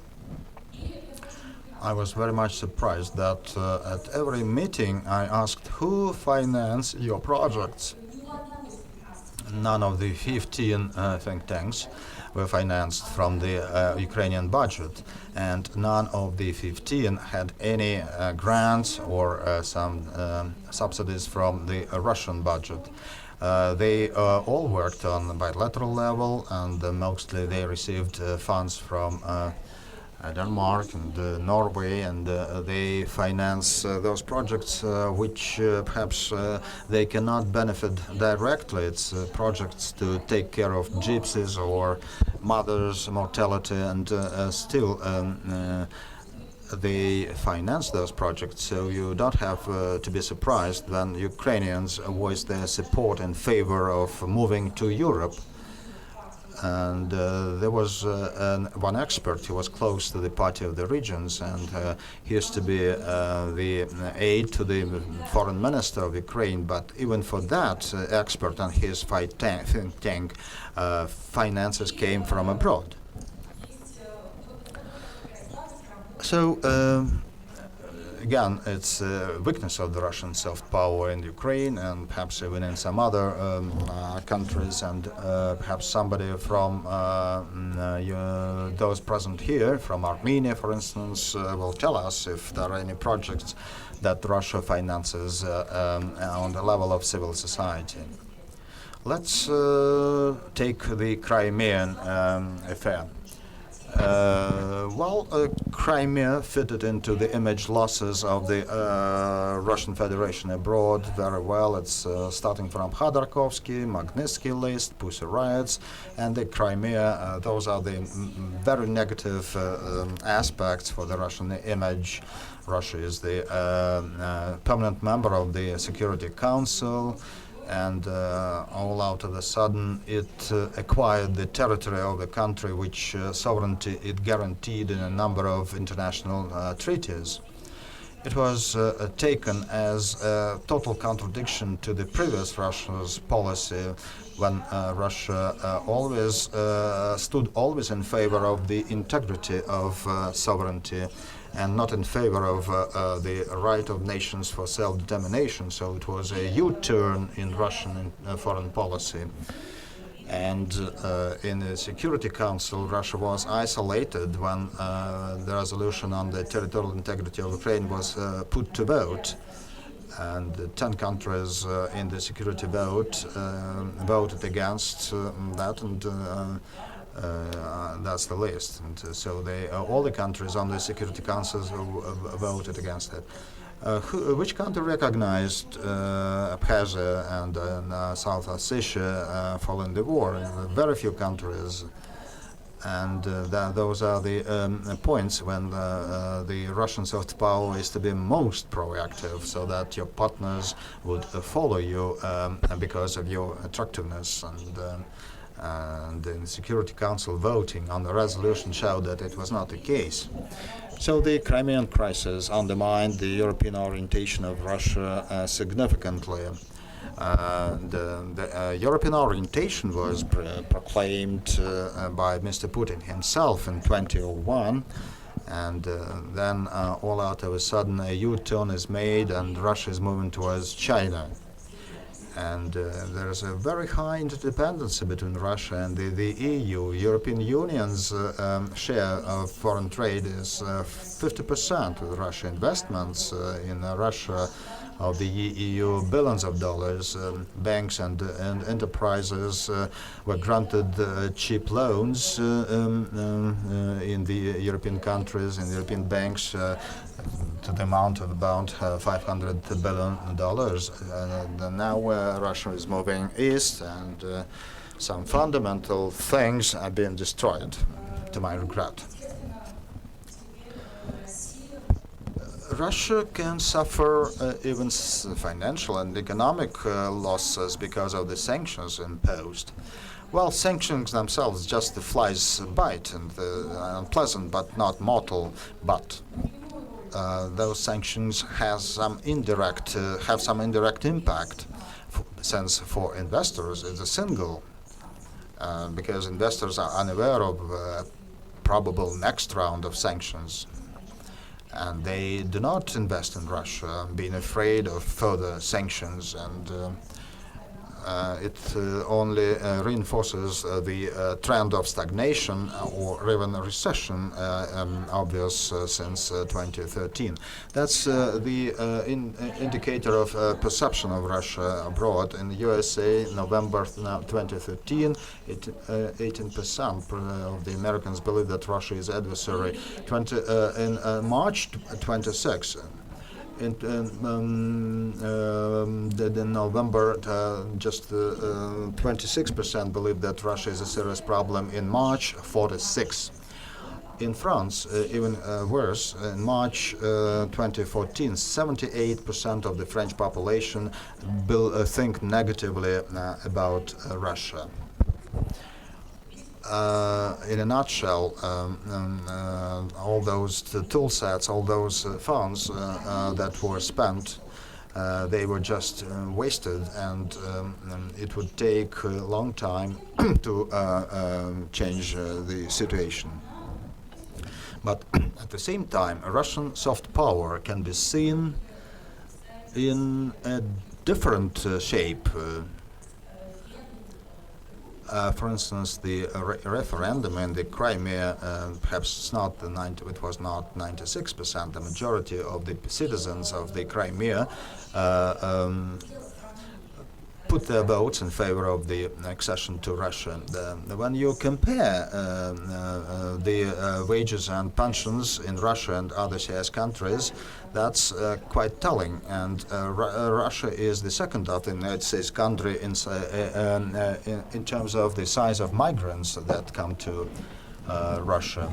And that channel of soft power is quite bright. According to the World Bank, 48%, nearly half of the Tajik GDP and 36% of the Kyrgyz GDP are money transfers from Russia.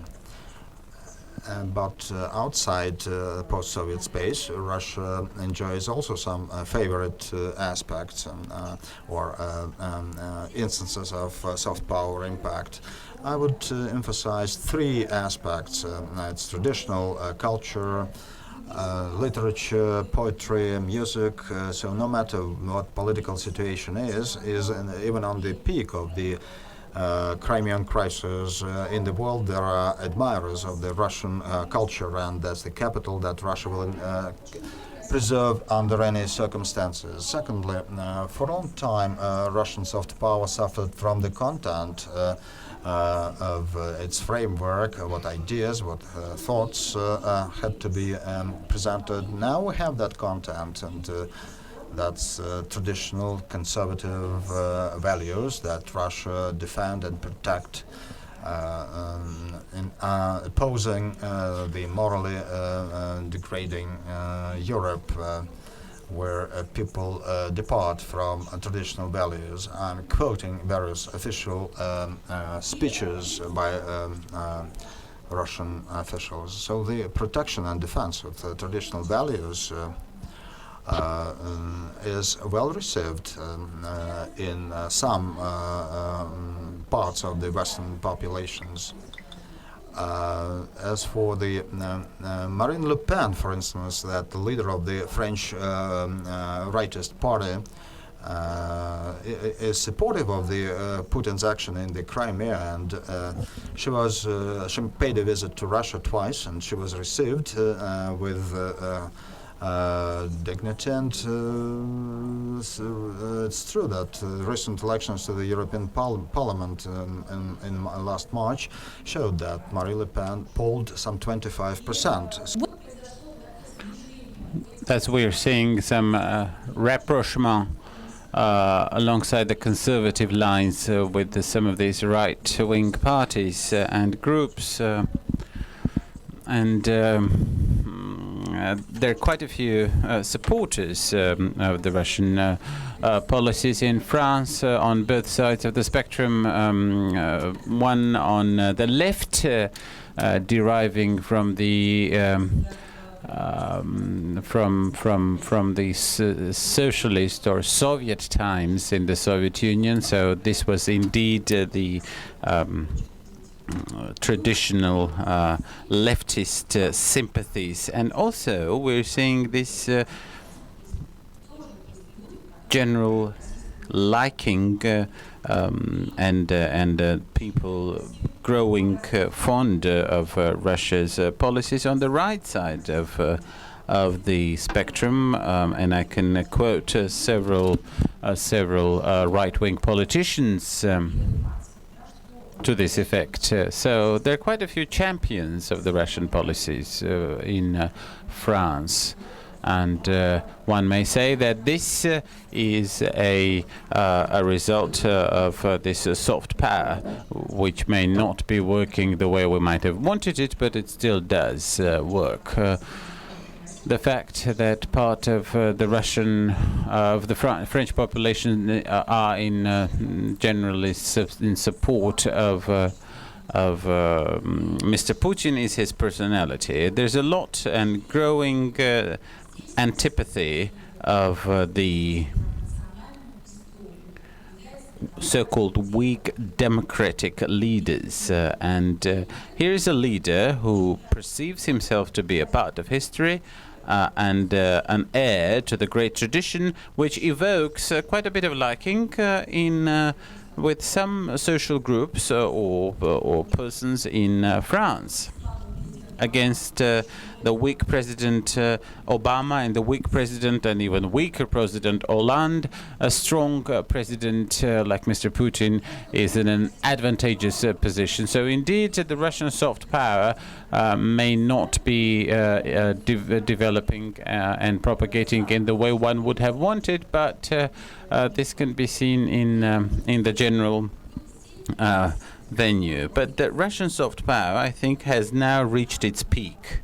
It's the acme of the Russian soft power that we're witnessing today, and we do not believe that it may evolve further on the same background and against the same and on the same foundations. For this to happen, for this to come on to a new level,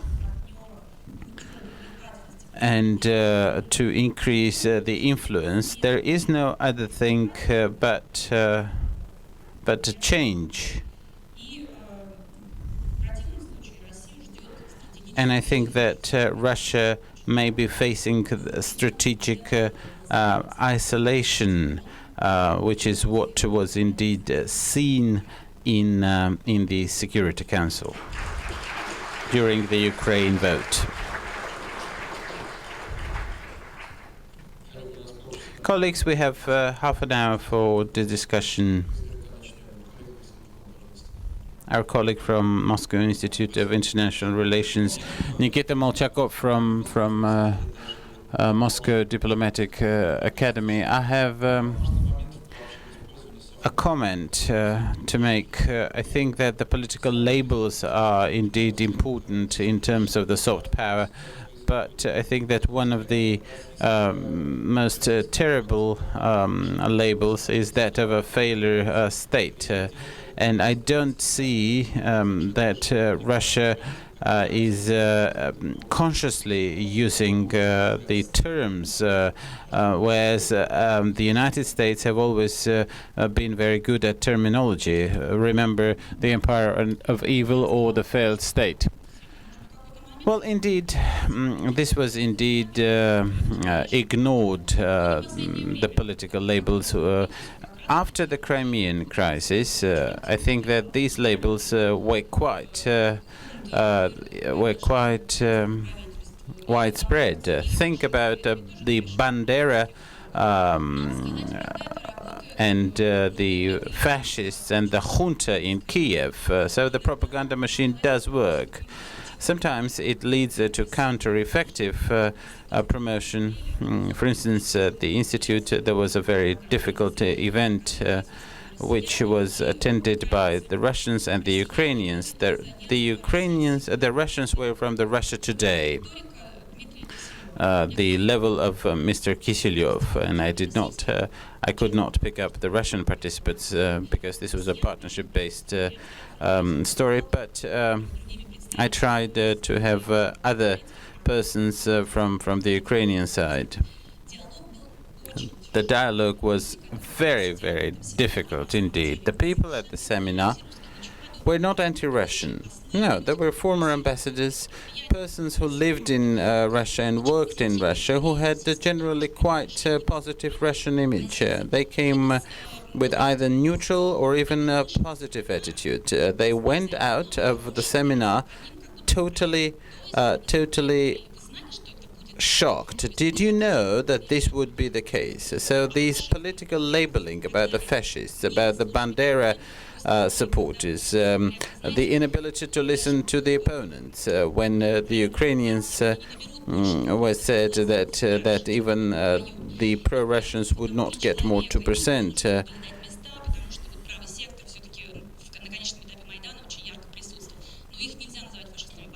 But the Pravy sector or the right sector cannot be called fascists. But the Russians weren't listening. So I don't think that this is the labels work in both ways.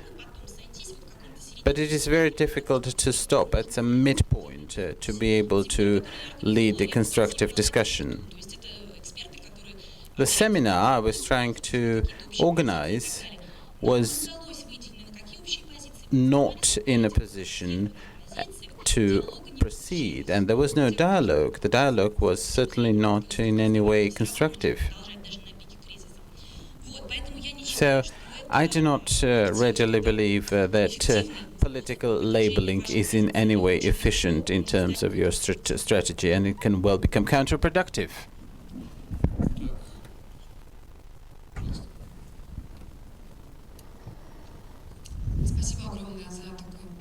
Thank you very much. Thank you for this very interesting, brilliant indeed presentation. I'm Evgenia Saiko from Tomsk. I live in Berlin. You have said that the instruments that Russia is using are quite powerful, like Russia Today, news agency. In Germany, they do not seem to work.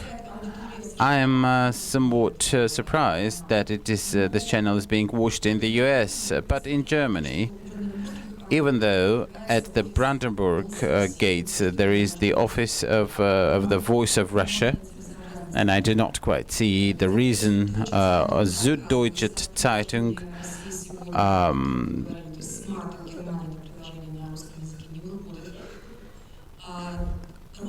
stopped publishing the Russian supplement, and the Russian-German Palace of Friendship. This building is a classical Soviet palace of culture of the 1980s. So, while you have been dealing with this topic, do you believe that Россотрудничество, the Russian Cooperation Agency, do they in any way try to analyze how efficient are their measures? Well, what I could say, first of all, that the measurement of the efficiency of an awareness or informational campaign is virtually not taking place. And most of the actual measurements are absent. Let us take the program for repatriation. It has taken place for years, but it did not lead to any tangible results. With respect to Germany, there's an interesting moment to be noted. Germany is, of course, number one economic partner, and the most important and powerful pro-Russian lobby in Europe is the German business community, including Mr. Schröder, hence one of the pejorative terms, Schröderization of the economy. In Germany, there were some private conversations that there was quite a comfortable audience, and there should be no sanctions. Crimea is a Russian land. We understand that. So the major problem in Germany is this economic channel. In France, the economic stance is much weaker. So here we are seeing some compensation at the expense of some other channels of propaganda or communication or information.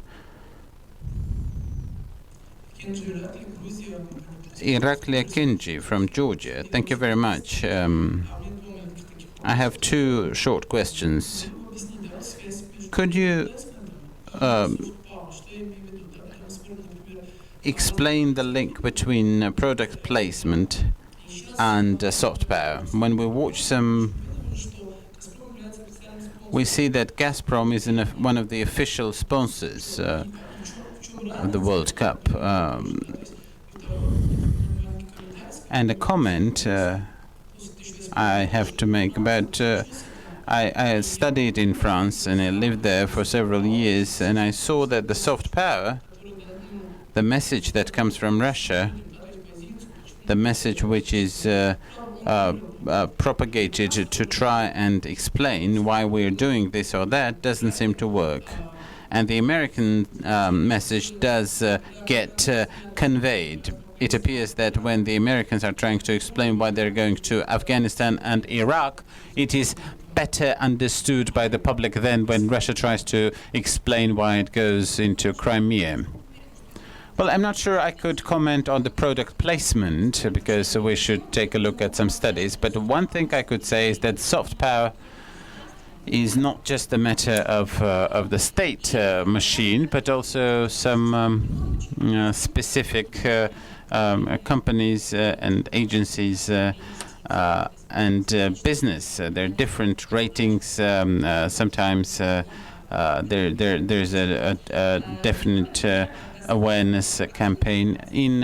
Gazprom is very active in promoting its image. There is the J Plus company, which is financed by Gazprom and which is exactly has been created to promote Gazprom's image. Russia has long been trying to explain what it needs from Ukraine. Gazprom is financing very different exhibitions. Any large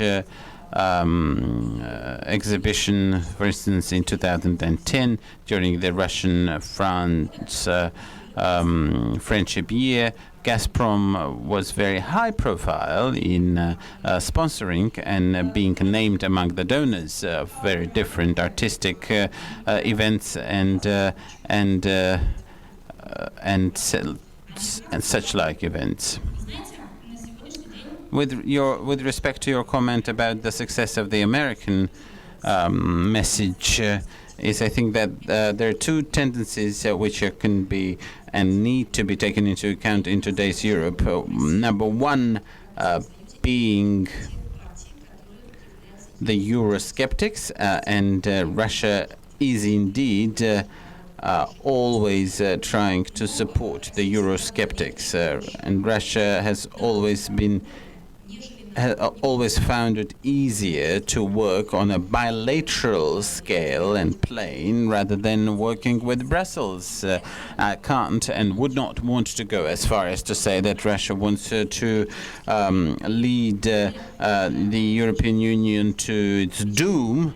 But I think that the reason why Russia has always been more supportive of the Eurosceptics is exactly because it finds it more bilateral talks. It is like the criticism. France, you've given up your sovereignty to Brussels. You've forgotten the commandments of de Gaulle. And the French may be very susceptible to this. And the second important tendency is the anti-Atlanticism. The American soft power is gravely damaged, has been gravely impaired by the military actions, the military campaigns, and there's been some transatlantic treaties. And many believe that there is still danger coming economically from the Atlanticism. So in this sense, the Russian soft power is playing very finely.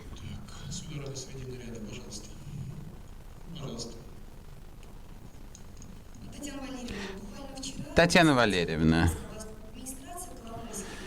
Mr. Kolomoy. Anna Zakarian from Volgograd. Mr. Kolomoisky proposed to Mr. Poroshenko a 1,900-kilometer metal wall from reinforced steel. That a 50 million euro investment to guard Ukraine from Putin.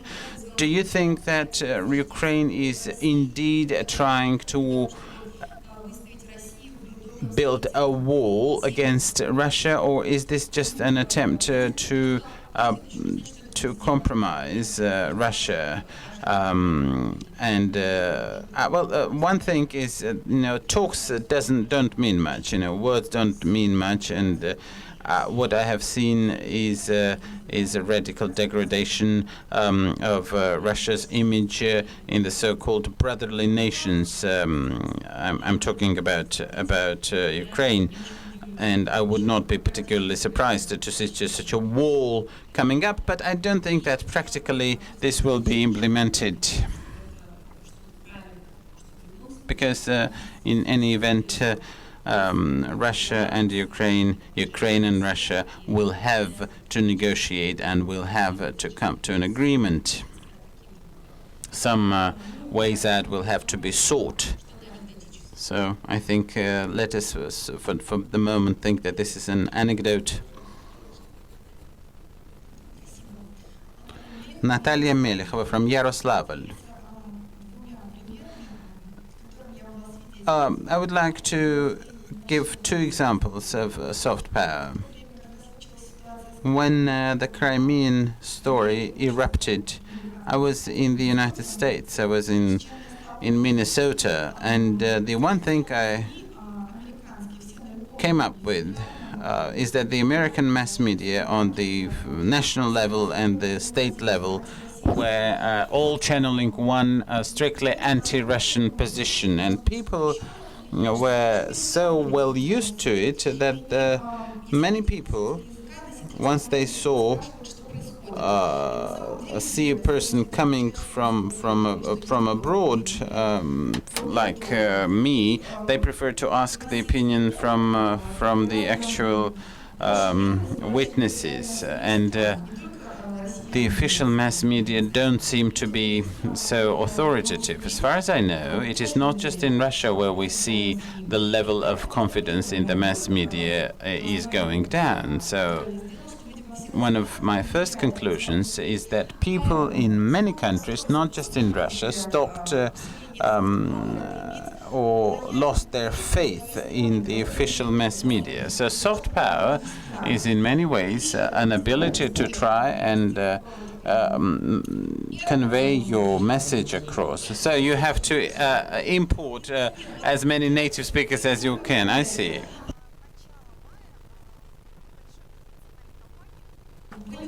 We were a big international company in Istanbul in May. There were Europeans, Americans, Russians, and the situation with Crimea was discussed very vividly. And we were in a small tram car who was flirting with some English language ladies, and he was from Crimea. He was telling them what he saw and what he felt. And our company, which had several persons, then the foreigners started to stand for this pro-Russian position, because together with this flirting, this young man was promoting a pro-Russian stance. This example of a person from the people changed the opinions of the people more than any mass media could. People want to trust each other rather than to trust newspapers. And if citizens of one country trust and like their country, I think this is the most important and the most transparent way of including and improving your state power. It is one thing to listen to Mr. Kisilyov saying that the Americans let the killer dolphins into the Black Sea, and another thing is that but some mechanisms like you discussed are at work. Well, a couple of serious notes. Last week I had a meeting with a young lady who wants to create an anti-Seliger front, and she would be interested in seeing how to take young people from other countries in France, the study tour. This is like a study tour system, and indeed this soft power channel does exist. On the other hand,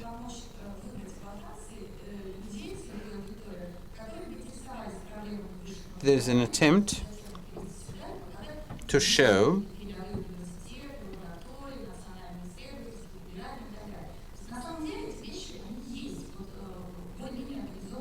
that such organized formats can be useful. Study tours. This is the number one thing I would like to mention.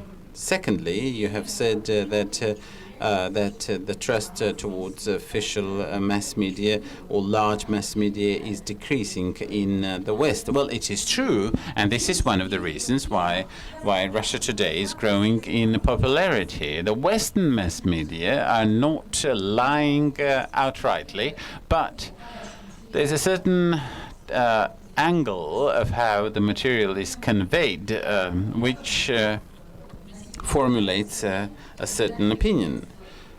At the peak of the Ukrainian crisis, my neighbors would stop me in the street and say, "What is happening in your country?" And there was indeed a need to talk. This was not just among the young people.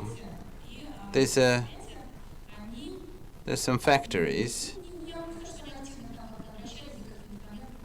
or companies which are being financed, and there was no reason.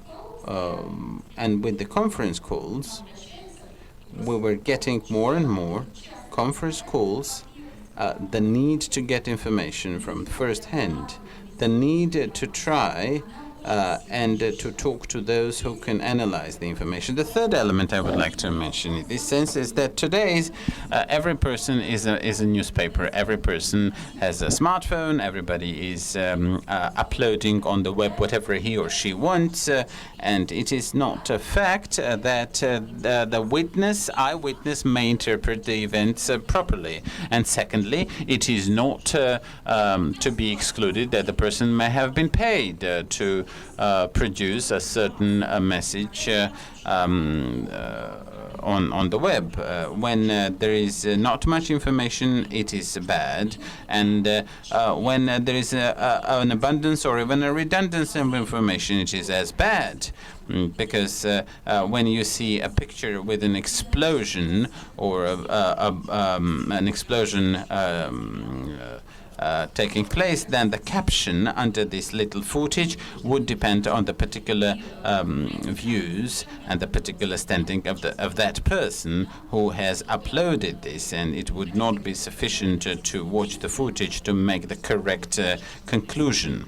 The only thing that we're trying to do as analysts is to crisscross information from different sources, is to track the deep-seated tendencies as to who benefits, and finally it is the visit to the actual site of events, which is why I went to Ukraine, which does not mean that I always trust what the Ukrainians say.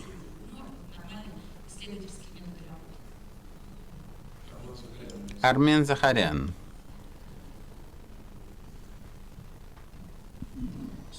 Well, thank you very much. Armen Zakharyan, director of the Yerevan School of Political Studies. A couple of words about the events in Yerevan for you to have a good impression, a proper impression.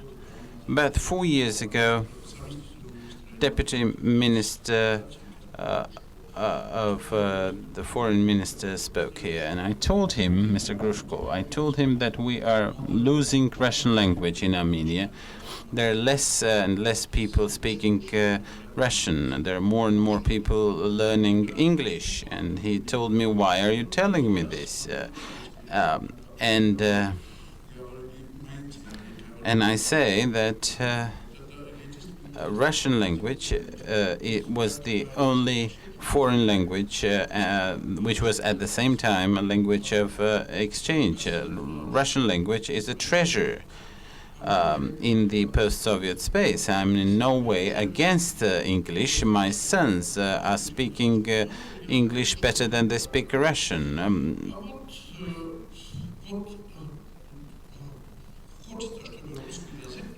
But I would certainly like the Russian language to be present. But Mr. Kiselyov, that Andrei mentioned, went to the State Duma hearing. Make the Russian language a state language in Armenia, or else you will have problems with your security. Why? He's asked. Because I I said I took a cab in Yerevan, and the cab driver didn't speak Russian. Aram just showed me the Minister of Education of Armenia spoke, who is, by the way, the alumnus of the Moscow School of Political Studies. He said that we proposed to the Russian party to have 4 schools in Yerevan to have a full curriculum of the Russian language, according to the Ministry of Education. For the past 3 years, while this treaty was indeed signed, and I think that when we speak about the soft power, I think that Mr. Kisilov was unfortunately not in any way soft. Well, you're right. This is exactly what I said. This is the major problem. Very often, the so-called cultural things, the Russian party is expecting some economic concessions or political concessions. France is very active in promoting the French language. There are francophonic countries, the French courses, and there are indeed some economic background under that too. And it would be inconceivable to have France to be asking for some economic or political concessions from a country which is supported in the framework of such language or cultural programs. Indeed, the CIS countries are divided from the standpoint of Russian language into 3 groups. The group number 1 is Russia, Ukraine, Belarus, Kazakhstan, and Moldova to a lesser degree. Number 2 is Armenia, Kyrgyzstan, and Tajikistan, about 30% of speaking Russian speakers. And these are generally people who would like to have a better knowledge of Russian, as they see good economic, cultural, and scientific benefits in learning and studying Russian. So this is group number 2. And there's group number 3, Azerbaijan and Georgia, where less than 30% speak Russian language, and they do not see any particular reason why they should study Russian, or they should not. They do not seem to need any greater value in the Russian contribution to their countries. Thank you, colleagues. We would like to thank our expert, Tatiana Kostoeva-Jean, for this very interesting session.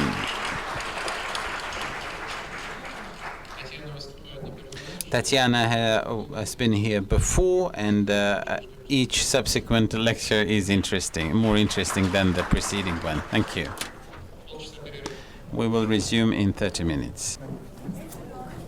Замечательно.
Рассаживайтесь, пожалуйста, мы начинаем.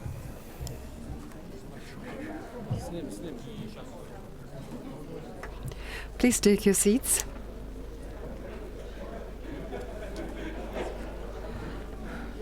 We're about to begin.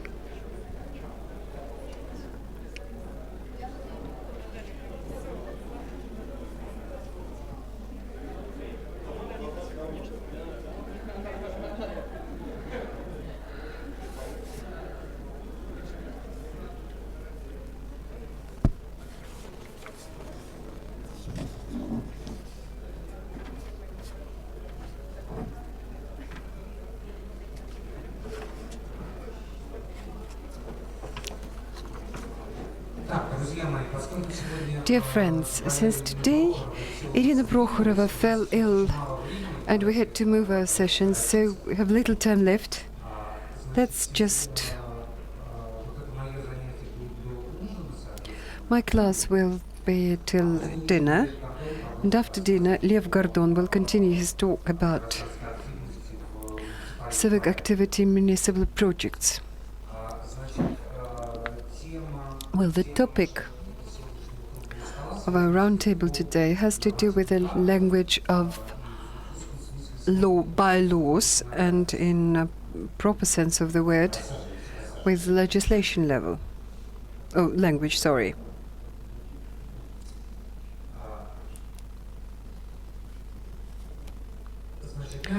Well, I thought that we could... Why I thought this topic was important? Because we have quite a lot of people who work as deputies, assistants to deputies, or government officials, and we haven't done anything for them. Whereas the topic of language of legislation is very interesting, as I think. Some examples I will quote. Based upon 3 or 4 publications I prepared for FAPSI and others. The thing is that the situation about language of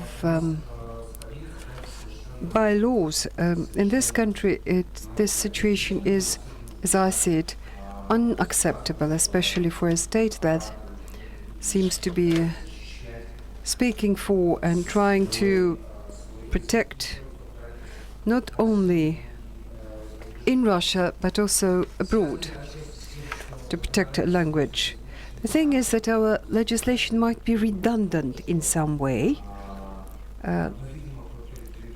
People in the legislative power think that maybe people who have to execute, they need very much detail, and they think that in every position, whatever it applies to, say, to copyright, tax, pensions, or whatever, healthcare, they want to put it all.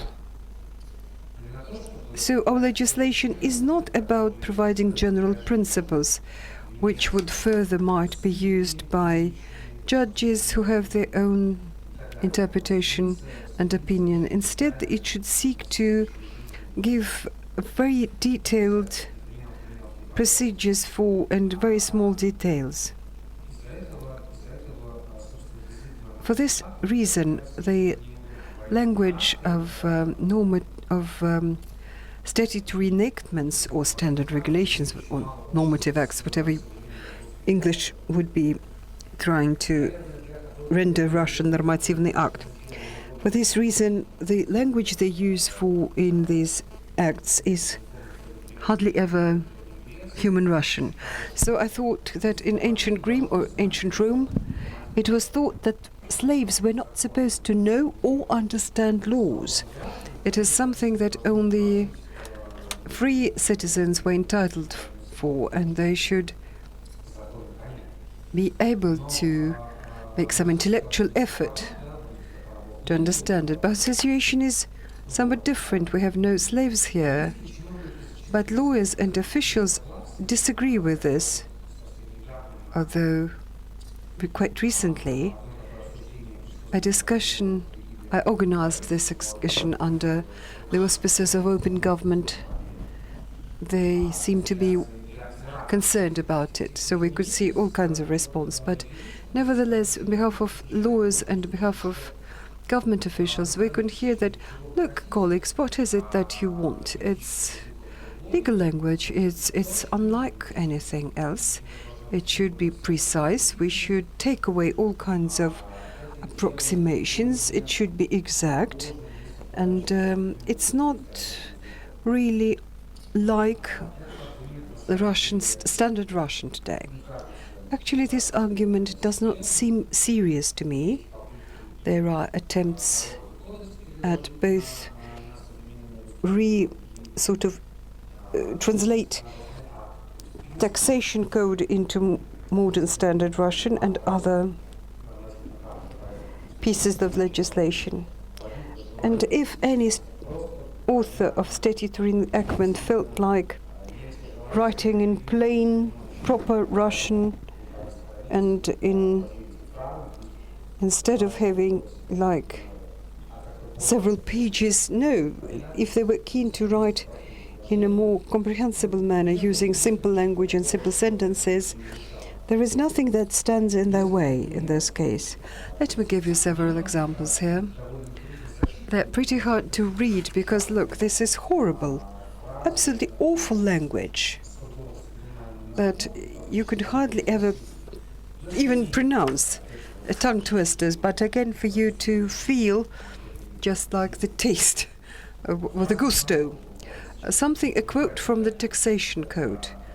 I must just save my breath because all these phrases are usually very, very lengthy and have poor accordance with one another. So this phrase runs like this. This is just typical example of how our tax code is about.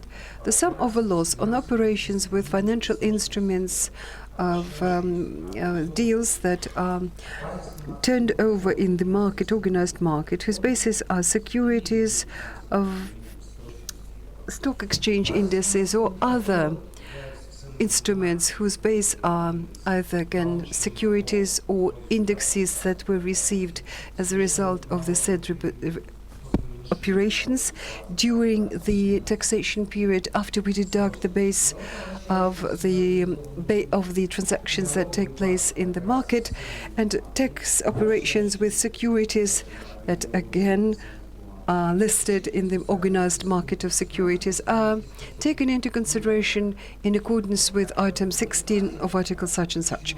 Well, this phrase, why is it in terms of any linguist, it's absolutely unacceptable, because this turnover and again, this phrase is repeated, I think, 4 times. The term financial instruments is repeated 3 or 4 times in the same sentence, and so on and so forth. And since, well, laws are written using this awful language, this is why we see some absolutely laughable examples. For example, the tax code about the tax rebate or deduction from income tax. Well, unlike VAT, income tax is something that anybody, common people, should understand, because income tax is what we all pay, and we should know what our rebates we are entitled to. Well, but in this article there is a phrase like this: tax rebate is given in doubles to the only parent, and then it's repeated. Giving this tax rebate to an only parent stops at a month next after the parent marries. So if you can listen to it, you understand that parents can be, it could be like single parents, some like sole parents. It's like some innovation in biology. There are many other, for example, curiosities and silly things like customs code says, in order to put into order legal framework of the customs authority, and because of enactment of the Code of Administrative Violations, as of such and such dates, the acts published before the word "заводить" and such as to start, with all its derivatives that have to do with start criminal procedure, to be replaced by the word instigate prosecution. So the situation is getting even worse if you look at the fate of the same law in the same, say,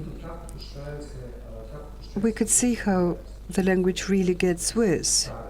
There are pretty much what we call old laws that were adopted at the dawn of the Russian Federation. For example, the law to protect the rights of consumers or civil code. If you look just by layer, what the law was at first, when amendments were made in the late 1990s, early 2000, what are the current amendments, you could immediately see how this language of statutory enactments, how it is really degrading. Well, another important contribution by this degradation was made about the year 2000-2001. Could we have your attention, please? This phrase, like authorized or qualified organs of the Russian Federations. For example, whatever it is, Ministry of Communications or whatever, instead they would write authorized organs or bodies of the Russian Federation. Because it underwent continuous reorganization, and in order not to change the name, that's why they put in place, they would put this phrase that said, such and such organ that is authorized to carry out these functions. But this phrase is so heavy that once they tried to put it in everywhere, it immediately turned a sentence into something very, very incomprehensible. It's something that is totally illegible. Well, nowadays, the situation has reached its just absolute craziness. If, for example, we could just look for bad examples of bad Russian, within the text by government enactments and orders and whatever, nowadays it's not the very text, but even the names, which actually are supposed to be simple, transparent, are nowadays become absolutely crazy. Well, a unique example of a kind is something that was adopted slightly then 18 months ago, a publication by our beloved Ministry of Economic Development. The name is, I'm really not sure I can read it aloud because it's almost half a page.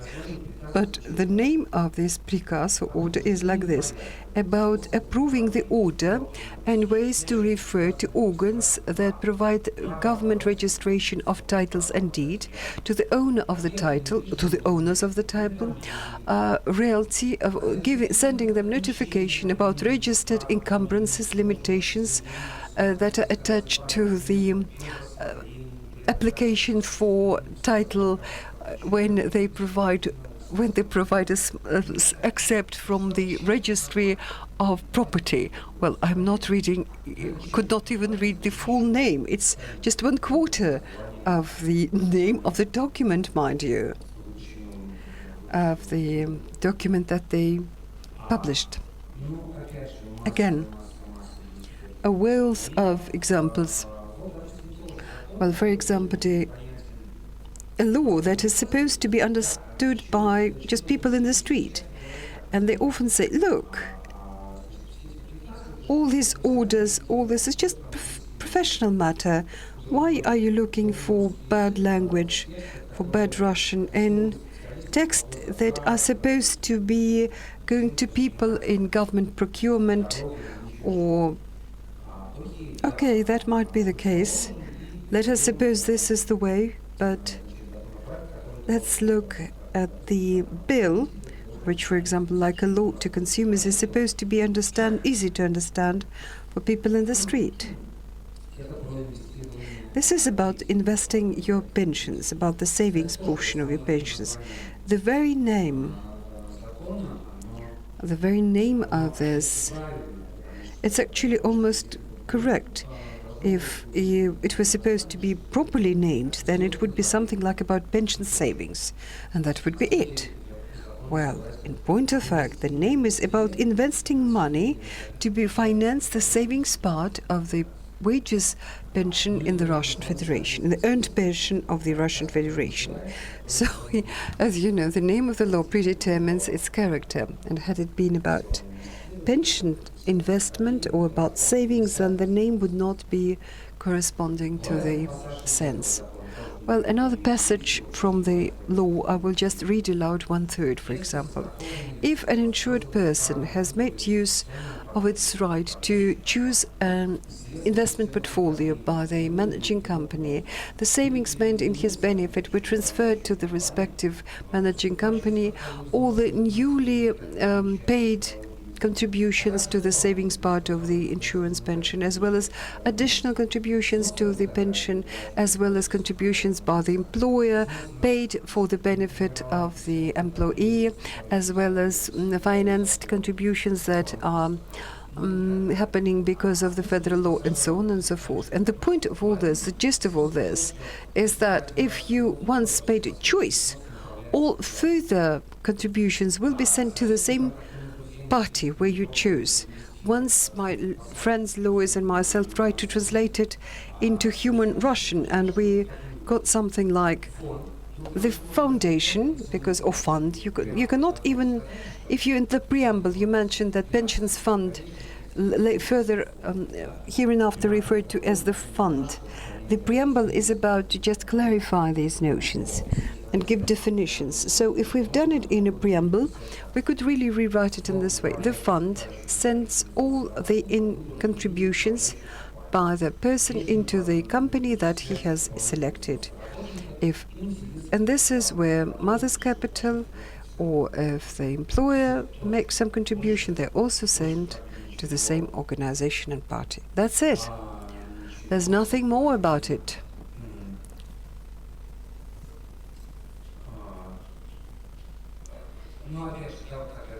Again, when I spoke about curiosities, I forgot to mention an excellent example about auditors, which, like other lawyers, actually are instrumental in many legislative acts and statutory enactments published by the Ministry of Finance. And they bore the blame for it in yet another bylaw of the Ministry of Finance that regulates the work of auditors. First, there was a huge phrase that made all the violations an auditor could make, and then those who are to blame, they can be reprimanded according to the established by this federal law procedure. And what could be? They could not be reprimanded, but it could be imposed. What could be imposed? Nobody knows. So the problem, they are not something pertinent to Russia. Many countries try to address it and to do something, to translate this legal talk. German and Swiss authorities have introduced what they call linguistic expertise. First, they taught the government officials to speak, not this bird speak, but speak human language, and then they had this linguistic expertise that would immediately rule out all the texts that is not written in proper, good, standard language, and before they rewrite or it in proper manner and whatever.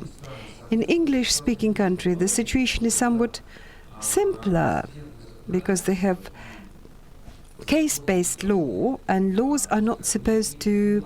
It's not meant that the legislator has to provide for almost every possible or imaginable case. It can just describe the general principles, and then the courts that are good, independent, and you name it.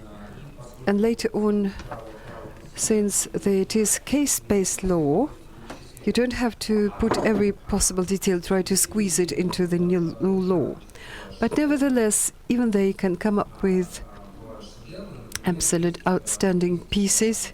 For example, there is a section in the legislation about goods and services drawn by the tax authority in Australia. It's more or less pure and simple. The Australians at a certain time came with this provision. In order to return in line with this subsection verdict, the Commissioner can A. consider a certain event in which indeed took place as something that never took place. B. to consider a certain event that never took place in reality as something that has taken place in reality. And when needed, it can consider this event as C. as something that has taken place at a certain time, and D, accompanied by certain activities by a certain legal entity, as well as consider certain event in reality that has taken place as something that has taken place, but not at the time when it really took place, but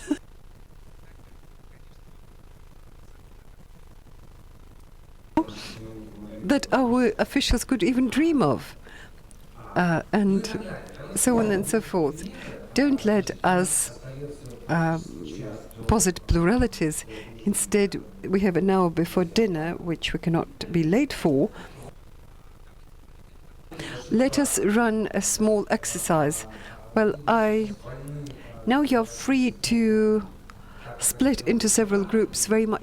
You can break into groups like you did yesterday, or just whatever way you choose to split into groups and try to. So it's kind of it will be a practical exercise. So take any part of our regulatory acts. So first, the first one that has to do with the translation into Russian or from Russian into English. So take any resolution of the government or any regulatory act, so lower level, higher level, so anything, so any resolution, any point, any article, and try to transduce it into a clear modern Russian. At the same time, try not to lose the meaning of this article or what you are translating. And so then if you want to enhance the preamble of the law, preamble is the part which actually interprets the main, gives interpretation to main terms, and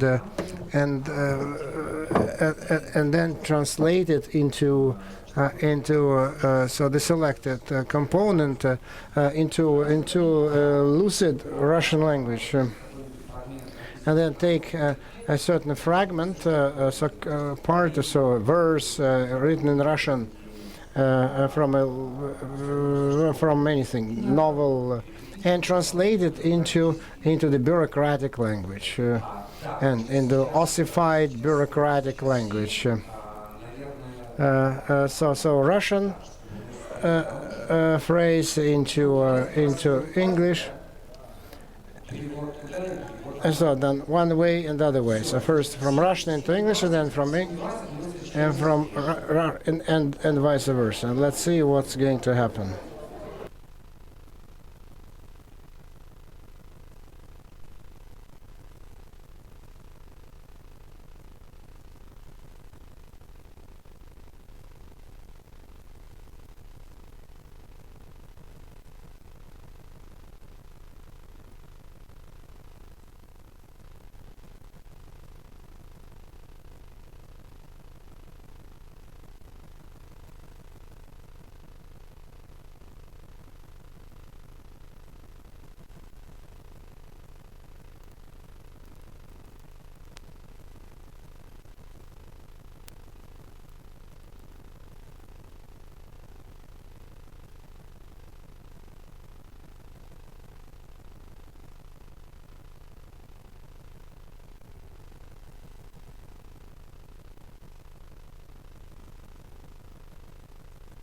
Если вдруг будете не успевать до 7:20, ну давайте продлим там 7:25, 7:30. Okay, 7:30 is okay.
Все готовы? Рассаживайтесь. Мы первые. Нет, мне уже сказали. Ну тогда мы вторые. Вторые, да, конечно. Я знаю.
Рассаживайтесь, пожалуйста, а то ужин съедят без нас.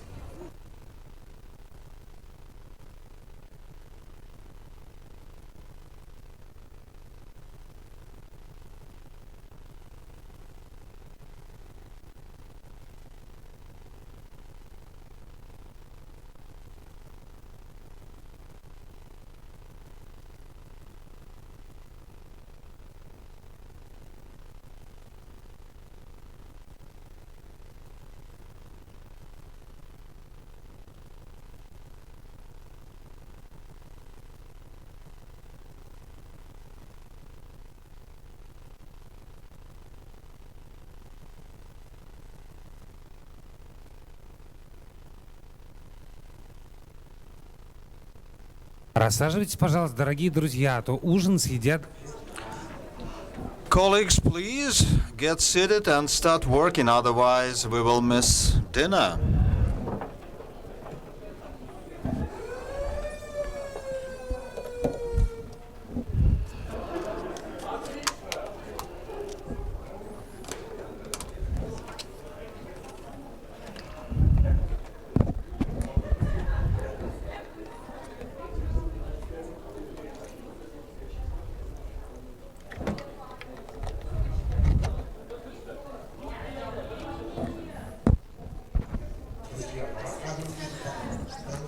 Okay, dear friends, please get seated.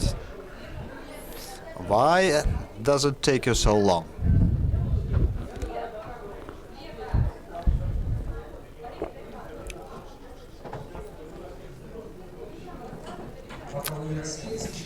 While you are getting seated, I would like to remind you of the change in the program. After dinner, Leo Gordon will have a session on the civil activities in municipalities. So let's start. Group 1, or speaker number 1 is Alexei.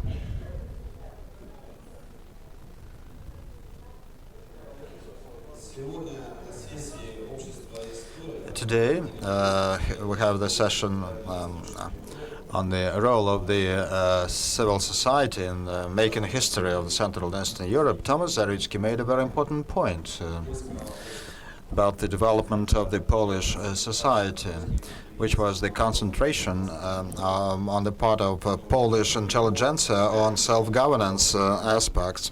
And that helped us to choose the law, Federal Law 131, Para 2, on the principles of local self-governance. The law reads that the local self-governance in the Russian Federation is the form of the implementation by the people of their own power, which is limited by the Constitution of the Russian Federation.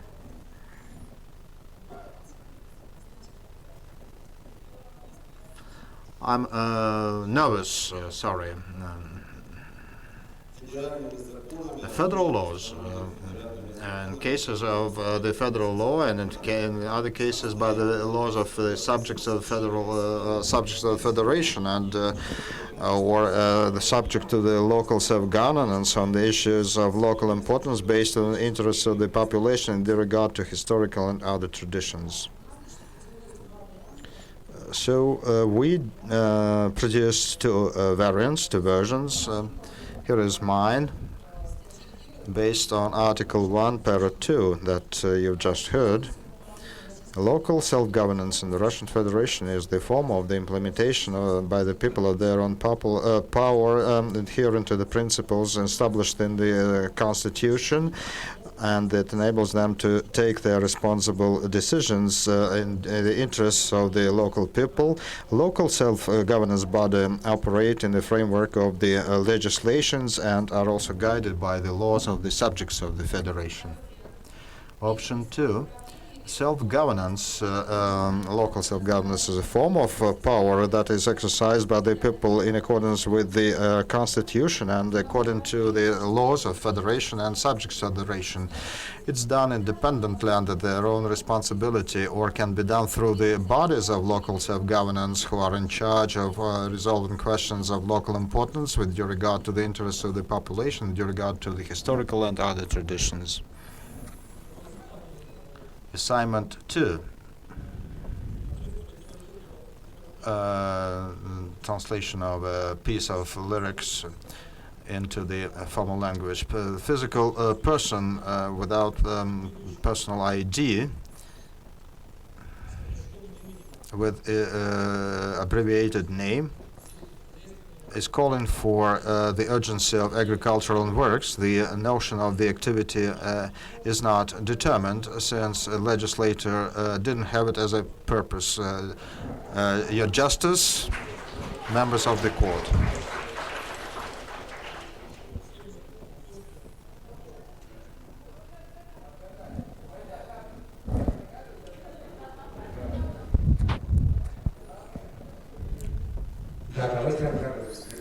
Okay, so let's do better guesswork next time.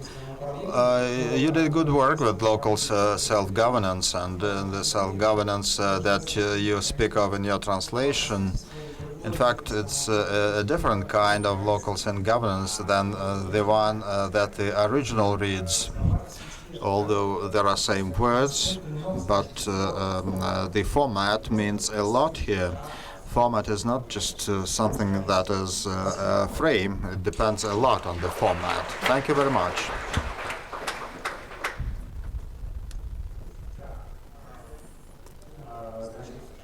Okay, your group is number 2.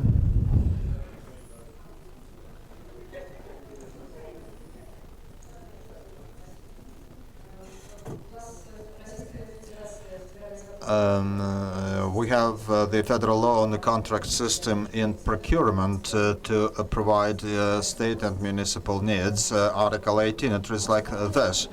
The substantiation of the procurement is done by the customer when you take in the schedule, and is carried out through the schedule with regard to provisions of Article 113, and also through the instructions of the President and the government of the Russian Federation, and as is stipulated by the laws of the Russian Federation and municipal and other authorities, and also as it is stipulated by the legislation of the Russian Federation about the contract system in procurement.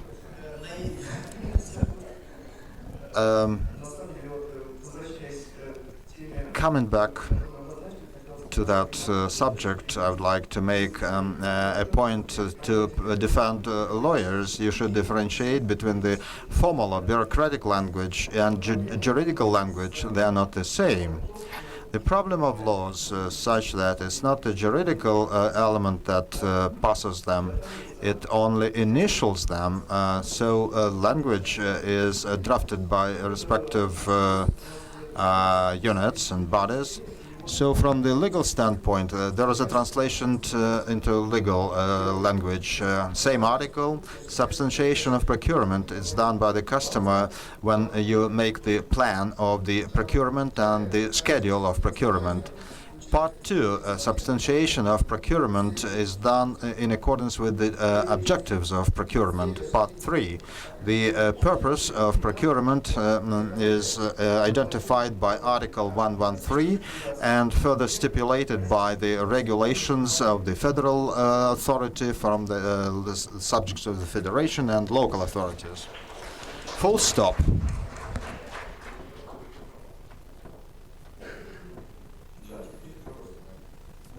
Second assignment.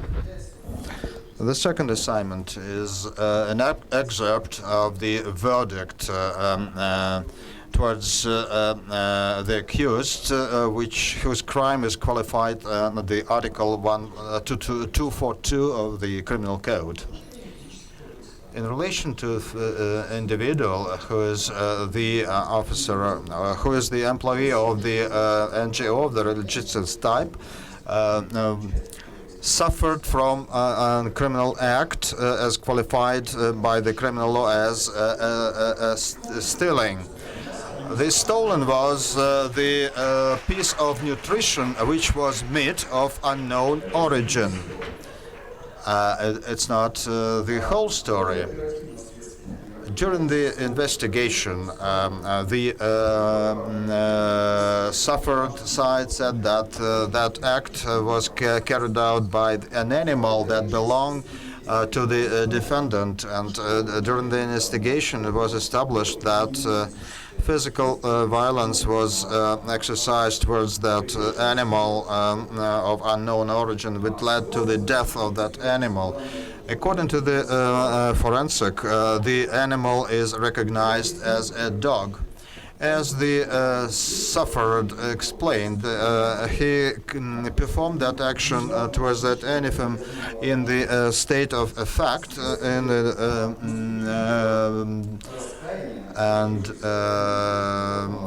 then, feeling guilty, the convict, the suffered, buried the animal at his own expense, and then he wrote a story about that, and from this story we can learn the following.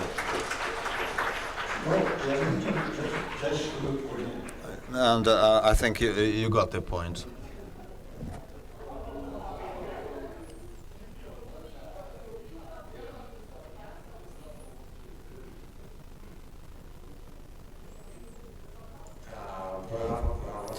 Okay, bravo, bravo, bravo.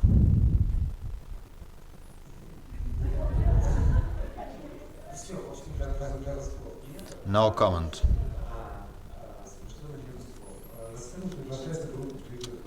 Kruger House Group, the floor is yours.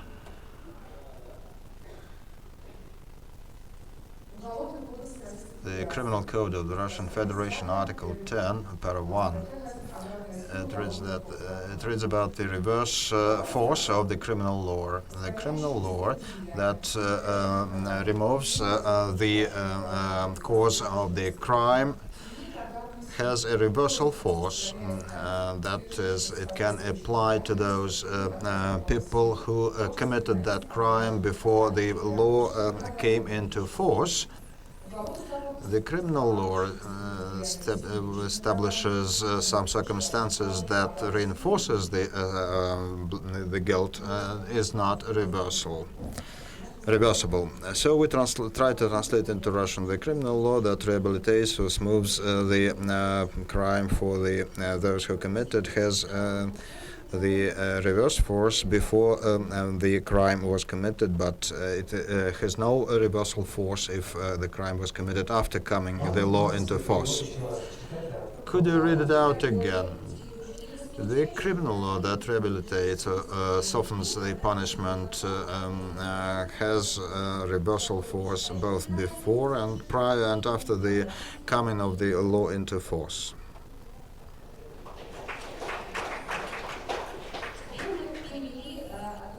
Then we tried to translate some piece of literature into the formal or bureaucratic language.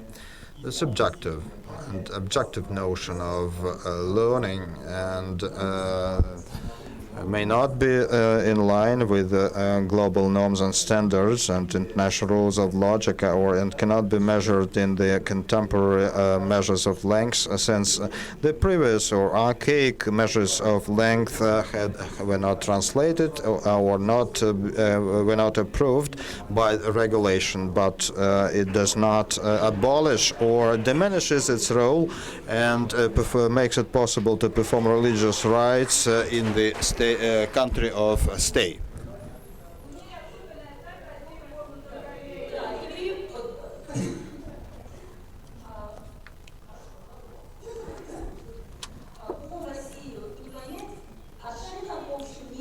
Well, it's a piece of lyrics about the fact that Russia cannot be comprehended by conventional wisdom. You can only believe in Russia. Okay, so great. In fact,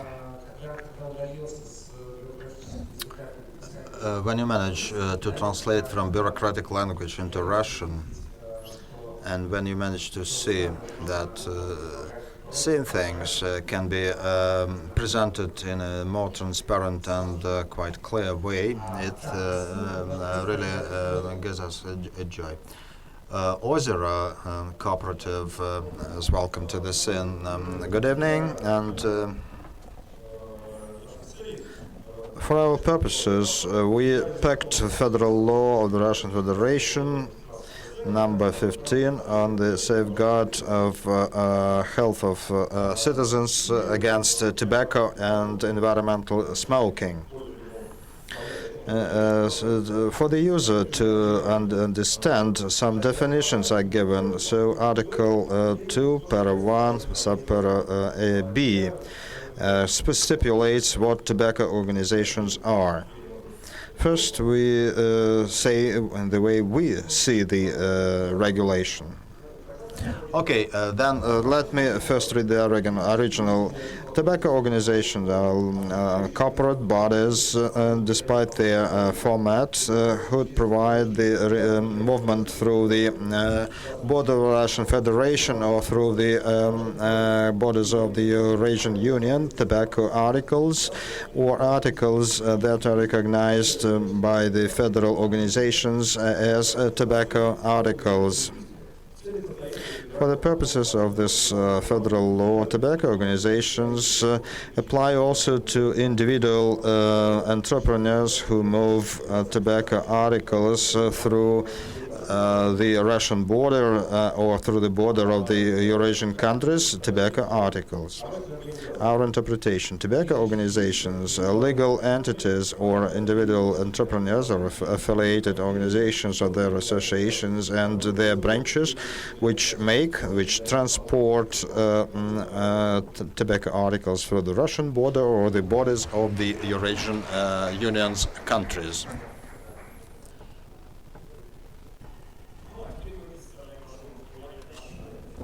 And here comes the second part of our assignment.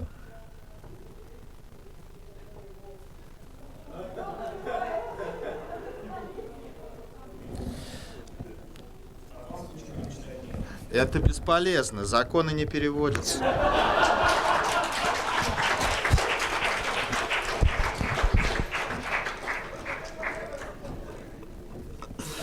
So, in the coastal sea, there are green plants with some fruit that are used to feed animals, and in one of the plants with characteristic fruit that are used for feeding animals, there are chemical elements based products that contains some elements of the Mendeleev table and that are linked into the same constructs.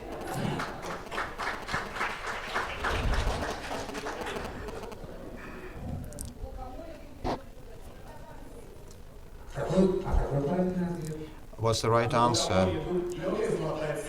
That's a piece from Pushkin's poem about the green oak and with a golden chain and a wise cat that walks around that oak tree. I think that everything that's written in bureaucratic language cannot be translated, so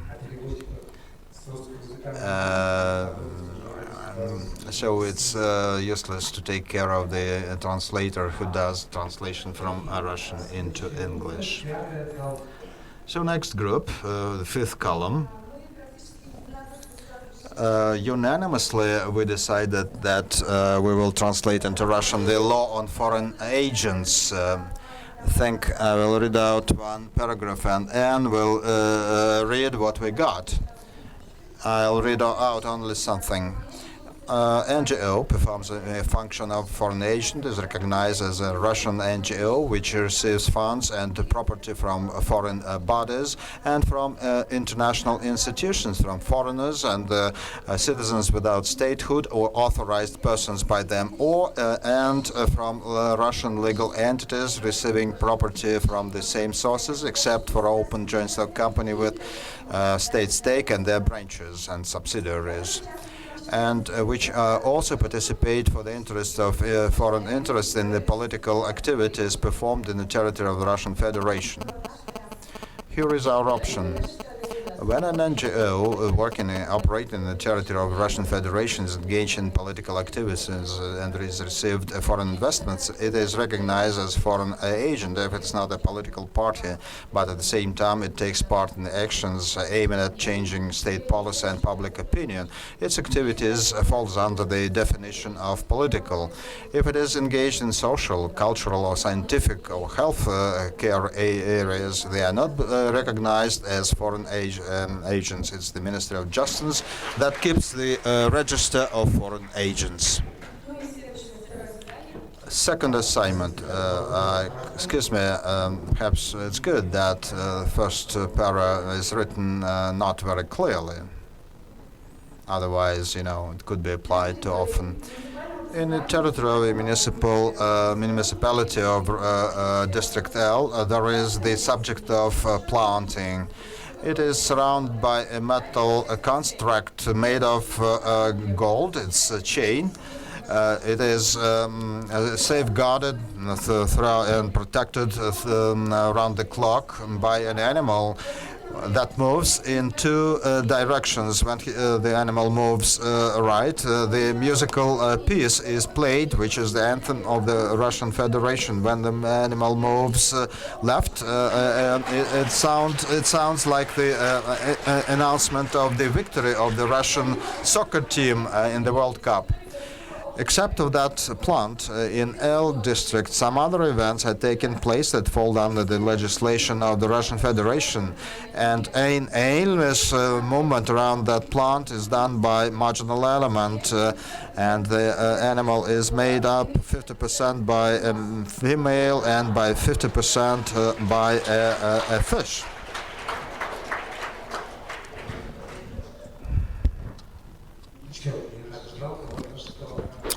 Sure. It would be a great pity if all those masterpieces are lost. Perhaps we can make a compilation of them. I think that the Forbes magazine will love to have them published. In the first part, there was the order of the customs to ignite and inspire, and our next group is called those word dealers. We tried to pick the most difficult document. This is the order of the Federal Security Market Service on the disclosure of information by security issuers.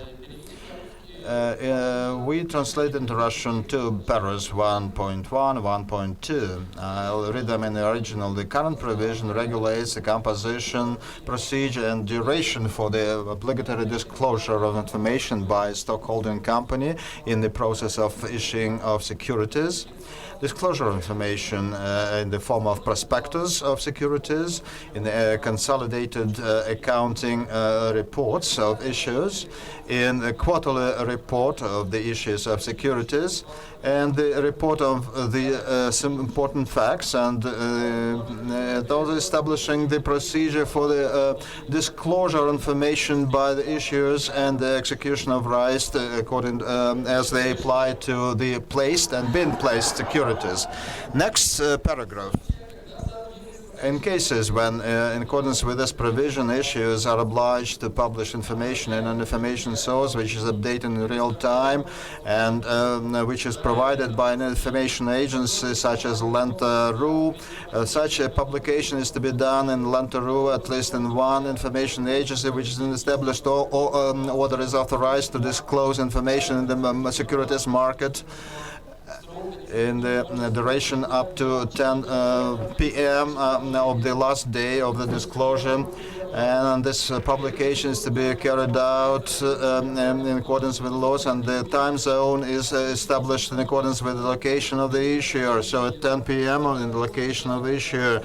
The deadline expires at 1 a.m. If the respective transactions are stopped in the location of the distributor of information of securities. There are real fines that are established for the violation of such provisions, and it amounts to 170,000 rubles. Now I'm going to read out what we got. The provision regulates the composition and duration of disclosure information by joint stock companies in the form of prospectus of securities, in the reports of issues, quarterly reports, and sets forth requirements for the disclosure of other information. It was 1.4. If the issuer is obliged to publish information on the news, it is to be done by 10 o'clock, 10 p.m. In the location of that issuer.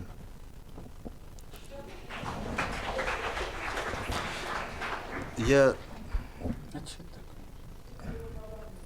So this is the reverse translation.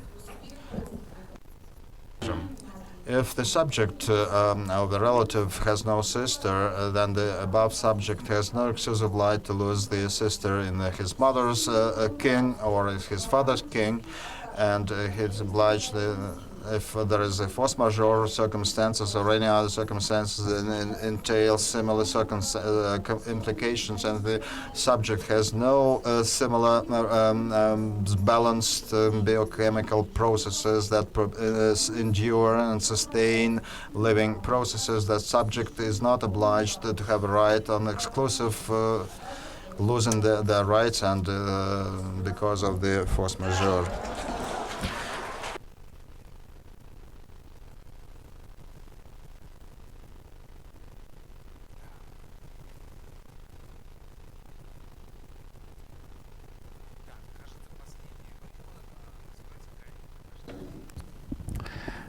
Well, limericks for every day.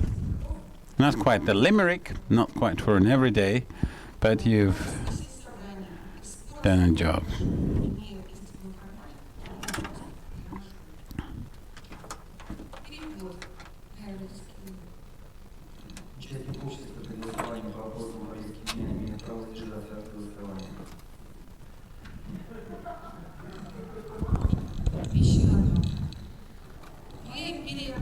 My empire is weary. With all its imperial gate, it would be very happy to lure in the sheets.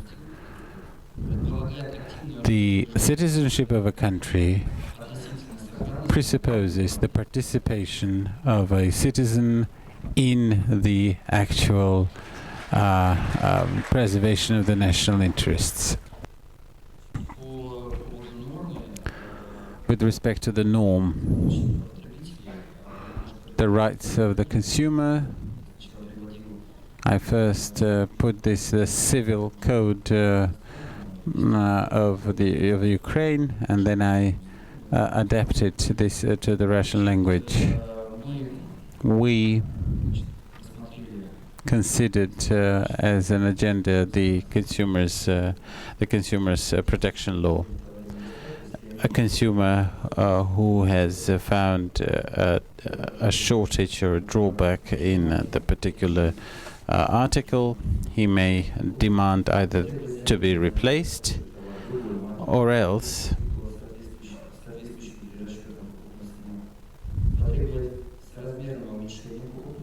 a commensurate reduction and demand the remuneration or the rebate. The consumer may also require the goods to be returned.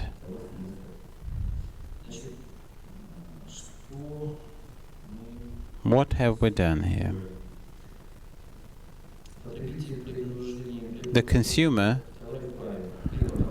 has the right to demand it to be exchanged, to demand it to be decreased in price, and to demand a free repair, or else the payment of the cost of such repair, and finally to liquidate the treaty or the agreement.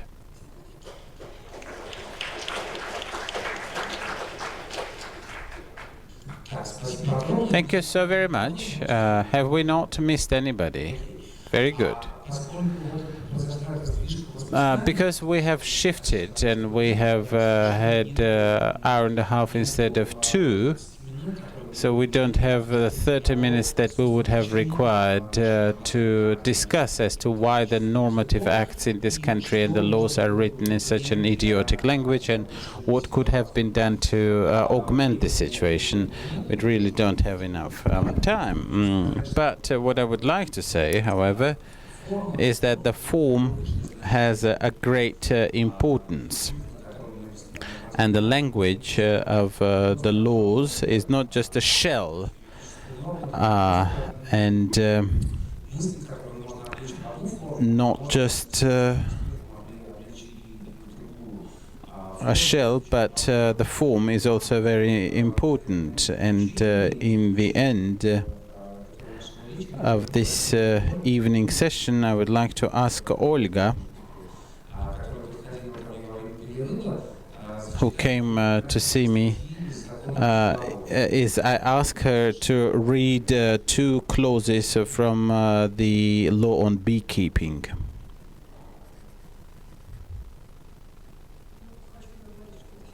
Well, this is the federal law, by the way. That's important. The lawyers would understand. Article 13. The citizen or a legal entity who has started, who has missed the bee swarm, may have the right to get it back if it is continuously persecuted. So you can imagine the legal entity who is pursuing the swarm of bees. The cost of this swarm can be remunerated if it is pursued. Now, who is going to be turned to is not quite clear. So one has to pursue it and to continue yelling that the cost needs to be compensated. Do something to get the money back to me. Article 15. The swarm of bees which is not pursued by the citizen or legal entity, or else the unattended swarm of bees is defined to be as unattended.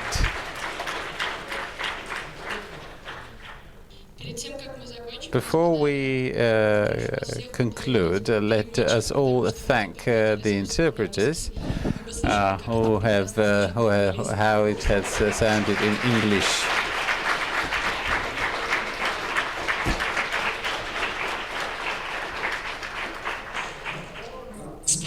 Thank you very much. Thank you so very much, and bon appétit.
Дорогие друзья, мы ждем еще 2 минуты, как раз фломастеры к нам приедут, и через 2 минуты начинаем. Пока пойду, для того, чтобы подготовиться к нашей небольшой такой интерактивной работе, подумайте, там, где вы живете, в Новосибирске, Томске, Кемерово, Саратове, Москве, Питере, Волгограде, да. Подумайте в вашем городе на шкале от 1 до 10, и мы с этого начнем. Насколько положение дел с точки зрения развития города в 21 веке вас устраивает? Развитие города в условиях 21 века. 10 вас устраивает все, 0 вас сильно положение вещей не устраивает. У вас 1,5 минуты, и через 1,5 минуты мы сверим наши результаты. Можете обсудить с соседями, как у них дела обстоят. Спасибо. Well, I apologize, this is a small group. Is there anybody still listening to the English interpretation?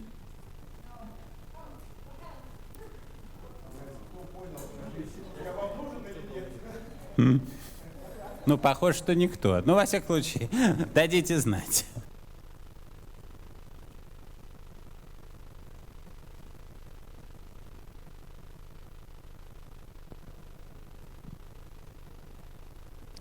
Осталось еще минута 15 секунд. На шкале от 1 до 10, как вы оцениваете способность вашего города развиваться в условиях 21 века? Сегодняшнюю способность, то есть в то состояние, в котором находится ваш город, например, Томск, насколько он сегодня соответствует условиям, в котором он живет и развивается. Еще 1 минута.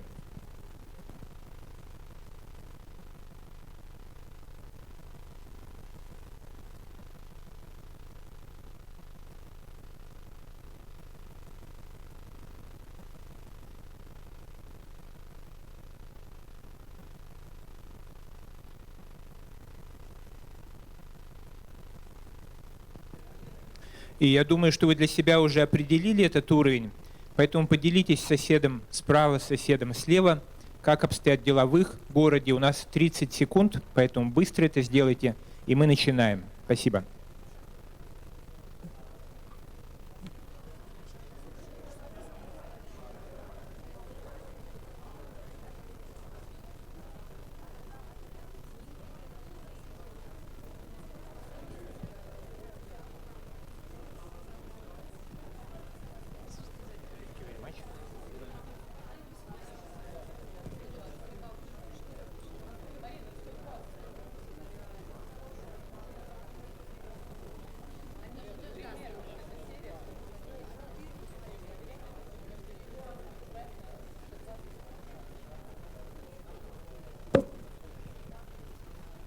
Ну что, я предлагаю начинать нашу совместную работу. Меня зовут Лев, мы с вами все знакомы хорошо. Для того, чтобы наша работа происходила, нам необходимо сидеть вместе с другими людьми. Соответственно, кто сидит в одиночестве, в изоляции, очень важно сейчас прямо встать и занять место так, чтобы справа, слева от вас было еще как минимум 2 человека. И это, собственно, то, о чем мы будем говорить, каким образом города в 21 веке способны найти внутренние ресурсы для настоящего развития. Мы сидим не в одиночестве.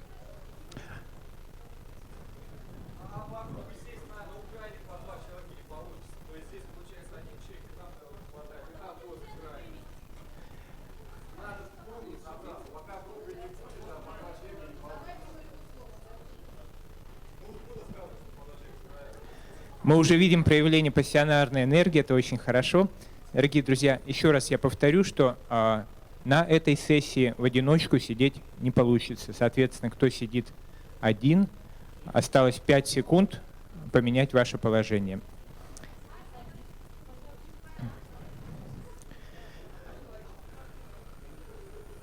Ввиду того, что у меня нет никакой задачи, у нас не будет происходить ничего особо серьезного или важного, мы просто приятно проведем время вместе, я предлагаю нам вместе определить, сколько своего жизненного времени и энергии мы хотим вложить в этот процесс. Что за процесс я предлагаю?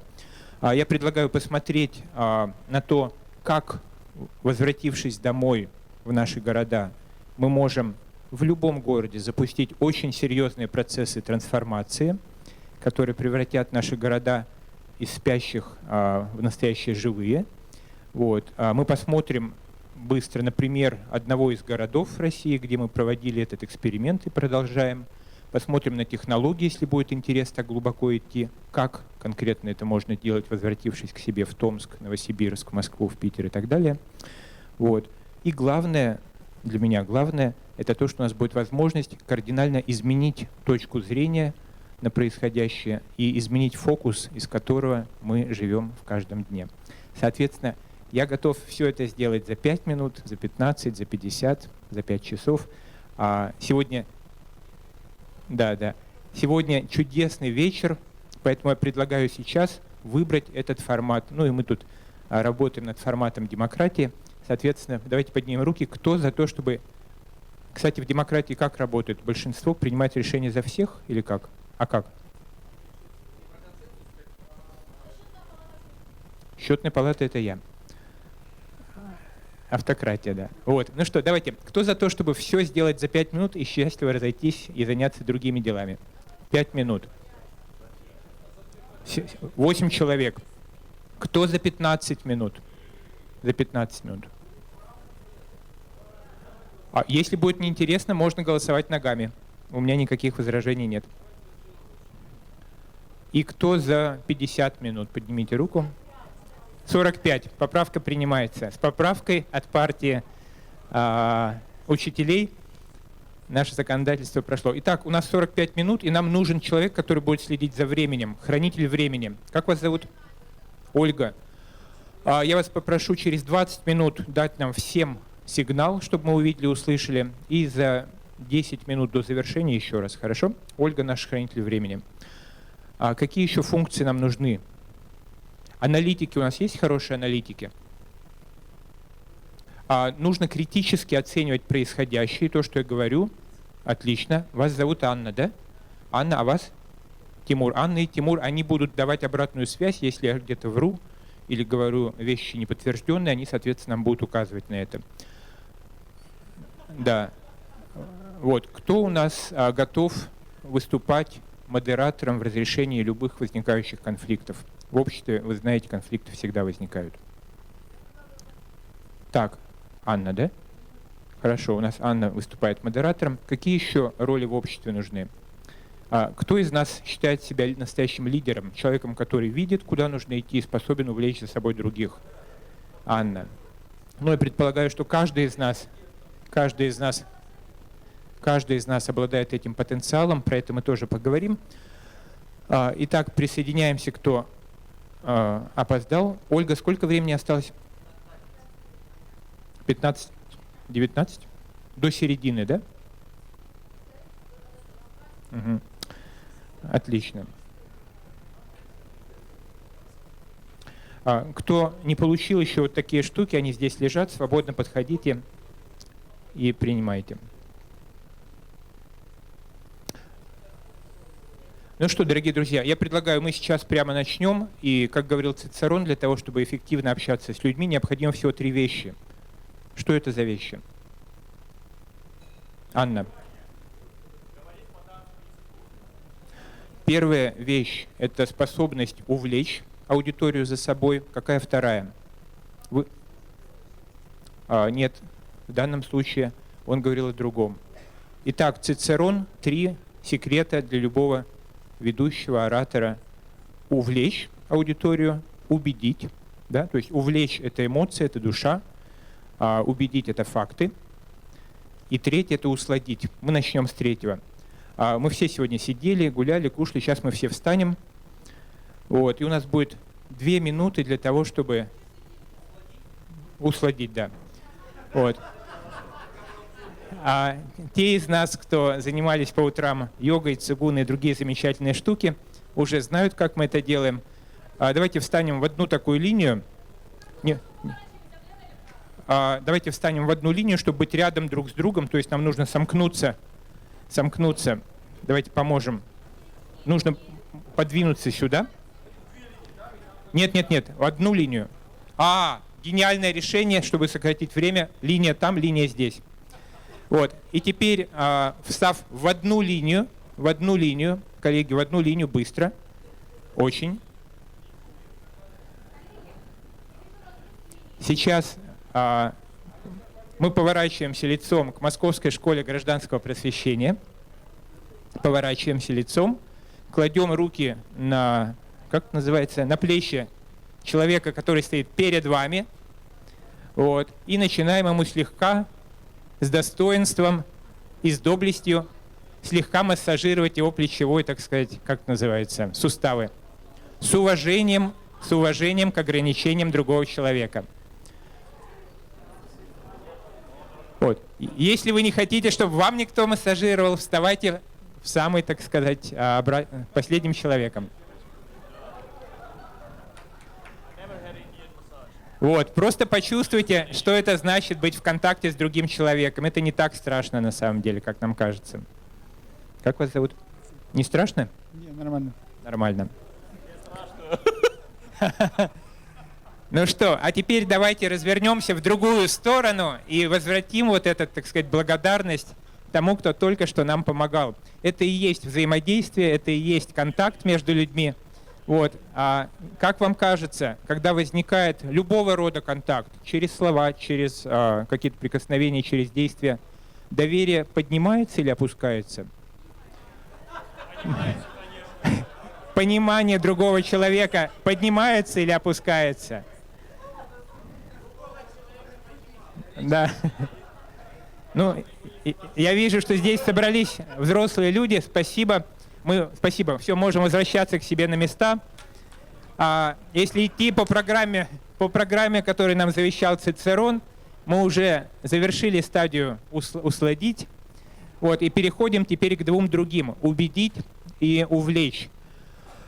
Как, кстати, слышимость? А то мне сложно отсюда понять. Нормально?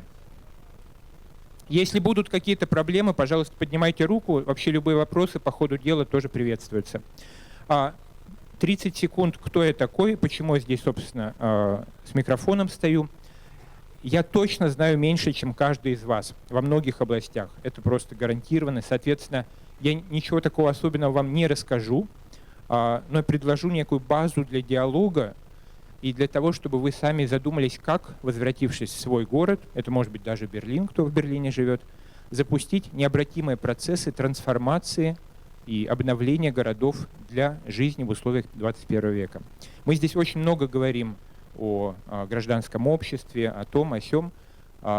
Многие из вас многие годы этим занимаются. Я вот год с небольшим назад только начал что-то делать. Вот, соответственно, вы мои учителя, а я вместе с вами двигаюсь вперед. Итак, что у меня за опыт, почему я говорю о развитии городов? Мне 40 лет, я родился в Ижевске, учился в Питере, потом учился в разных странах, работал тоже в 11 странах, выполнял проекты в 35 странах. То есть у меня появился за вот эти годы достаточно необычный, благодаря, так сказать, судьбе, опыт работы с разными культурами, жизни в разных странах, в том числе жизни в очень хороших городах, таких как там Цюрих, Берн, Париж, Нью-Йорк, Сиэтл, Амстердам и многие другие, Лондон и прочее. Вот, соответственно, наблюдая за жизнью в этих городах, я всегда хотел вернуться обратно в Россию. Я жил за границей около 17 лет. Вот, я вернулся в Ижевск 6 лет назад, 4 года руководил частным университетом, и потом почувствовал, что это не то, где я хочу проявлять себя в дальнейшем. Университет передал партнерам, и примерно 1,5 года занимаюсь развитием города. Но в каком ключе, мы про это немножко поговорим. Кто после работы с нашими уважаемыми экспертами почувствовал, что жизнь достаточно тяжела? Поднимите руку. Ну да, как бы условия какие-то внешние, в которых мы работаем, что есть барьеры и препятствия. А кто, возвращаясь домой, наполнен энергией и готов двигаться вперед, развивая себя, свое общество и страну? Ну, практически все. Вот я с вами полностью солидарен, и тот момент, который я хотел сейчас вам предложить, над чем как бы задуматься, это что такое вот эти все внешние обстоятельства для нас? Это ограничения, которые мешают нам жить, или это возможность для более полного раскрытия своего потенциала, как вы считаете? И то, и другое.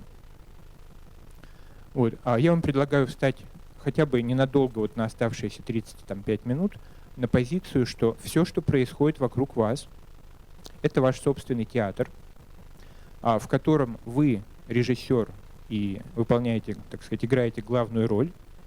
И любые препятствия, сложности, непонятности, которые возникают, они дают вам возможность раскрыть еще одну грань ваших талантов, того глубинного потенциала созидания и творчества, который скрыт в каждом человеке.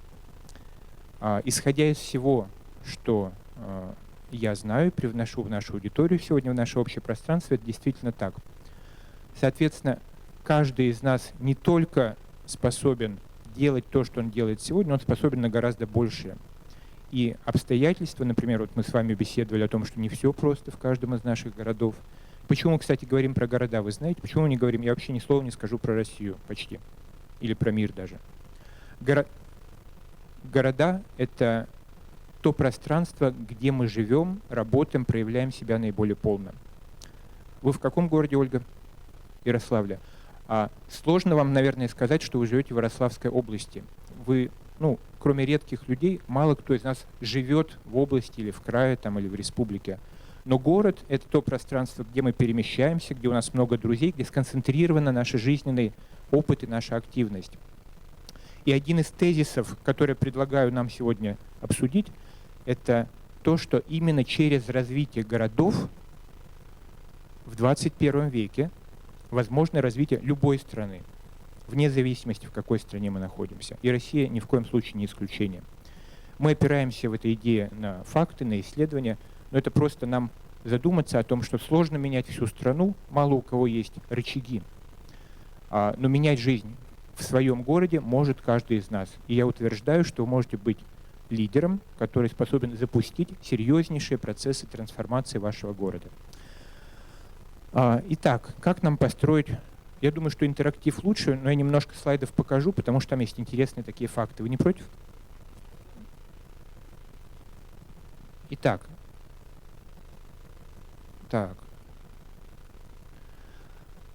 Мы все хотим жить в мире, который лучше, более наполнен, дает нам возможность проявлять себя, жить в процветающих городах, в стране, где нам хорошо, уютно, свободно и так далее. Но мы имеем то, что мы имеем, со всеми ограничениями реальными, которые есть. Соответственно, для того, чтобы возник новый мир, понятно, что нам нужно делать что-то новое, и многие из наших спикеров, по крайней мере, самые мудрые из них, говорили о том, что для того, чтобы изменить мир вокруг, несомненно, нужно начинать с себя. И в городах технология, о которой я сегодня буду говорить, это объединение лидеров города, прогрессивных, для того, чтобы вместе строить будущее. И я также утверждаю, что этому нужно учиться. На сегодняшний день такие навыки практически отсутствуют у большинства людей в нашей стране, по крайней мере, но и в мире тоже. Арго — это ассоциация развития города, которую мы основали в Ижевске примерно год и 4 месяца назад. И вот это один из мемов, это коллективный разум города, то есть сообщество людей, которые совместно способны думать о городе, создавать образ будущего и через действия совместные его реализовывать, превращать в реальность. Базовые принципы, на которых вся эта штука основана. Первое, что жизнь — это возможность для нашей с вами реализации и самоактуализации. То есть это не проблемы, которые на нас кто-то навесил сверху, партия, правительство или кто-то еще.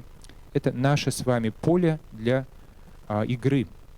И, соответственно, для того, чтобы играть в любой игре, необходимо понимать правила, необходимо понимать ландшафт, в котором мы действуем, а потом находить наилучший некий сценарий действий для достижения тех или иных результатов. Результаты, которые наверняка каждый из нас хочет достичь, это, и тут у нас есть 30 секунд, сосед справа-слева, обсудите, что для вас главное в ваших действиях, что для вас являются ключевыми результатами. Я пример приведу. Кто-то хочет быть счастливым, кто-то хочет повысить количество блага в неком социальном пространстве. Что вы ищете в своей жизни, на что направлены ваши усилия? Остается 25 секунд. С соседом справа или слева обсудите, что для вас действительно значимо и важно.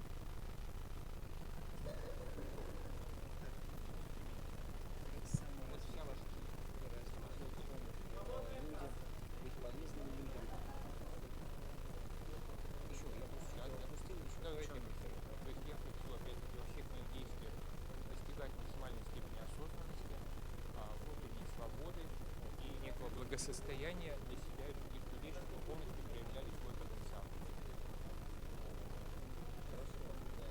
Так, а впоследствии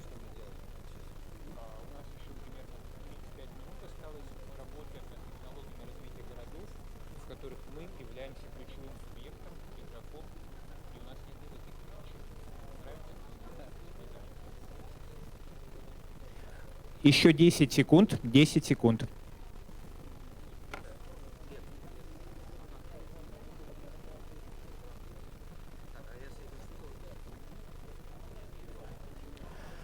Ну что, я предлагаю вернуться в общее пространство. Дорогие друзья, мы поговорили каждый в группах по 2-3 человека, что для нас действительно значимо, к чему мы стремимся. Давайте вернемся в общее пространство. Мы учимся не только делиться, но и уважать других. Коллеги, попрошу тишины. Спасибо, модератор наш вступил. Вот, итак, что самое яркое, что значимо? Поднимайте руку, и мы буквально 3-4 примера приведем. Здоровье, развитие общества. Коллеги, напоминаю регламент. Поднимаем руки. Я дам слово. Да. Прошу вас. Пожалуйста, коллега. Одним словом, пожалуйста. Я просто такой город не буду пока называть. Ну, так сказать. Одним словом, пожалуйста. Дух добрососедства. Спасибо. Добрососедства. У кого еще? Инфраструктура. Ага. Развитие, инфраструктура. Счастье. И еще наши друзья из Грузии. Любовь. Отлично, мы к этому тоже придем. Ну что, продолжаем дальше. Базовые принципы этой игры. Это моя игра. То есть в тех обстоятельствах, где вы находитесь, в Томске, Берлине, Новосибирске, Тбилиси и в других городах, все, что происходит вокруг вас, это возможность для более полного проявления ваших талантов и воздействия на окружающую жизнь. Нету никаких препятствий. При этом 21 век — это век, где необходимо выстраивать связи, приобретать, выстраивать связи с союзниками, и сотрудничество — это действительно главный навык, без которого никакие серьезные трансформации невозможны. Кроме этого, очень много я вижу людей активных, которые идут и что-то делают, и они полностью не владеют технологиями. Например, они не умеют коммуницировать, не умеют общаться, не умеют убеждать людей. И они говорят, ну я вот такой, какой я есть, такой я и есть. Это, конечно же, позиция очень ограниченная. И для того, чтобы действительно, вы же хотите достичь того, о чем вы только что говорили, любви, развития инфраструктуры и прочее. Соответственно, это ваша ответственность и ничья другая. Если вы не способны убедить губернатора в вашем крае в чем-то, я утверждаю, что вы можете точно развить определенные навыки, например, построение взаимовыгодных связей, коммуникации, понимания других людей, для того, чтобы ваша эффективность, ваш успех был гораздо выше. Соответственно, успех в том, что вы делаете в вашей игре, как в футболе, как в хоккее, как в баскетболе, требует новых знаний, новых технологий, новых подходов. И век живи, век учись, как было верно в XIX веке, так оно и верно в XXI. Все это, вы видите, можно одной фразой передать. Я делаю то, что я делаю, вместе с другими людьми и постоянно расту. И в этом вся красота той игры, в которую мы играем. Я не буду останавливаться на многих слайдах, но на этом остановлюсь. Издалека, естественно, не видно. Если вы вынесете из всей нашей сегодняшней маленькой работы одну вещь, это вот 4 буквы наверху, аквал. По-английски это all quadrants, all levels, то есть все квадранты, все уровни. Это научный подход, очень глубоко проработанный. Кто с интегральным подходом знаком? Раз, два, три. Может быть, кто-то еще слышал. Я утверждаю, что для любой деятельности, для воспитания ребенка, для построения счастливой семейной жизни, для управления компанией, для управления государством, для обучения, вот я знаю, что здесь много преподавателей вузовских и других, если вы разберетесь, то есть потратите некоторое время, час, день, месяц, для того, чтобы понять, что такое интегральный подход и его инструменты, вы повысите свою эффективность минимум на 15%, возможно 50%, возможно на 100%. Что это такое? В двух словах. Вы слышите, сколько много есть непониманий в обществе. Например, либеральная какая-нибудь интеллигенция не понимает силовиков. Силовики совершенно не понимают либеральную интеллигенцию. Есть такое? Директора, помните, были красные директора в Советском Союзе, они остались секретари парткомов, они не понимают молодежь. Молодежь не понимает их. И мы пробуем выстраивать какие-то линии коммуникации и мы говорим, что вот эти не знают, как жить, вот те не знают, как жить, и они то же самое говорят друг про друга, и нам кажется, что кто-то не прав. В действительности, это еще один тезис, каждый человек в жизни, и вы это многие знаете и понимаете, делает наилучшее, исходя из той картины мира, в которой он живет. Каждый человек в любой ситуации делает наилучшее, исходя из той картины мира, в которой он живет. И вот на этой, это сложная достаточно карта, тут собраны очень многие подходы, разработки, исследования, и мы не сможем ее изучить. Может быть, на следующем семинаре я попрошу, чтобы мы специальный, так сказать, блок этому посвятили. Это действительно супер важно для всего, что мы делаем, включая любой вид деятельности. Но я в двух словах скажу. Видите, по левой стороне идет такая разноцветная шкала. Вся эта левая сторона, она описывает уровни развития сознания человека. И это происходит с ребенком, он проходит в той или иной степени через эти стадии. Это происходит с индивидуальной личностью в ходе жизни. И это происходит с обществами, с компаниями и с государствами. Да? О, супер. Я думал, как ручкой дотянуться, оказывается, есть более совершенный инструмент. Куда нажимать? Угу. Я быстренько прокомментирую, потому что не видно. Человеческое сознание и общественные модели, они все прошли и проходят через вот эти стадии.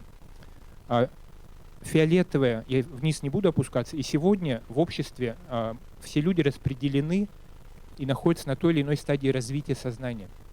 Вот, разные стадии развития сознания, опять-таки без погружений, они описывают те смыслы, которые движут человеком, те ценности, которые управляют, те приоритеты, навыки, которые он или она обладают в тот или иной момент своей жизни. И наше сознание развивается таким образом, что вначале мы живем на неком мифическом уровне. Вы знаете, вот сообщество раньше, духи природы, это было очень важно там у древних каких-то сообществ. Спасибо. Осталось, да? Угу. Вот. Потом сознание человека развивается, у него строятся новые структуры в мозгу, в сознании, и он переходит на уровень, с которого мы будем уже больше смотреть на эти вещи, который называется уровень силы. Это уровень, например, феодальных государств. То есть из племенного строя постепенно выстраиваются феодальные государства. В феодальном государстве что важно? Важна сила. То есть мы, как феодалы, мы силой создаем некое пространство вокруг себя, мы обозначаем свою территорию. То же самое происходит на уровне конкретного человека. Ребенок, например, когда начинает, здесь психологи есть наверняка, которые занимаются психологией развития. Ребенок, знаете, когда он начинает говорить, это моя игрушка, это мой комбайн, да. Вот, это они входят как раз вот в эту стадию. В стадию, где они способны контролировать пространство. И это неплохо, не хорошо, это важная стадия развития человека, общества, и через нее все из нас проходят. Ее еще называют, как бы для людей, которые на этой стадии находятся, правда в чем, брат? Правда в силе. Нет, это просто как метафора, да. Вот. На этом уровне находились, например, все бандитские группировки во все времена. Потом туда достраивается следующий уровень. Ну, бандитские группировки — это не хорошо, не плохо, это просто пример. Там, где сила является основой вашей правды. Дальше, когда сознание развивается, находится следующий уровень, синий, где люди начинают больше внимания уделять порядку, системности, структурированности. Например, я вот привожу такие социальные группы, то есть бандформирование — это красный уровень. Через силу мы добиваемся необходимого результата. Чиновничество, административный аппарат любой — это синий уровень. Это как раз то, о чем мы здесь говорим, это верховенство закона, верховенство права. Когда есть определенные правила, и все им следуют. Это соответствует вот этому уровню развития сознания, когда правила, структуры, системы являются определяющими, доминирующими для человека. Люди, которые находятся на этом уровне сознания, можно любого брать, такого, сейчас расскажу, среднего чиновника, он живет по правилам. У него есть формуляры, у него есть некие регламенты. Это именно то, что является основополагающим для него. Люди, находящиеся на синем уровне сознания, к людям на красном уровне относятся как излишне самоуверенным.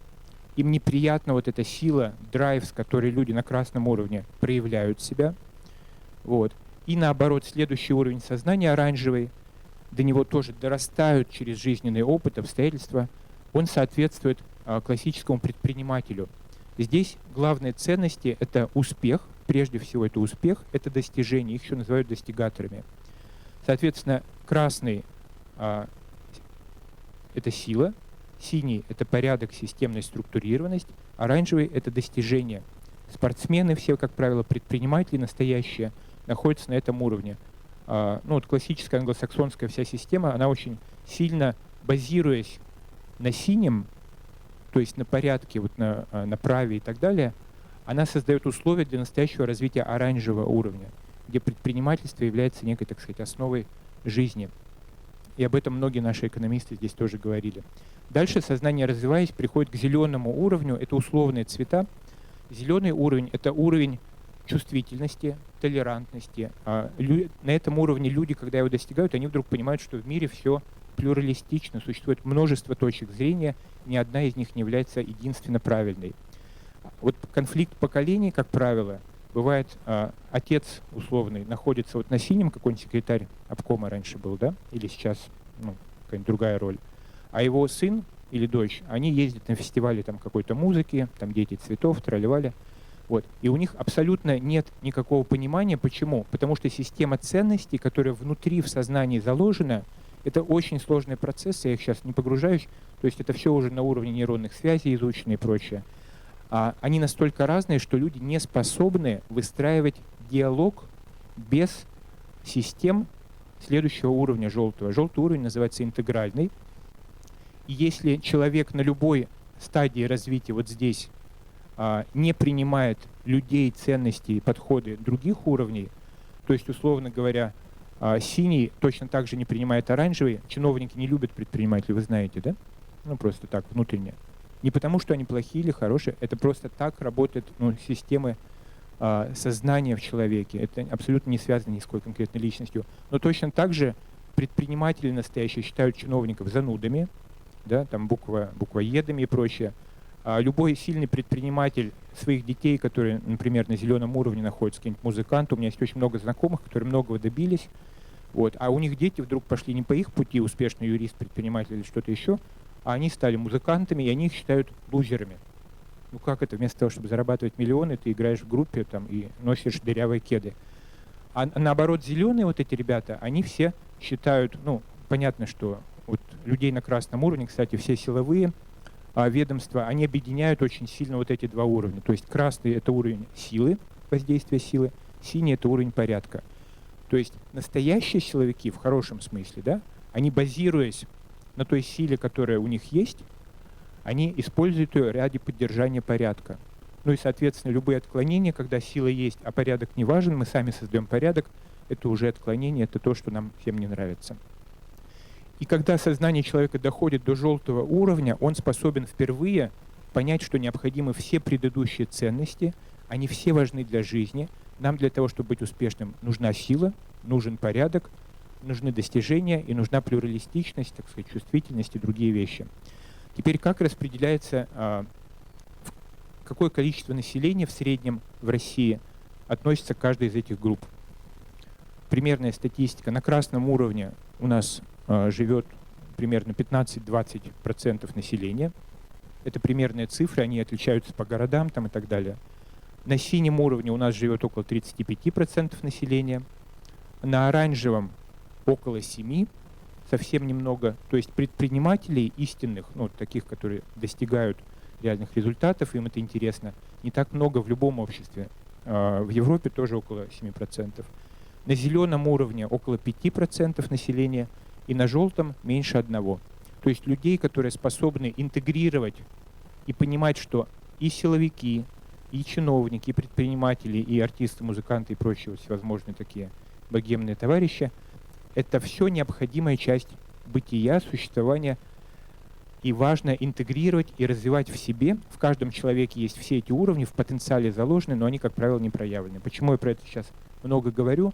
Потому что все конфликты в обществе происходят от того, что мы не умеем выстраивать диалог с людьми, которые не принадлежат к нашему уровню развития. Вот. Почему важна эта система? Она исследована в десятках университетов мира. она абсолютно, как называется, верифицирована множеством исследований, и, соответственно, глубже разобравшись в этом, вы начинаете понимать, как выстраивать продуктивные коммуникации с любыми людьми в вашем окружении. Это часть только интегральной карты. Вот вверху справа, там важнейшая вещь находится, 4 квадранта так называемых. Лев, просьба от аналитиков разобрать верхний уровень бирюзовый. Бирюзовый. Вот этот, да? Там еще несколько уровней. Когда сознание развивается, я просто быстро скажу, спасибо, оно достигает более тонких уровней. Например, вот бирюзовый вот этот, он называется маг-конструктор реальности. Вы наверняка слышали про людей, которые способны мыслями изменять какие-то процессы в жизни. Может быть, у вас у самих иногда бывают такие какие-то способности. Вот таких людей, их, условно говоря, десятки в мире, единицы. Соответственно, про это говорить сейчас особого смысла нету. Мы все находимся примерно вот в этой зоне. И я предполагаю, что большинство из нас знакомы с каждым из этих уровней в себе. У нас есть сила, у нас есть стремление к порядку, к правилам, к структурам. Мы все хотим достигать результатов, проявлять себя как чемпионы в том или ином. У нас есть желание, ко всему, что я уже описывал, и многие из нас способны интегрировать эти уровни внутри себя и во внешней среде. Вот. Я сейчас не буду дальше здесь, на самом деле, оставаться. Единственное скажу, что вот эти 4 квадранта, они описывают любой процесс, в котором вы находитесь. Неважно, вы преподаете, управляете государством, управляете машиной. Любой процесс описывается в 4 координатах. Верхний левая — это наши внутренние состояния, знания, навыки, не навыки, извините, установки, ценности — это верхний левый. И каждый из нас проходит по некой эволюции, развиваясь, все время переходя на следующий уровень. Вот по этой шкале, внутри себя. Верхний правый квадрант описывает наши внешние проявления, то есть наше поведение, наши уже компетенции деятельностные и так далее. И точно так же они у нас развиваются эволюционно с более нижних уровней вверх. Ну и нижние 2 квадранта, левый — это внутреннее измерение коллективное, это культура, та самая, про которую много мы говорили. Культура не в смысле искусства, а культура в смысле тех ценностей, норм, которые любое общество разделяет. И нижний правый — это системы, это процессы, это структуры, это инфраструктура. И, например, на примере города, мы всегда говорим про инфраструктуру города, но в городе существует культура, то есть те мифы, те ценности, которые горожане разделяют, например. В городе существует поведение отдельных людей, и существуют их внутренние убеждения, установки и прочее. И классический пример, как отучить этих самых школьников бросать жвачку, например, мимо урны. Любой процесс, любую задачу необходимо решать во всех 4 квадрантах. Если вы этого не делаете, вы просто упускаете эффективность. Мы не будем на этом долго останавливаться, просто пример привожу. Если вы не поставите урны — это инфраструктура, система — это нижний правый квадрант, то им некуда будет бросить просто жвачку, правильно? Они бросят на землю. Если вы не сформируете общие, скажем так, ценности в вашем городе, о том, что красивый город — это важно, чистый город — это важно, если люди не будут, указывать тому, кто поступил неправильно, на его какую-то ошибку, тоже будет низкие очень внешние условия для того, чтобы человек достигал какого-то нового поведения. Если человек все это слышит, но при этом сам не считает, что это необходимо, то есть его внутренняя среда не соответствует вот этим задачам, то же самое этого не произойдет. Его нужно научить просто, так сказать, показать, куда нужно бросать, объяснить ему, какие целевые поведения вы от него хотите. Интегральный подход, если вы его изучите, вернувшись к себе домой, поможет вам любую задачу, которой вы занимаетесь, решать гораздо более эффективно. И мы его активно используем в том подходе, которым мы занимаемся. Ассоциация развития города сейчас — это стратегический проект. Вот у нас видение примерно на 100 лет вперед. Мы занялись развитием одного города просто для отработки технологий, методологий, экспертизы. Мы понимаем, что через какое-то количество лет, может быть, это будет 5 лет, может быть, 10, может быть, 15, этот подход будет применяться в 1000 городов. В России сколько городов, кто знает? 1108 городов в России, официально зарегистрированных. Вот. Мы уверены, что 1000 городов будут применять этот подход, потому что просто он имеет смысл, он простой достаточно и необходимый. И мы вместе сможем построить новую страну. Что значит новую страну? мы не говорим о смене чего бы то ни было, кроме как о смене своих поведений, своих навыков, которые совместно создают условия для совершенно иного качественного типа развития городов. Ну, а страна, она состоит из городов, как правило. Ижевск. Это один из ученых, с кем мы взаимодействуем, основательница Института интегрального развития города в Канаде. Она говорит, что подход АРГО к развитию городов — это как Олимпиада, но больше. В каком смысле? Больше в том смысле, что этот подход имеет огромную значимость для трансформации страны и для объединения различных сообществ. Если за 10 секунд все изложить, вот здесь суть представлена, в любом городе, в любом городе есть сити-менеджеры, администрация, есть бизнес, в любом городе есть некоммерческий сектор, включая университеты, больницы там, и так далее. Весь некоммерческий сектор. И есть активные горожане, которые не принадлежат ни к одной из групп. Объединение вот этих лидеров этих 4 групп и использование технологий, которые здесь вот так символично отображены, оно создает невероятную силу трансформации города. Сколько нужно таких людей собрать вместе? Ну, по теории, по любой, в городе есть 90% людей, которые никогда не являются инициаторами изменений. Более того, они пассивны по своей природе. Существует 9% людей, которые готовы идти вслед за другими лидерами, но сами лидерами не являются. И примерно 1% людей обладают настоящим лидерским потенциалом, то есть способностью видеть будущее, которое они хотят создать, и увлекать за собой, двигать процессы в эту сторону. Соответственно, очень упрощенно суть подхода АРГО, Ассоциации развития города, это объединение лидеров 4 сообществ и вовлечение 1% горожан в конструктивные, созидательные изменения. Здесь про это сказано. Сотрудничество, я говорил, это главный навык, а подход — интегральное конструктивное действие. Что такое конструктивное, нам понятно. Мы принципиально не занимаемся борьбой ни с чем, мы принципиально не занимаемся никаким противостоянием. Мы понимаем, что каждый человек делает наилучшее, что он может в той ситуации, где он находится, и в той картине мира, которая у него есть.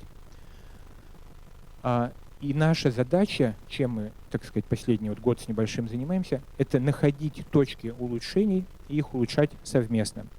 Что такое интегральное? По-русски это можно сказать комплексное, всестороннее. Только знаете, что многие муниципалитеты, они занимаются ЖКХ, дорогами и говорят об привлечении инвестиций, но не знают, как это сделать. Спасибо. Вот, соответственно, интегральный подход к развитию любого города — это понимание всех сторон жизни города, в том числе культуры, образования, коммуникации между городскими сообществами, инвестиций, правовой культуры, безопасности. Их примерно 12 основных областей и целенаправленное развитие вашего города во всех этих направлениях. И через коммуникации, которые в городах возникают, через совместные проекты формируется вот тот самый новый коллективный разум города. По сути дела, если вы посмотрите на свои города, в них сегодня отсутствует субъект длительного действия. Нету ни одной силы в большинстве городов, которая обладает долгосрочной волей, да, способностью влиять на тот или иной город в перспективе 10, 20, 40, 50 лет. Потому что выборы, потому что то, сё. И большинство игроков не обладают ресурсами для проведения серьезных изменений. Очень являются раздробленным вот эти игроки. Мы немножко разобрались, очень активно взаимодействуем не только в своем городе с администрациями. Они все супер загружены. Вот, у них нет никаких моральных ресурсов заниматься каким бы то ни было настоящим развитием. Замглав администрации по развитию перегружены всякими формулярами, отчетами и прочее. Вот, и так далее. Соответственно, внутри администрации нету видения, нету мотивации, нету ресурсов очень часто для развития. В бизнесе ситуация та же самая. То есть бизнес берет на себя ответственность за свой бизнес, за свое, так сказать, дело, но очень редко способен видеть будущее для всего города и тем более вкладывать туда время и энергию. Вы знаете, что и так все очень заняты. И то же самое со всеми. Вот НКО. Прекрасный пример, мы любим говорить про НКО. Большинство НКО являются очень слабыми игроками, во-первых. У них нет ресурсной базы, у большинства из них нет компетенций. То есть люди с открытым сердцем, с правильной мотивацией, но они не умеют коммуницировать. Мы, например, у себя в городе изучили 1500 НКО. Из них 300 активных, настоящих таких. Но я встречаюсь с людьми, я понимаю, что это люди, которые находятся по уровню развития своих коммуникативных навыков, мышления и прочее, на уровне, который не позволяет им решать те задачи, о которых они говорят. Соответственно, мы сейчас вовлекаем их всех во всевозможные программы развития, образования и прочее. А новая городская идея, которую мы предлагаем вам рассмотреть для своего города, это то, что ваш город — это живой организм. Живой организм не способен развиваться, когда отдельные части не разговаривают друг с другом. А это одна из основных проблем городов. То есть бизнес не доверяет власти, власть не доверяет ни бизнесу, ни населению, население не доверяет ни тому, ни другому. Коммуникации нет. Соответственно, представьте ваш организм, и в нем руки не взаимодействуют с головой, голова с телом, а тело с ногами. Как далеко вы сможете уйти? Вторая вещь. Город способен и должен научиться генерировать, принимать и воплощать необходимые решения своевременные. Вот. Почему он должен? Потому что если в 20 веке в России городами управляли сверху, и это было адекватно для той системы управления административной, 21 век не позволяет фактически это делать. Почему? Мы, во-первых, в рыночной экономике. Тут каждый, на самом деле, это оранжевый уровень, кстати, рыночная экономика. Мы с синего, вот с уровня административного управления, перешли в 90-м году на такой красно-оранжевый. То есть, с одной стороны, необходимо было применять силу и стремиться к результатам. И вот все наши олигархи, они как раз через силу достигали высоких результатов. То есть это не настоящее предпринимательство, потому что там отсутствовал как раз синий уровень, уровень структур, права, порядка и так далее. Ну вот. И сегодня города конкурируют за ресурсы развития, это прежде всего деньги и таланты. Вы прекрасно понимаете, вот тут говорят, что кто-то там пылесосом отсасывает. Никто, естественно, не отсасывает, просто люди выбирают пространство, где они могут себя лучше реализовывать, и уезжают в те города, которые им дают эту возможность. Инвесторы вкладывают в те города, которые дают им возможность вкладываться, или в субъекты. Вот, соответственно, город, чтобы он жил, неважно, это опять-таки Томск. Вы откуда? Калуга, да? Калуга. А вы? Вологда. Вот чтобы из Вологды не уезжала молодежь в Москву или в Питер, Вологда должна научиться генерировать, принимать и воплощать решения по саморазвитию. И Ереван тоже. И Варшава, и Гданьск, все. Вот, теперь, что такое город? На сегодня города отсутствуют. Сегодня города представляют из себя хаотические системы, потому что мы примерно измеряли в разных городах способность губернатора сверху влиять на развитие города примерно 30-40%, очень высокая. Но губернаторская власть следующего уровня, она, как правило, не заинтересована в активном развитии городов, у них тоже нет времени, они тоже все перегружены своими проблемами. Мэр, сити-менеджер, влияние на городское развитие те же самые 20-25%. Не так много, как мы думаем. Бизнес крупный и средний в совокупности те же 20%. А остальные 30-40% они просто распределены между маленькими игроками. Как вы помните, никто из них друг с другом реально не коммуницирует, они не согласуют общее видение будущего, кроме исключений. Вот есть города чуть более продвинутые, но наша задача как раз, чтобы каждый из наших городов стал таким.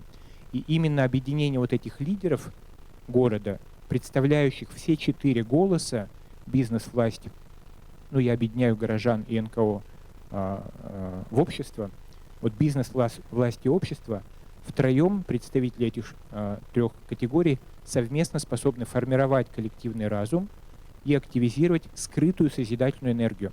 Это очень важный момент. Мы все говорим, ну тут много очень было уважаемых экономистов, политологов, и они все говорят, вот такие у нас проблемы, такие, и они действительно все есть. Вот. И мы чувствуем, что в нашей стране, как будто вот мы говорим про свободу, мы чувствуем, что как будто бы сложно полностью расправить грудную клетку, ну многим. Как будто бы вот наш потенциал, мы можем сделать больше, но нам сложно, мы упираемся в какие-то проблемы, нас ограничивает кто-то и так далее. Так вот, тезис еще один, которым я хочу поделиться, и чтобы мы потом обдумали и в следующий раз, может быть, глубже с этим поработали, что в каждом человеке, в сообществах, в городах и в стране дремлет огромный творческий, созидательный, конструктивный потенциал. Например, как вас зовут? Ольга. Вот я уверен, что Ольга сегодня работает в жизни на 50% от своего потенциала или меньше. Она не видит, как она может реализовать себя. То, что она делает, не нужно людям и так далее. Ну, не то, что не нужно, а у вас нет обратной связи позитивной. Очень много там потолков со всех сторон. Так вот, без трансформации, системы на уровне городов, а мы знаем, как это делать, мы не сможем освободить вот эту нашу созидательную энергию, а если наоборот мы это сделаем, и мы это делаем активно у себя в городе каждый день, мы утверждаем, что можно повысить во всех существующих условиях, которые вне нашего контроля, можно повысить эффективность, степень развития, там, степень счастья и прочее городов и страны там, на 15, 20, 30%. Вот, очень все просто, да? Я многие сейчас слайды пропущу.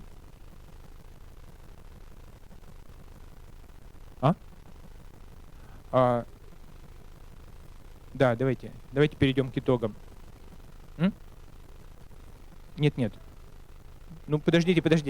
Давайте я расскажу главное. Ольга, вы мне даете сейчас 10 минут, чтобы главное рассказать? Коллеги, уважайте спикера, пожалуйста. Кстати, дайте высказаться. Существует 4 типа людей, вы знаете? Сейчас мы проверим. Это очень важно. Как вас зовут? Екатерина. Екатерина представляет один из этих 4 типов людей.